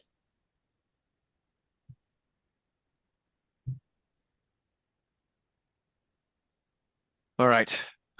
Madam Vice Chair, the vote is 4 ayes, 11 nays, and 2 abstentions. I will abstain. Thank you. The motion fails. Point of order, Madam Chair. Yes, Mr. Martin. Members must be allowed to exercise the same rights as other members. And while you may find my commentary sometimes inconvenient, Mr. it Martin, really hampers business, ma'am, when we cannot proceed because of silly bickering. you're When it welcome. just take me 5 seconds. I yield. You're welcome to give your commentary, Mr. Martin, and I believe the chair is eager to resume the gavel, I'm sure. You're welcome to give your commentary during debate, not during a vote. That is also in the interest of member rights, so that their votes are not unduly influenced. Madam Chair, I would suggest that you read up on how that you can give a reason for an Call the member abstention. to order. I'm sorry, Mr. Anish? Please call the member to order. Thank you. Mr. Martin, please come to order. Mr. Chair, would you like to resume your gavel? That sounded like a plea. I also need to plug in yes. my computer, so. Okay.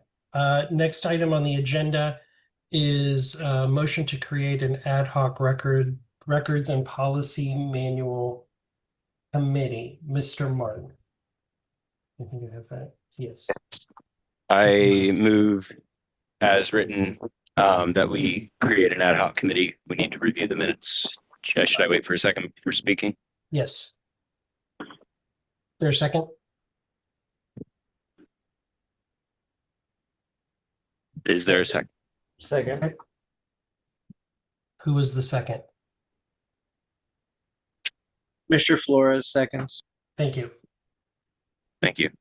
Go ahead. Mr. This Martin. is an extremely important item of business. For the last year, our committee has basically been running dark with scattered minutes, which are not being regularly approved.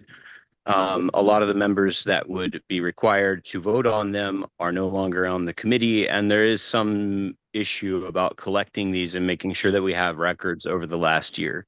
This is important, especially for new members. There's things that have already come up in committee before. It's really helpful to know about those. And it's not fair to them if they don't have accurate records available. So my intent with this committee would be to go and reconcile the minutes and the meetings and make sure that all of the policy manual amendments and other stuff is properly accounted for. It's largely housekeeping, but it's really important because we have a serious problem if we don't have approved minutes for a lot of our decisions. Because if it's ever challenged, something like that could become a real problem for us in a legal perspective. So I'm hoping that we can kind of clean up the mess from last term.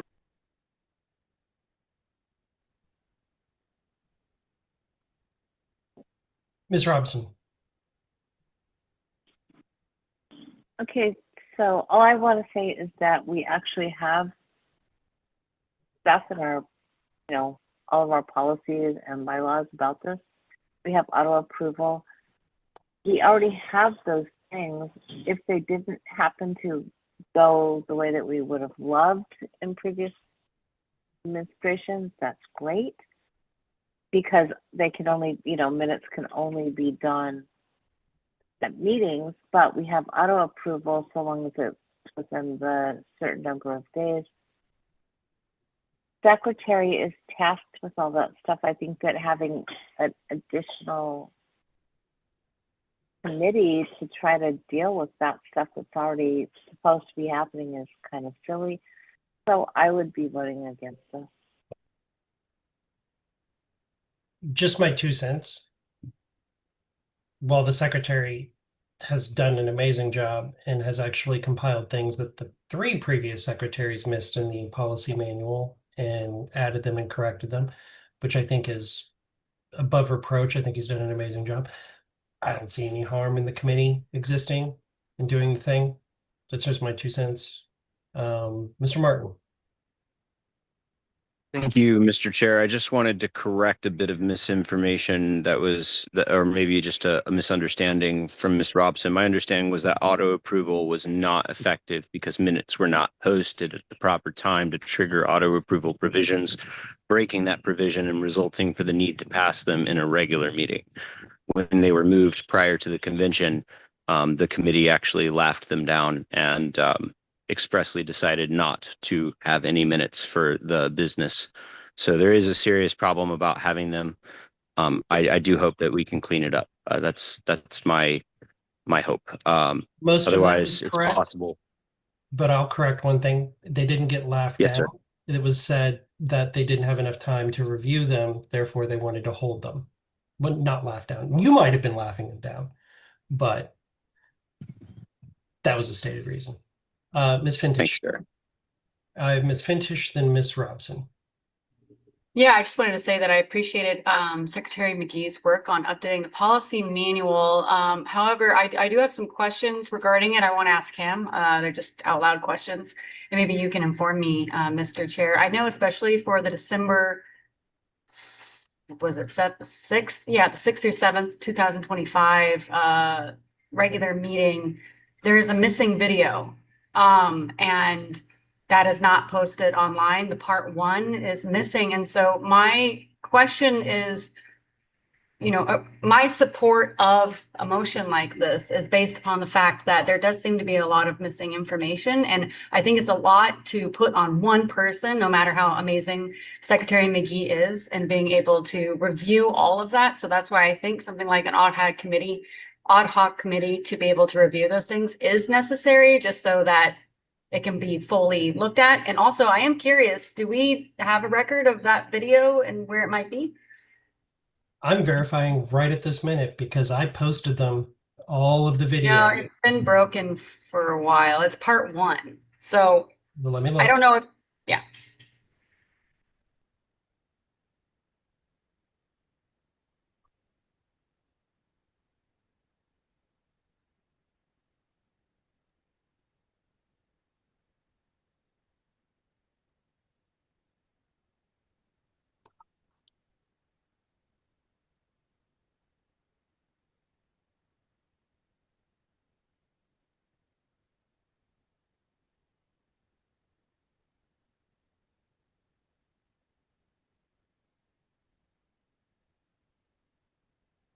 It is not there. It is linked, but it is not there. I will dig into the YouTube account to figure out why it's not there. And if I could just, we had one video in October that had a content strike because of somebody showing pornography. We didn't have the ability to share turned off. So somebody shared their screen and played some hardcore porn.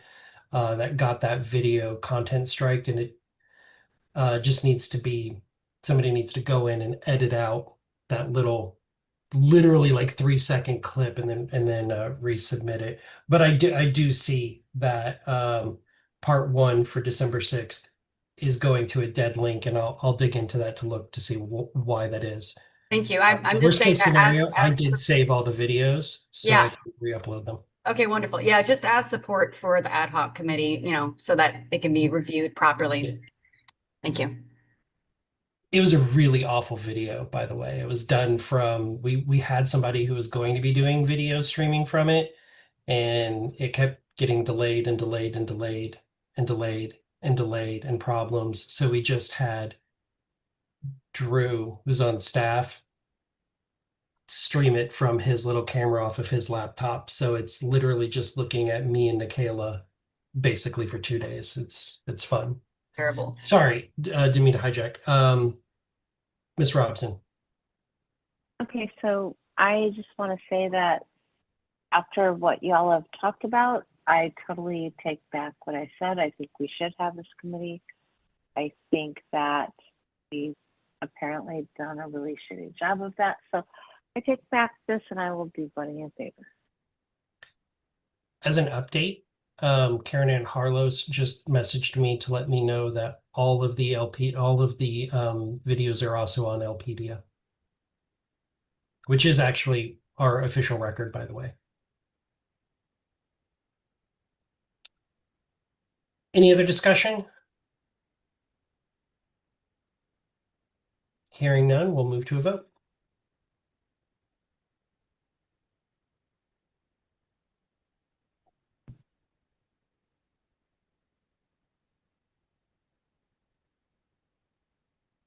I cede to Mr. Phillips. Understood. Mr. Koppel, Aye. Mr. Danke, I'm gonna pass. Mr. Phillips, Aye. Vice Chair Griffiths, Aye. Mr. Hanoush, I'll abstain. Ms. Hayes, Yes. Ms. Hogarth, Yes. Treasurer Nebel, I abstain. Mr. Longstreth, Abstain. Mr. Martin, Yes.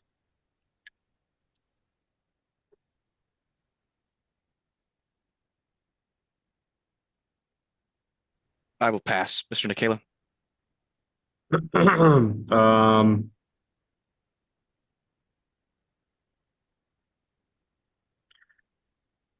Um, I will vote aye. Ms. Nguyen, Abstain.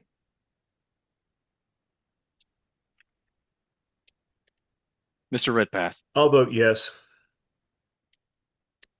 Ms. Robson, Vote yes. Mr. Shaw, I'll vote yes. Mr. Thompson,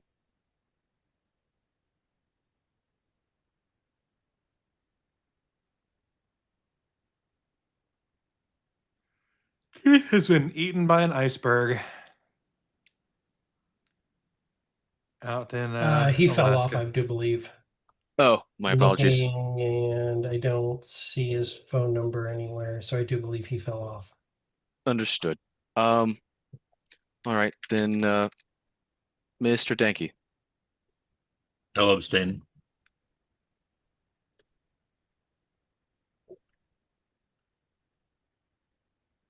I will also abstain. You abstained under Nikela. Thank you, Mr. Chair. It's been a long meeting. All right, Mr. Chair, the vote stands at 10 ayes, 0 nays, and 6 abstentions. I'm going to vote yes. So the final vote is 11 ayes, 0 nays, and 6 abstentions. Thank you. Next item, motion passes. Actually, one question. Something that I didn't ask you.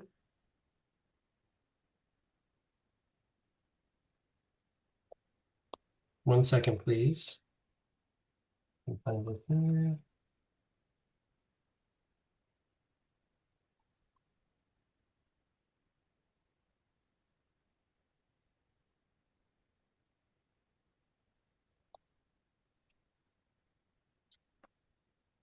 Mr. Martin, what's your intention on populating this committee? Well, Mr. Chair, sorry, let me turn myself on here. I don't imagine that I will be in control of the committee or any of its outcomes, so I will leave it up to the discretion of the body. I am willing to serve on this committee if the body so sees fit, and I would be happy to do so. But it's really just about making sure that the records get taken care of. Since it's an ad hoc committee, is there any objection to the chair filling the committee? Um,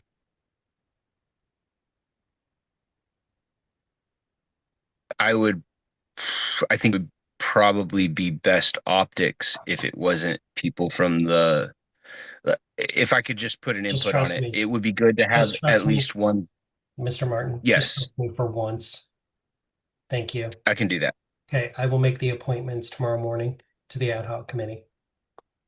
Thank you, sir. Sometimes it's best just to trust me. I know it's not in your nature, but If I may, Mr. Chair, yeah, I was just going to suggest that it should probably be a mix of I'm not going to put people anybody who that was an officer. I'm not putting myself on the committee. Yes, sir. Yeah. I just meant like a You'll be mix of fine with some it, who are trust there, me. some who are not. Yes, sir. You'll be fine with Thank it. you. And if you're not, you can bring it up to me. Next item Thank on you, the sir. agenda is item K, policy manual amendment to eliminate the Financial Standards Committee. Madam Vice Chair, I'm gonna pass the gavel to you again. Oh boy, so fun last time. All right. Would you like to introduce your motion? Yes. Item 4K, policy manual amendment to eliminate the Financial Standards Committee. Move to strike Financial Standards Committee from section 103, committees, committee appointments, and to strike section 104, committee scope and responsibilities, 9, Financial Standards Committee, abbreviated FSC. Right. There's a second.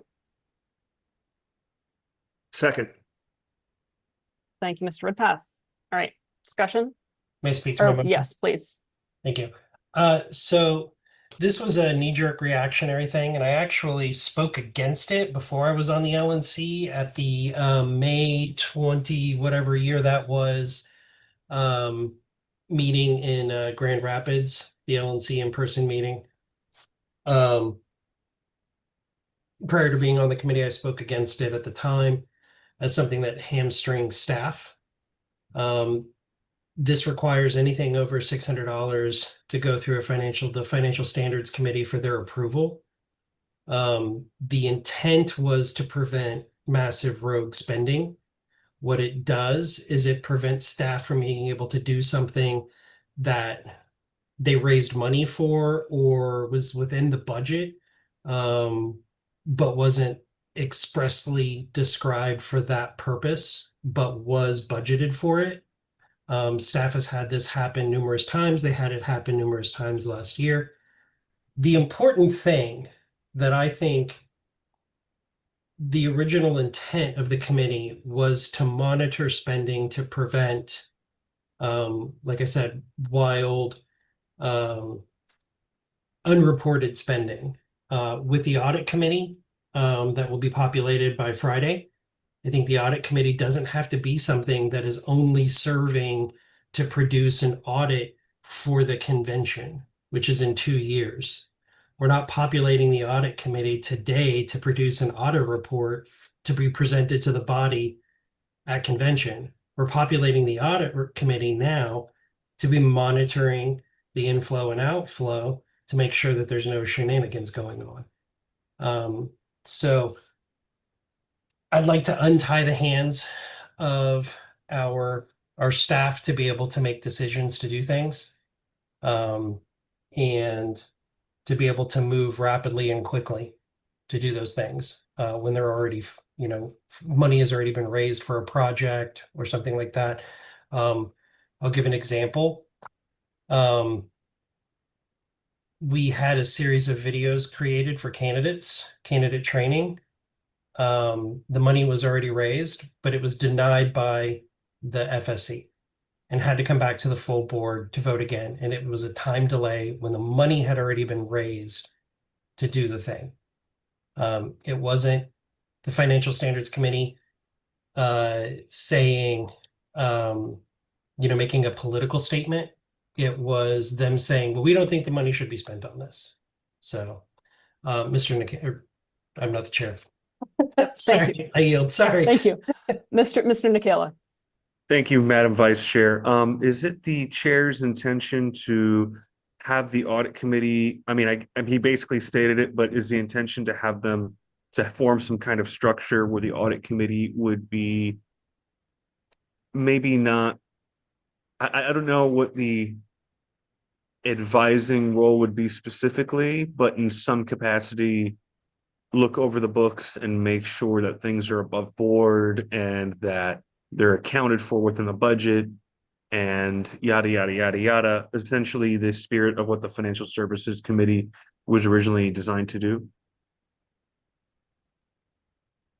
Mr. Chair, would you like to respond to that? Sure. Yeah, I think the audit committee isn't about approving the expenses, but accounting for the expenses. We also have a comptroller through our bookkeeping company that monitors all of that. And we have a third party who is managing the books, and it gets reported to the treasurer, and the treasurer oversees it with staff, and then makes that report. So there's a lot of checks and balances that go into following the money. But like I said, it was a knee-jerk reaction to stop the spending of the money first. And sometimes that is very damaging.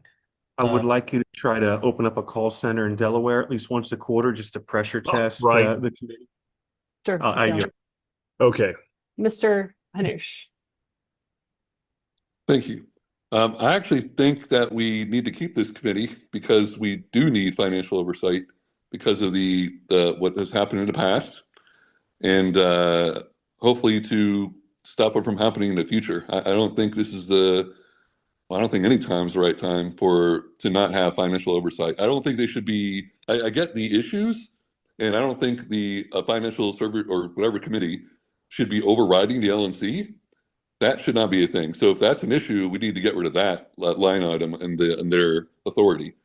But as far as just things going for transparency reasons, I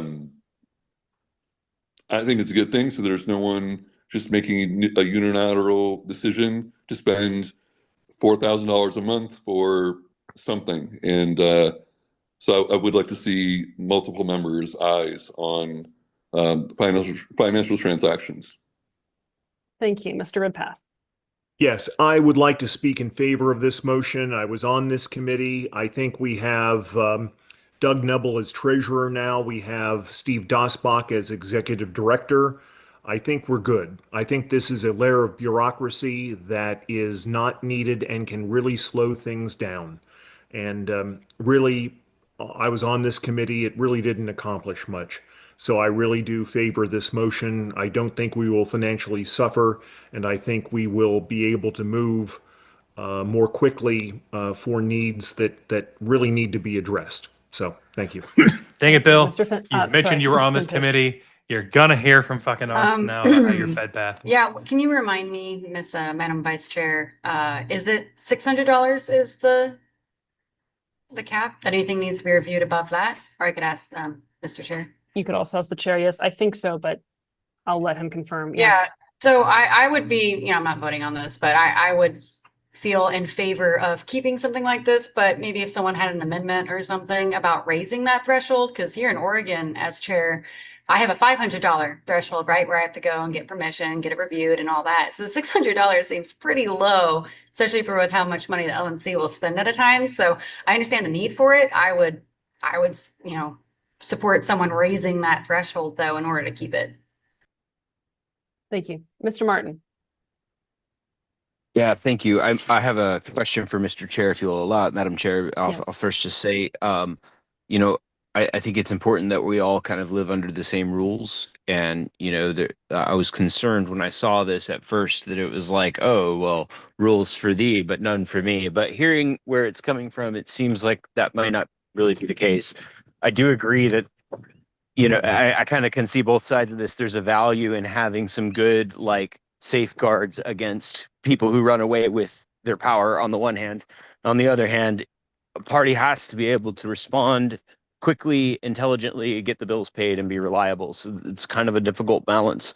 I think the question for Mr. Chair is do you feel, and maybe it's a clarification on the motion, it sounds like what we're doing is we're having the audit committee take over this functionality. Is there perhaps a way that we could get the audit committee to maybe like report on some things maybe more often, or take a more active role in oversight to help make sure that we get the level of financial oversight we want, but it doesn't function as a barrier? Would that be something that might help some of the other members maybe find some agreement on this? I guess I should ask, are you open to I'm just waiting to be recognized. Yeah, Mr. Chair, you may respond. That is actually my intent. I want the audit committee to be providing reports regularly, you know, monthly, quarterly, something where they're actually looking through the spending and giving those reports as a separate to the financial reports that we're getting from the treasurer and also through our accounting firm. But that's what I want the audit committee to be doing, to be independent from us, to look at that and to be that safeguard, but not the barrier. I can tell you, if I may elaborate, Madam Vice Chair, Yes. we just came up against it because we don't have a financial standards committee. And that's why me and Dosbach are going alone to Freedom Fest on our own dime. So we can't just approve things. So we just said, screw it. We're just going to go. Those are things that happen. You know, that should be in the normal course of doing things. If a piece of software that you only need for 2 months is less than $600, but is $600 for the year, but we need the piece of software today to do a thing, it either has to be paid for out of the chair's pocket, because he's such a wonderful dude, or you have to wait for the Financial Standards Committee to approve it because it's over $600 for the year as a service, even though we're not going to keep it for the full year. So, it's just a barrier of approval. It's a level of bureaucracy that we would want to kill if it was a township advisory board, when there's already an outside audit that is done, that I would like to see them doing more than just preparing the audit report for convention. I'd like them to be providing information to the full board without a filter on a regular basis. I don't know if monthly would be fair to say to them, but at the minimum quarterly. I'd love to see monthly, but that's what I would like to see. Thank you. Madam Chair, if I could, yes, if Mr. I could Martin. offer, if Mr. Chair agrees that this is a good idea, perhaps I could offer just a simple amendment to say, request the audit committee to provide quarterly reports in taking over the duties of FSC without the approval. You don't have to spell all that out, obviously, but would that be in order? Is that necessary? I don't think it would be in order to amend this to say that for the within the policy manual. I think it would need to be a separate thing.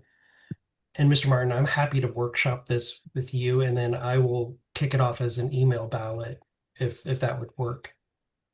I'm open to that. I'll let you guys decide how. Thank you for sharing and for your candor. Thank you, Madam Chair. Thank you.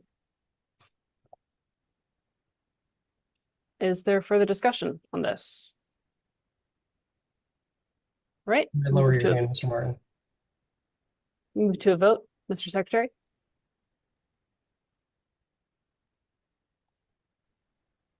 Mr. Secretary? Thank you. I went to sleep. Yes, here we go. Mr. Koffel. Aye. Mr. Danke. Yes. Yes. Mr. Flores.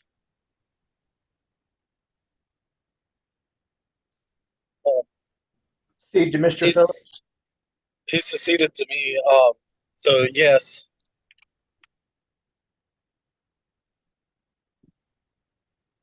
Mr. Hanush. No. Ms. Hayes. Yes. Ms. Hogarth. Since we no longer have an incompetent thief as a chair, definitely yes. Treasurer Nebel. I vote aye. Mr. Longstreth. Aye. Mr. Martin. I will abstain. I will vote aye. Mr. Thompson is back, but he's back. Just FYI. I saw. Give me a second so I can rename him. I'll rename him. Okay, we can go ahead. All right, Mr. Kayla. I abstain.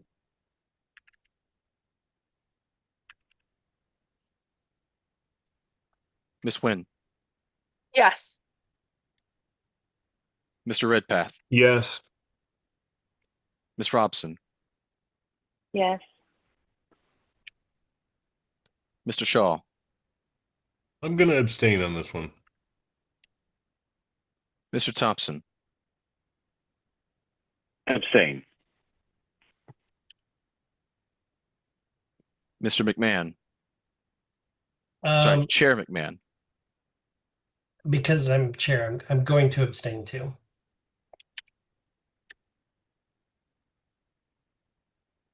All right, Madam Vice Chair, the vote stands at 11 yeas, 1 nay, and 5 abstentions.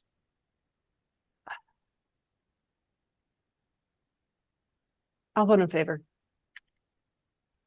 So the final vote is 12 ayes, 1 nay, and 5 abstentions.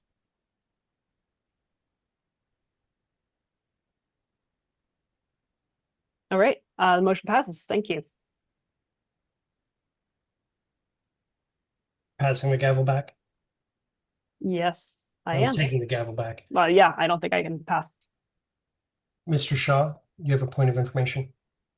It's actually a point of personal privilege. It's getting almost midnight. We've been at this for almost 5 hours. I'm kind of wondering if you'd We have one entertain a item motion left. to adjourn We have and one. push the further business to old business for next meeting. We have one item left. I mean, if you're making a motion to adjourn, it's always in order and not debatable. Are you making a motion to adjourn? Sure. Okay. Is there a second? 1, 2, 3. Dies for lack of second. Wah, wah, wah, wah. Next item is policy manual amendment. Other matters, email, Madam Vice Chair. Okay. There's one So thing yes, left. this Let's has cut to it off do right with quick. the fact that there have been folks that have been, sorry, I will introduce my motion, which is essentially to allow the chair to direct staff to block someone who has been spamming from using that particular forum with a majority vote of the LNC that can be reversed, and the chair must notify the LNC within 24 hours of making such a direction. Second. Okay, it's been moved and seconded. All right. Would you like to speak to Yes, I your- would. I'm Okay. sorry. I'm turning something off. All right. So this came about, and I'll break the mystery right now. So this happened offline. There was a discussion where the chair said that someone should be able to, or someone should make a motion that essentially says, all right, the chair can direct staff to block a user, that particular email, from using that particular form. And so folks workshopped a motion.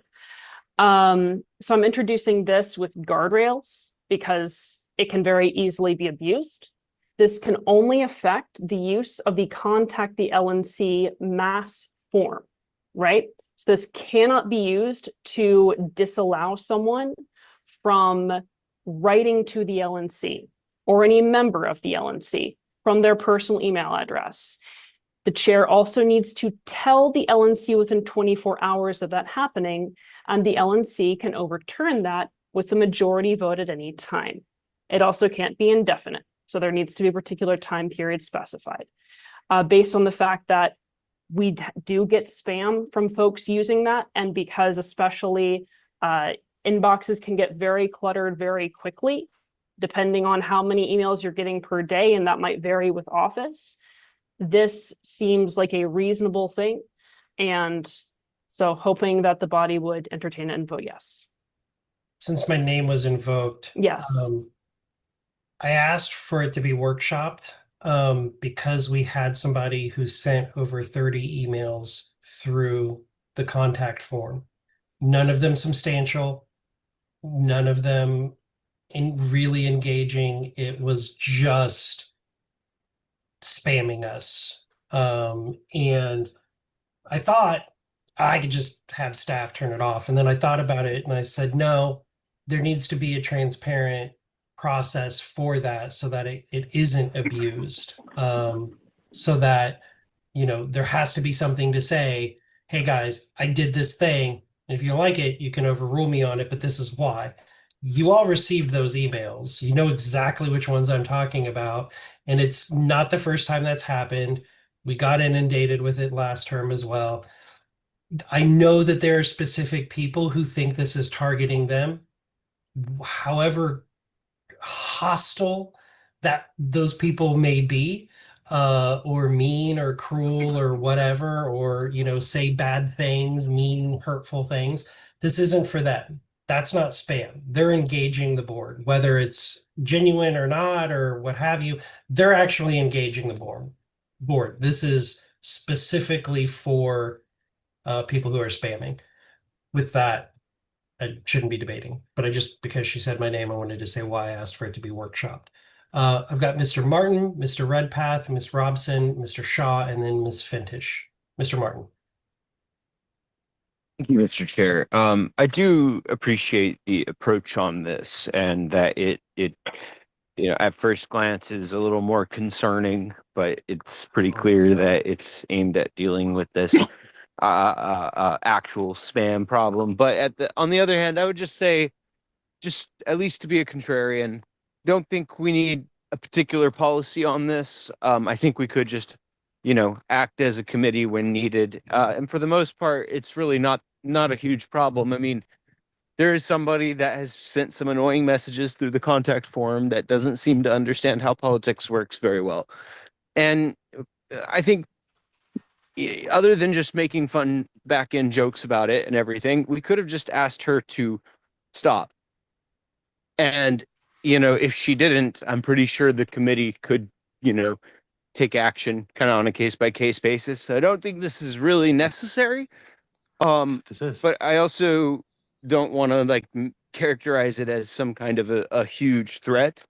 I don't see how it could easily become that, but it's a slippery slope. Any policy can be abused or reinterpreted later. So I tend to be a little conservative on rulemaking. So I appreciate the spirit in which it's brought.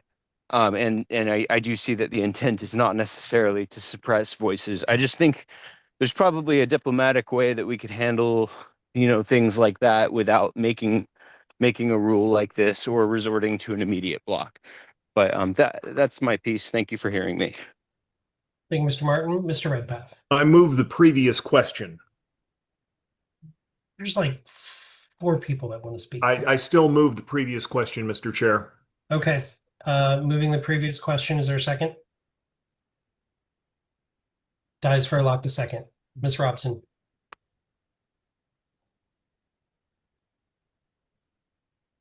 There you go. Okay, so on this particular thing, I know who we're talking about. I think we can just ignore silly people that spam us with silly things when they're completely delusional and have, in my opinion, mental issues. But that's just my own thing. I don't think we need this. I'm sorry, but I don't. I think that we can just ignore strange people that send us spam messages. I don't think we need a thing on that. And I think that it could be used improperly in the future to say that we, will take people, get rid of people that shouldn't be. So, yeah, I'm against this, and that's it. And I'm sorry, I'm tired. So,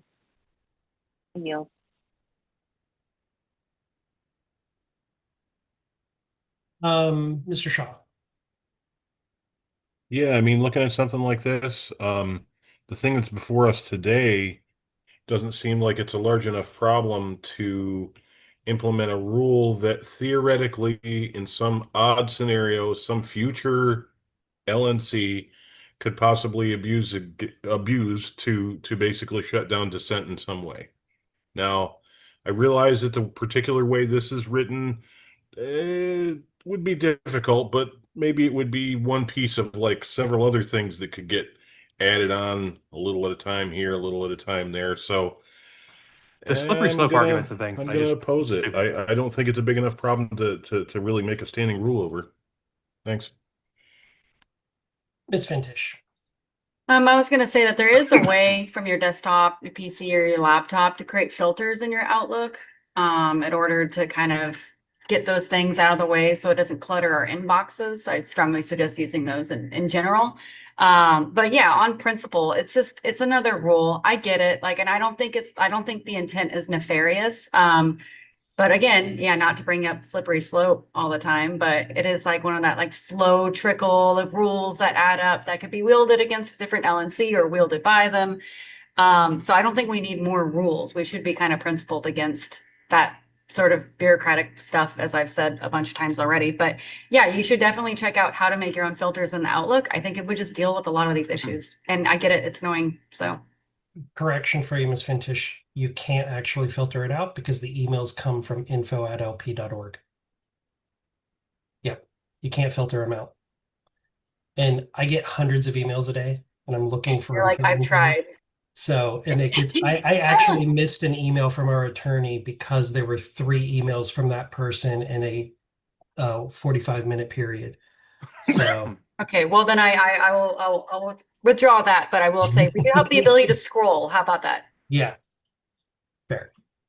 Miss Leatherman, then Miss Wynn, and then Redpath.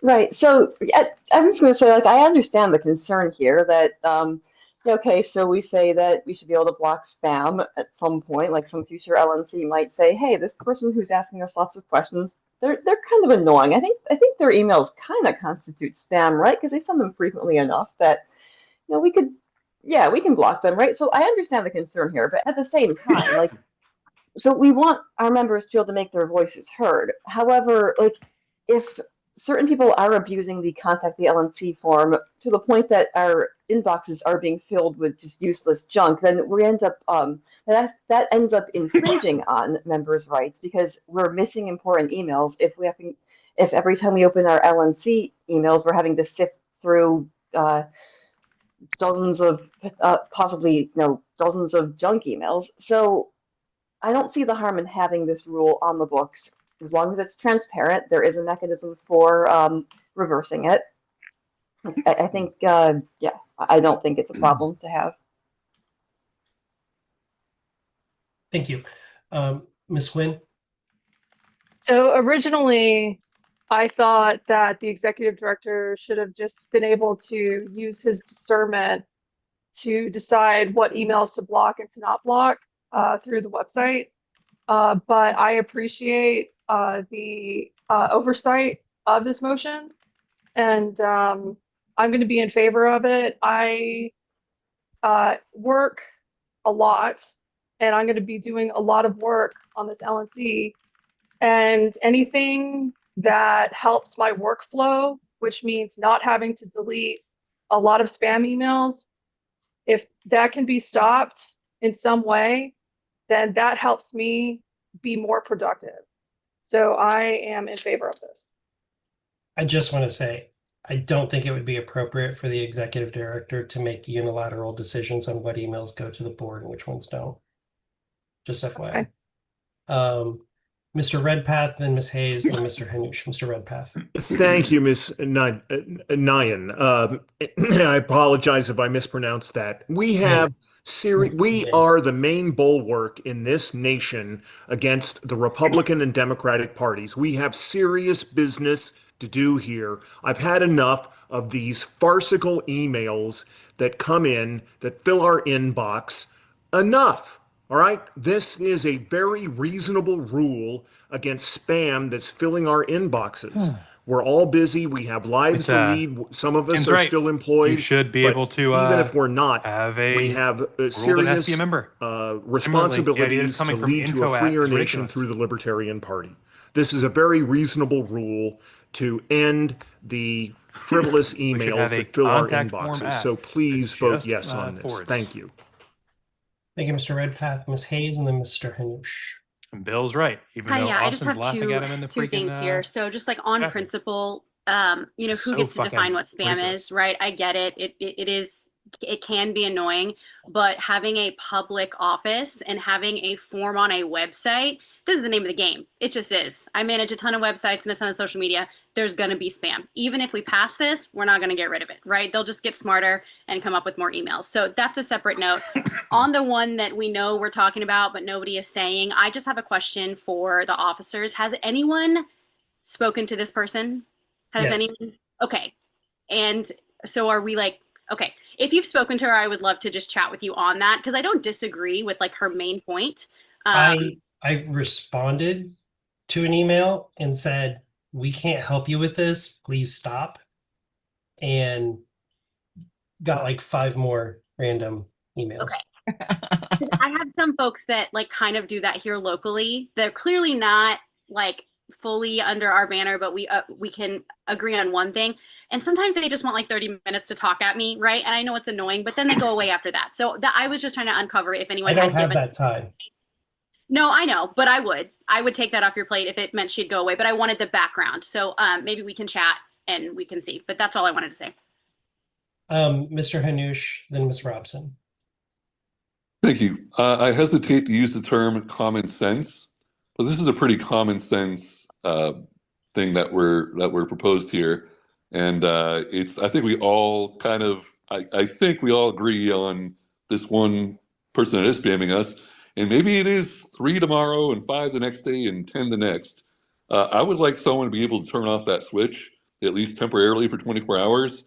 And if someone abuses that, we should make a motion to get rid of that person, in my opinion. So we have checks and balances in place for a reason. This shouldn't be a factional issue of, if someone's abusing something, then we hold them accountable. Anyway, y'all get my point. I'll be voting in favor of this. Thank you. I just want to give a piece of information to the board real quick. There had been a person who most of you who've been on the board will know who this person is, sends really lengthy articles to us in LP News. They had been blocked from submitting from LP News because they were sending crazy, really long, kind of out there kind of stuff. And as chair, when I found out about that, I said, listen, they're a member. Yes, their stuff is crazy and outlandish, and we're never going to publish it, but let's not block them from being able to send it because who knows, the next thing they send might be golden. Mr. Chair, can you please confirm immediately for the board that this was not me? It was you. It wasn't me. I've never submitted to LP News. It was on her birthday I've yesterday. never submitted to LP News.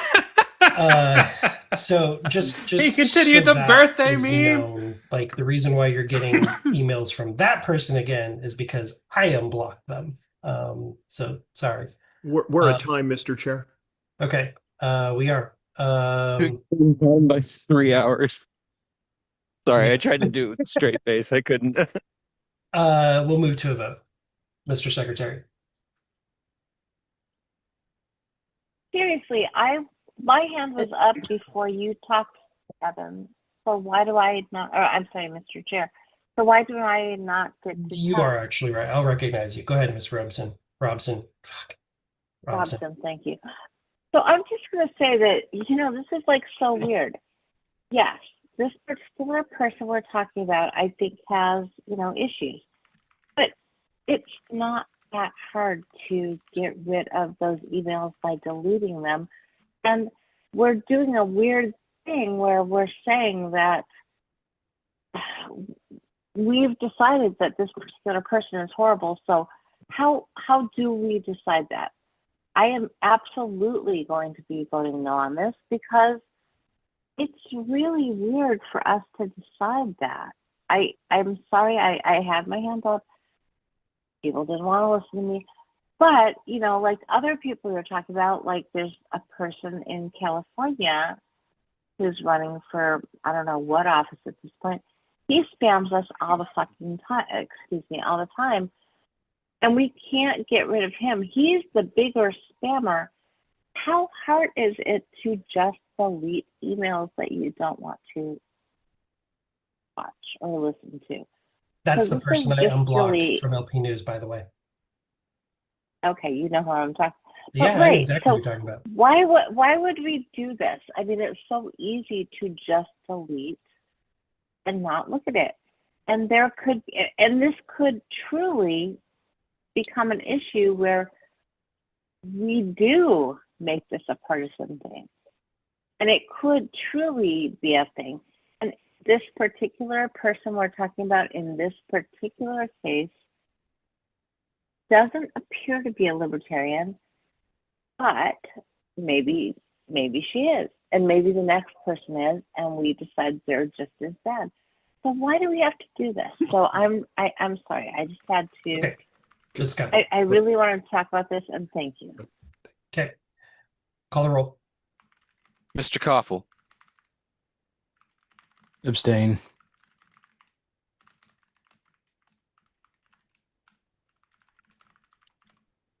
Mr. Danke,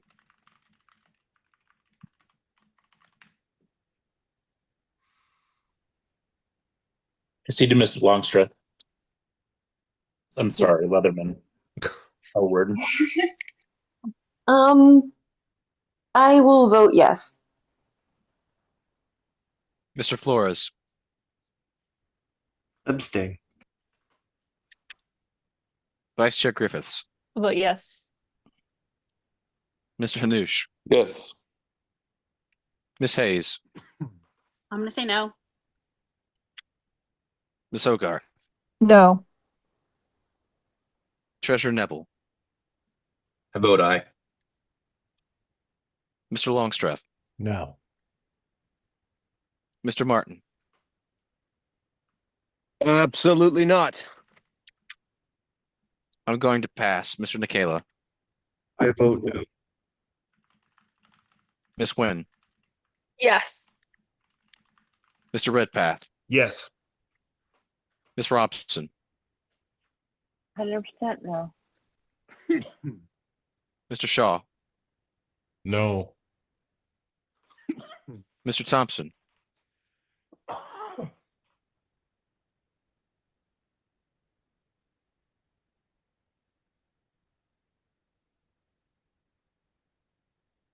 He's not here. oh, I don't think. all right.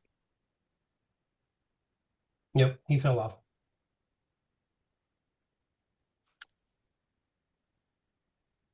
I will vote aye. So, Mr. Chair, the vote stands at 7 ayes, 7 nays, and 2 abstentions.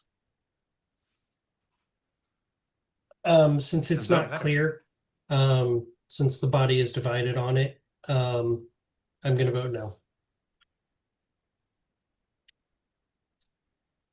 So the final vote is 7 ayes, 8 nays, and 2 abstentions. Mr. Chair, I move to adjourn. Second. Here we have a motion to adjourn. Any objection? What about my motion to extend time by 4 hours? Second. Move to amend to 8 instead of 4. Second. Yes. All I those in move to favor, all amend those to in favor eternity. of adjournment, say aye. Aye. Aye. Aye. All those Here. opposed say nay. We are adjourned at 12:09 a.m. We did it, guys. Fantastic. 12:09 for We you is made like it. 11:09 as for me. as a reminder, we'll stay open for the next 10 minutes. Go ahead and kill the recording. has stopped. Thank you guys Yay. so much. Keep the meeting open for the I next 10 know minutes. that you guys, a lot of you didn't agree with me about the crazy lady, but we can't do that just because there's a crazy So lady. I reached out to her and asked to please stop because I did. I missed an email from our attorneys because Unmute there this were tab. like 3 or 4 emails from her.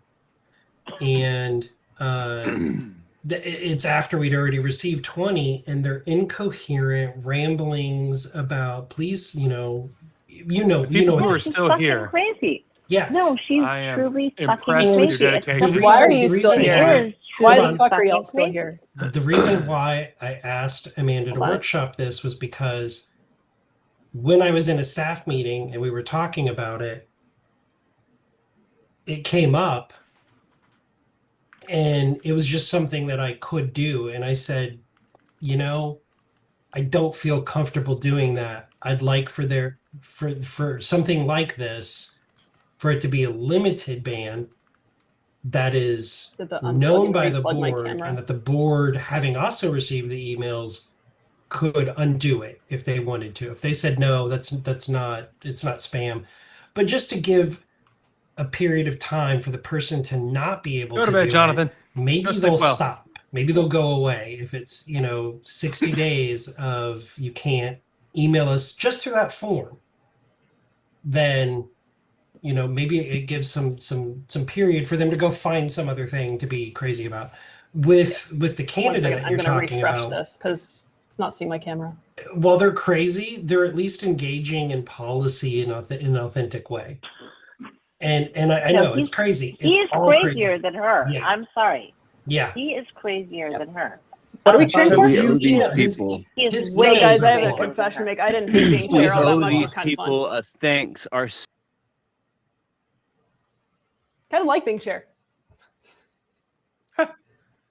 You just have to pretend. All to hate right. it.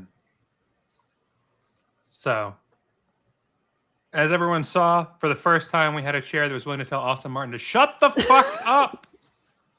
Mr. Martin. And so this is I a think I vote, not a speak for all of monologue. us. I think I speak for everyone here when I say thank you, Amanda. Jesus. And, pointing out that it is not a monologue is the highlight of the evening. I appreciate that. I appreciate that. I had fun. So since the LNC point there of we can block people, the chat and me and I've had Archie sending me messages. Liber IT has had a message about it already. Everyone's like, why is that not tagged? So they could just block that tag if they wanted. It's like, there you go. You literally can't. Yeah, yeah. Right. Well, it should be. The You idea should that the be able form to. doesn't have that information in there is ridiculous. Right. The form, I mean, it should tell you for the subject from so and so should be part of the subject. Man, if only we had people on IT that were competent. Andy Bukovic. We should be doing those appointments post haste. So.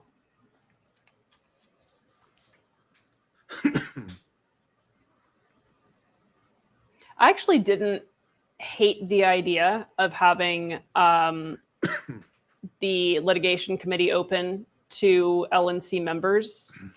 It just, you have to have a chair who's willing to, if somebody has leaked, prohibit members from sitting in, which is allowed under Roberts, but we have not seen a chair willing to do that. Yep. It's been very frustrating. Very frustrating. I would. Oh my gosh! The fact that we continuously have, just absolute clowns run the fucking meeting. Austin commented on literally every motion for at least 2 minutes per. Yeah. It's absolutely. Now Amanda can do a stream filling out her Oprah vote ballots. The fact that he is allowed to give monologues on every single thing when he doesn't even say anything most of the time. It's ridiculous. And the point that was made about why, Susan's point on why do we need 4 people to all speak positively for a thing when everyone agrees on it and got unanimous? That's correct. Well, no. So You know, and Evan- here's my counter to that is because people agree with things for different reasons, and so like I think it's important to say why you agree or disagree with something, right? But what that shouldn't be during this fucking meeting. Yeah, it should be because like there's not really a fair enough medium for it, right? Alternatively, however, there should be. However, comma, Mr. Davis, come to order. No. There, well, fuck yourself. There, All right, well. you shouldn't just repeat something that someone else has said, right? Like there were a couple of times tonight where I had my hand up to say something and then somebody else literally said the thing. I'm like, okay, I'm putting it down. Other people are just like, yeah. And so I'm here. I agree with Kyle, which never happens. I agree with Kyle. And I was going to say the exact same thing Kyle said because he's, you know, you made a really good point about the thing that I also want to make a point about. Say something original or don't talk.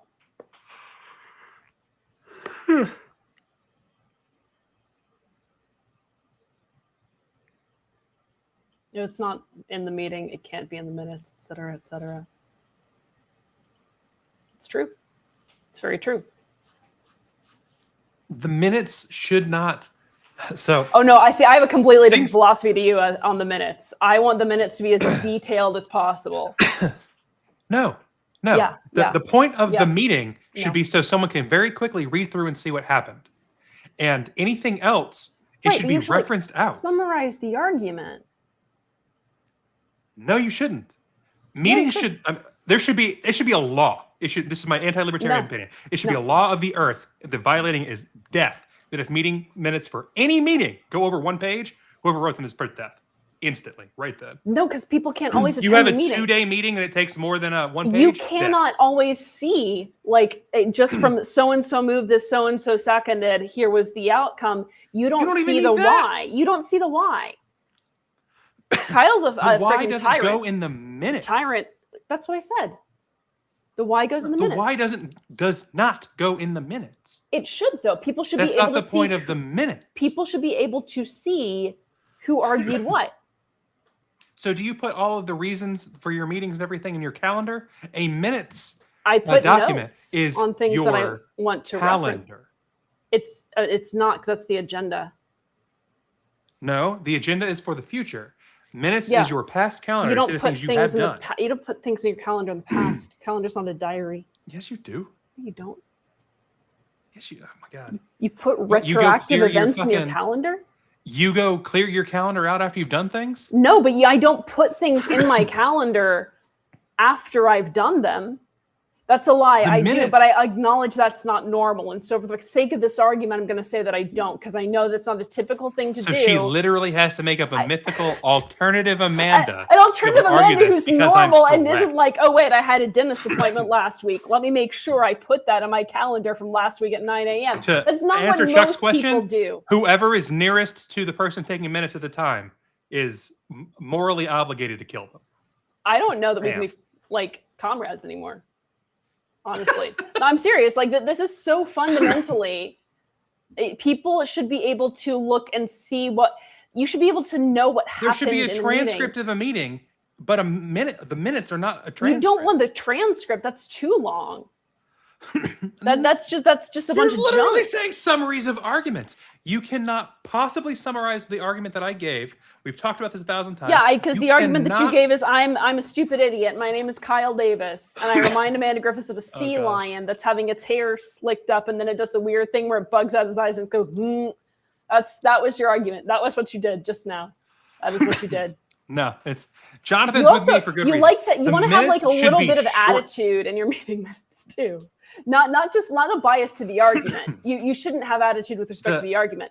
The But like meeting minutes should be like the fucking. you table should of be contents. able to read the meeting minutes and tell what happened during the meeting. It's You like can't do Highlander, that. Chuck. Whoever kills the previous secretary becomes the secretary. What you from now guys don't know is that I'm legitimately upset with Kyle right now.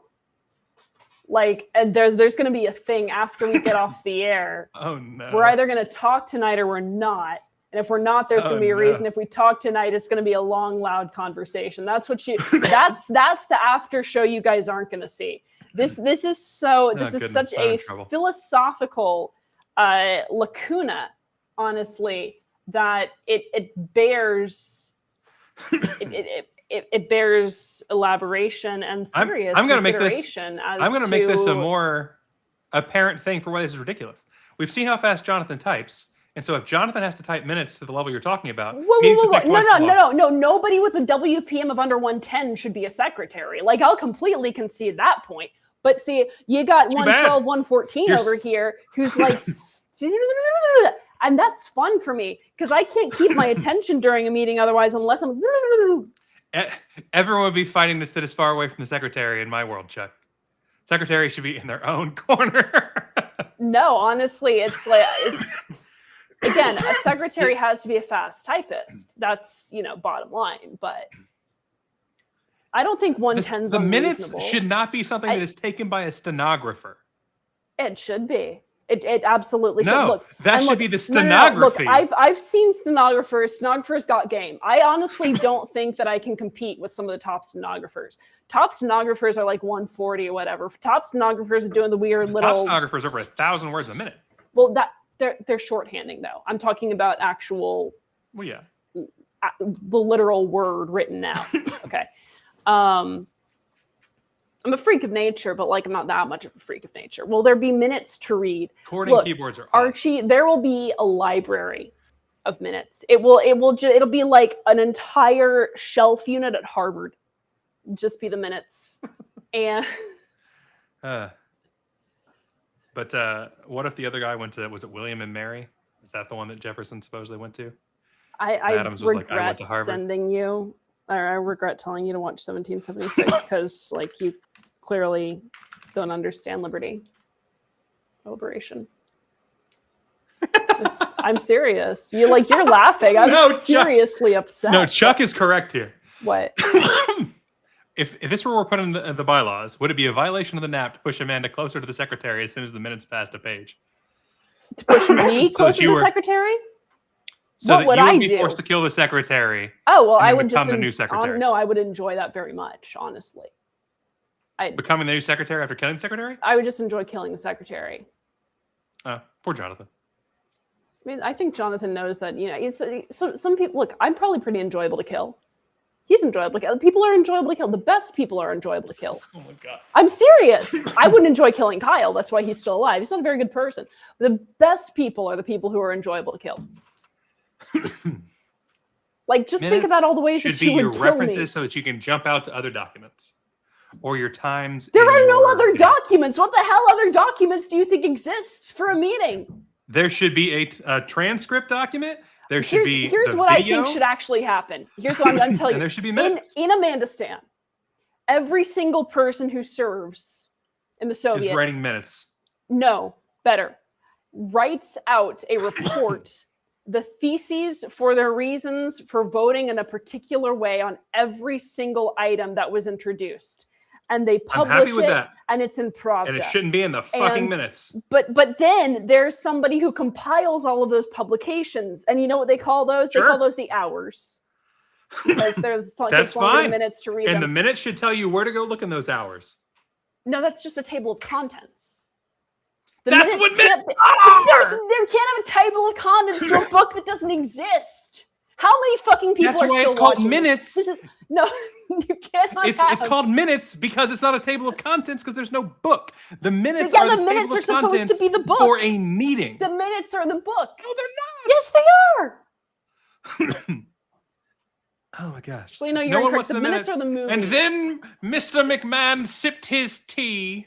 Mr. No. McMahon did not sip any tea. Do not He sipped tea. do not No, set we're the not- fucking setting of the room in the No, minutes. no, you don't set the meaning. No, I do not want there's to no know room setting. about no, no, no, no, no, no, no, no, no, no, no, no, smell no, of no, no, no, cigarettes no, and no. meth coming off of Screenplay. Austin It's Martin. not a screenplay. No. What it is it is the arguments that are given. It's motion, second, arguments, vote. Okay, that's how the meetings work. But you have to have the arguments in there. It's important for posterity. Imagine if you were to make a beautiful argument, Kyle, and nobody knew what it was. Usually it's a very good thing that people don't know what your arguments are, Kyle, because they're all shit. But like, imagine for a second if you were me and you said something just brilliant and profound and it wasn't recorded. Like this happens to me in the shower every day. And just imagine if there were shower minutes. Like how much better would the world be if Do you people take could a shower read? every day? I do, in fact. So sometimes it's the morning, sometimes it's the afternoon. You know this for a fact. You do. You do, because you're upset that I don't let you take them with me. But I wouldn't fit in there. You know how big my shower is. I'm fat. My shower's a normal size shower. Are you calling me fat? No, I'm saying I'm fat. I don't Are fit you without saying a that bra. like we couldn't fit in the shower together? Because you're saying that Not I'm unless we're fat. touching. You're calling me fat. No, 'cause I pulled Kyle's the straw. calling me fat. Everyone. Kyle just called me fat. I have a garden tub as a shower. Is this a nickname for me? Garden tub.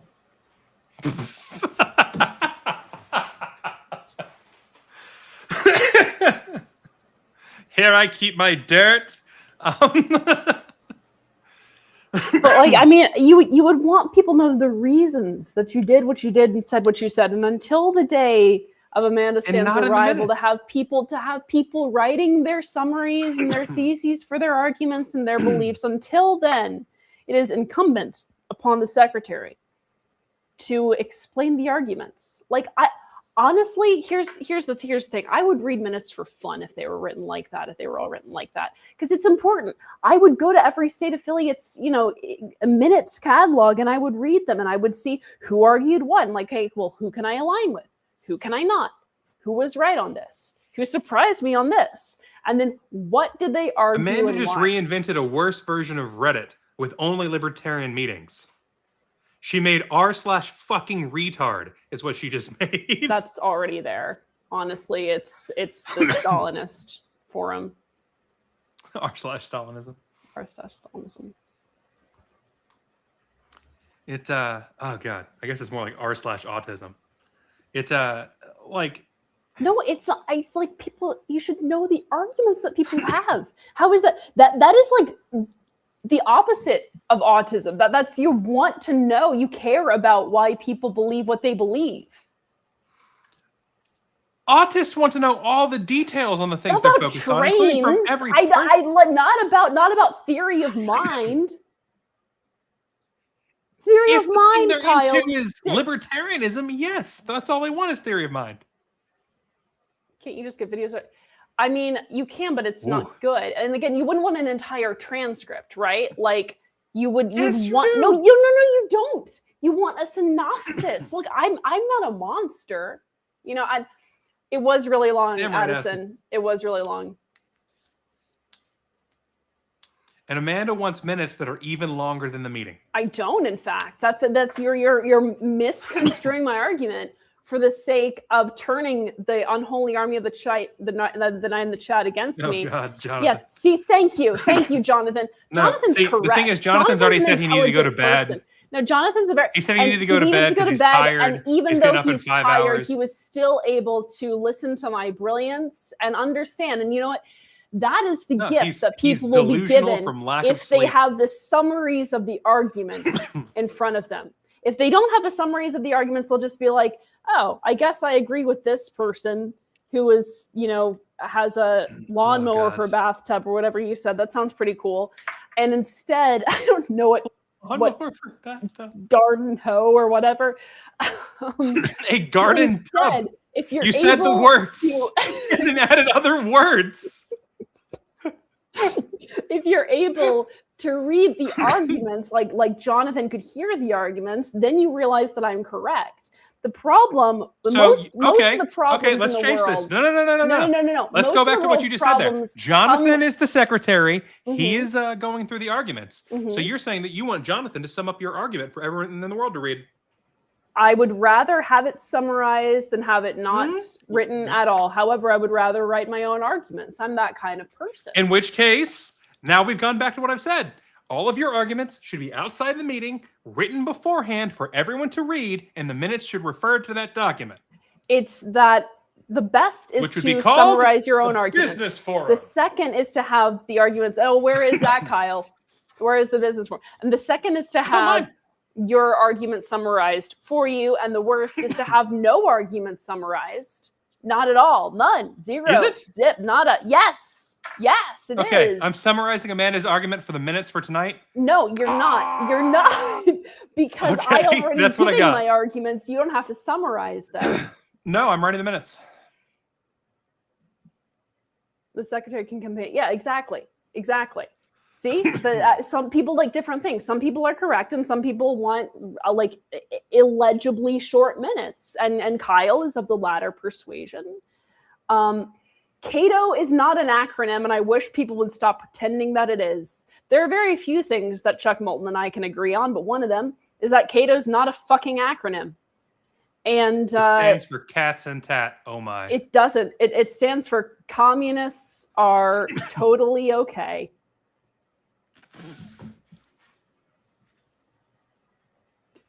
Stands for Che Guevara and Trotsky only. Che, Amanda, Trotsky, and O'Donohue. There's probably a communist named O'Donohue. I'm sure, but Oprah. Obama. That's different than I said, but I'll take it. Che, Amanda, Trotsky, Obama. That's what it stands for. You didn't know that the A in Cato stood for Amanda? I know. That's awesome. I know you did work there. I'd forgotten, but I remembered again because I took minutes in my brain.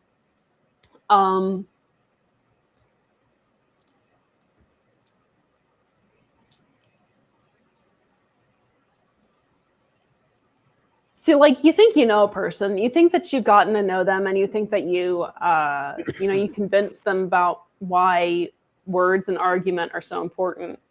And then, like, a couple years later, you realize that nothing landed. Nothing that you said landed because they don't. Yeah, but it still wasn't an acronym. They still don't take minutes in their own mind of the arguments that you've made. And so it's in one ear and out the other with them. She's That's told me what you before learn. That no one else can write your own words because I no one have. can write exactly what you wrote. That is true. That is true. I'm And not thereby, debating that. I'm not minutes disputing are that. doing nothing but destroying your own arguments. They're not I didn't say that people, if they're summarizing your arguments, always are destroying the spirit thereof. No. See, again, now you're misconstruing me. Right? And that's what I'm going to do in the minutes, just like every other secretary. Nope.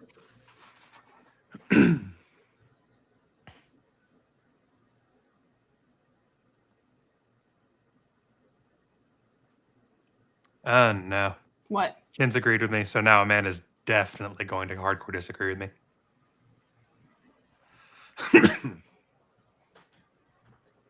Amanda's out for all time on that one. What? Oh, I mean, like I Ken's don't. agreed with me, and so thereby you're completely I against mean, me for all time Ken now. is very incorrect on a lot of things in this arena. Oh God.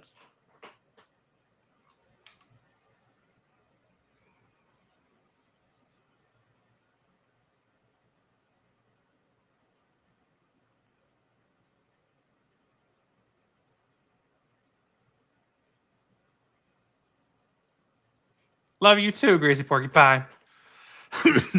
Alex is good people. Love you much, Crazy Porcupine. Alex is good people.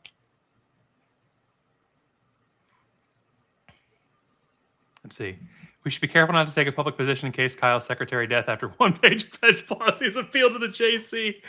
Oh boy! If it is appealed to the JC, I know Ken upholds it, so like it's fine. What? I said BAM. BAM? I don't know if that's a BAM. Yes. Yeah, it's upheld. I was right. Well, JC Ken says so. upholds it. I didn't speak for the rest of the JC, did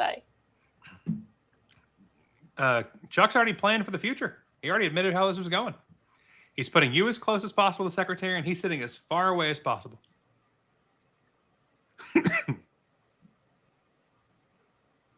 It's what would actually happen if there was that one-page maximum? Every secretary would be writing by hand. They'd be writing as tiny as possible and like filling in all of the blanks.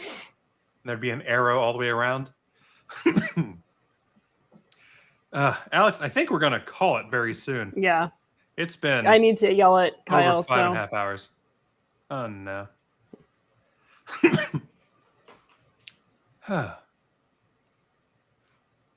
So, all right, everybody. All right, guys. Thank you for being on. I think, are we tomorrow night, are we going to try to do a New Hampshire stream? Yes. Jobs I want never want number one. LNC secretary agreed, because you have to be able to write and be remotely literate, and I am not. So, good night, everybody. Thank you for tuning in. As Good always, night. support the LPA with the little thing up here.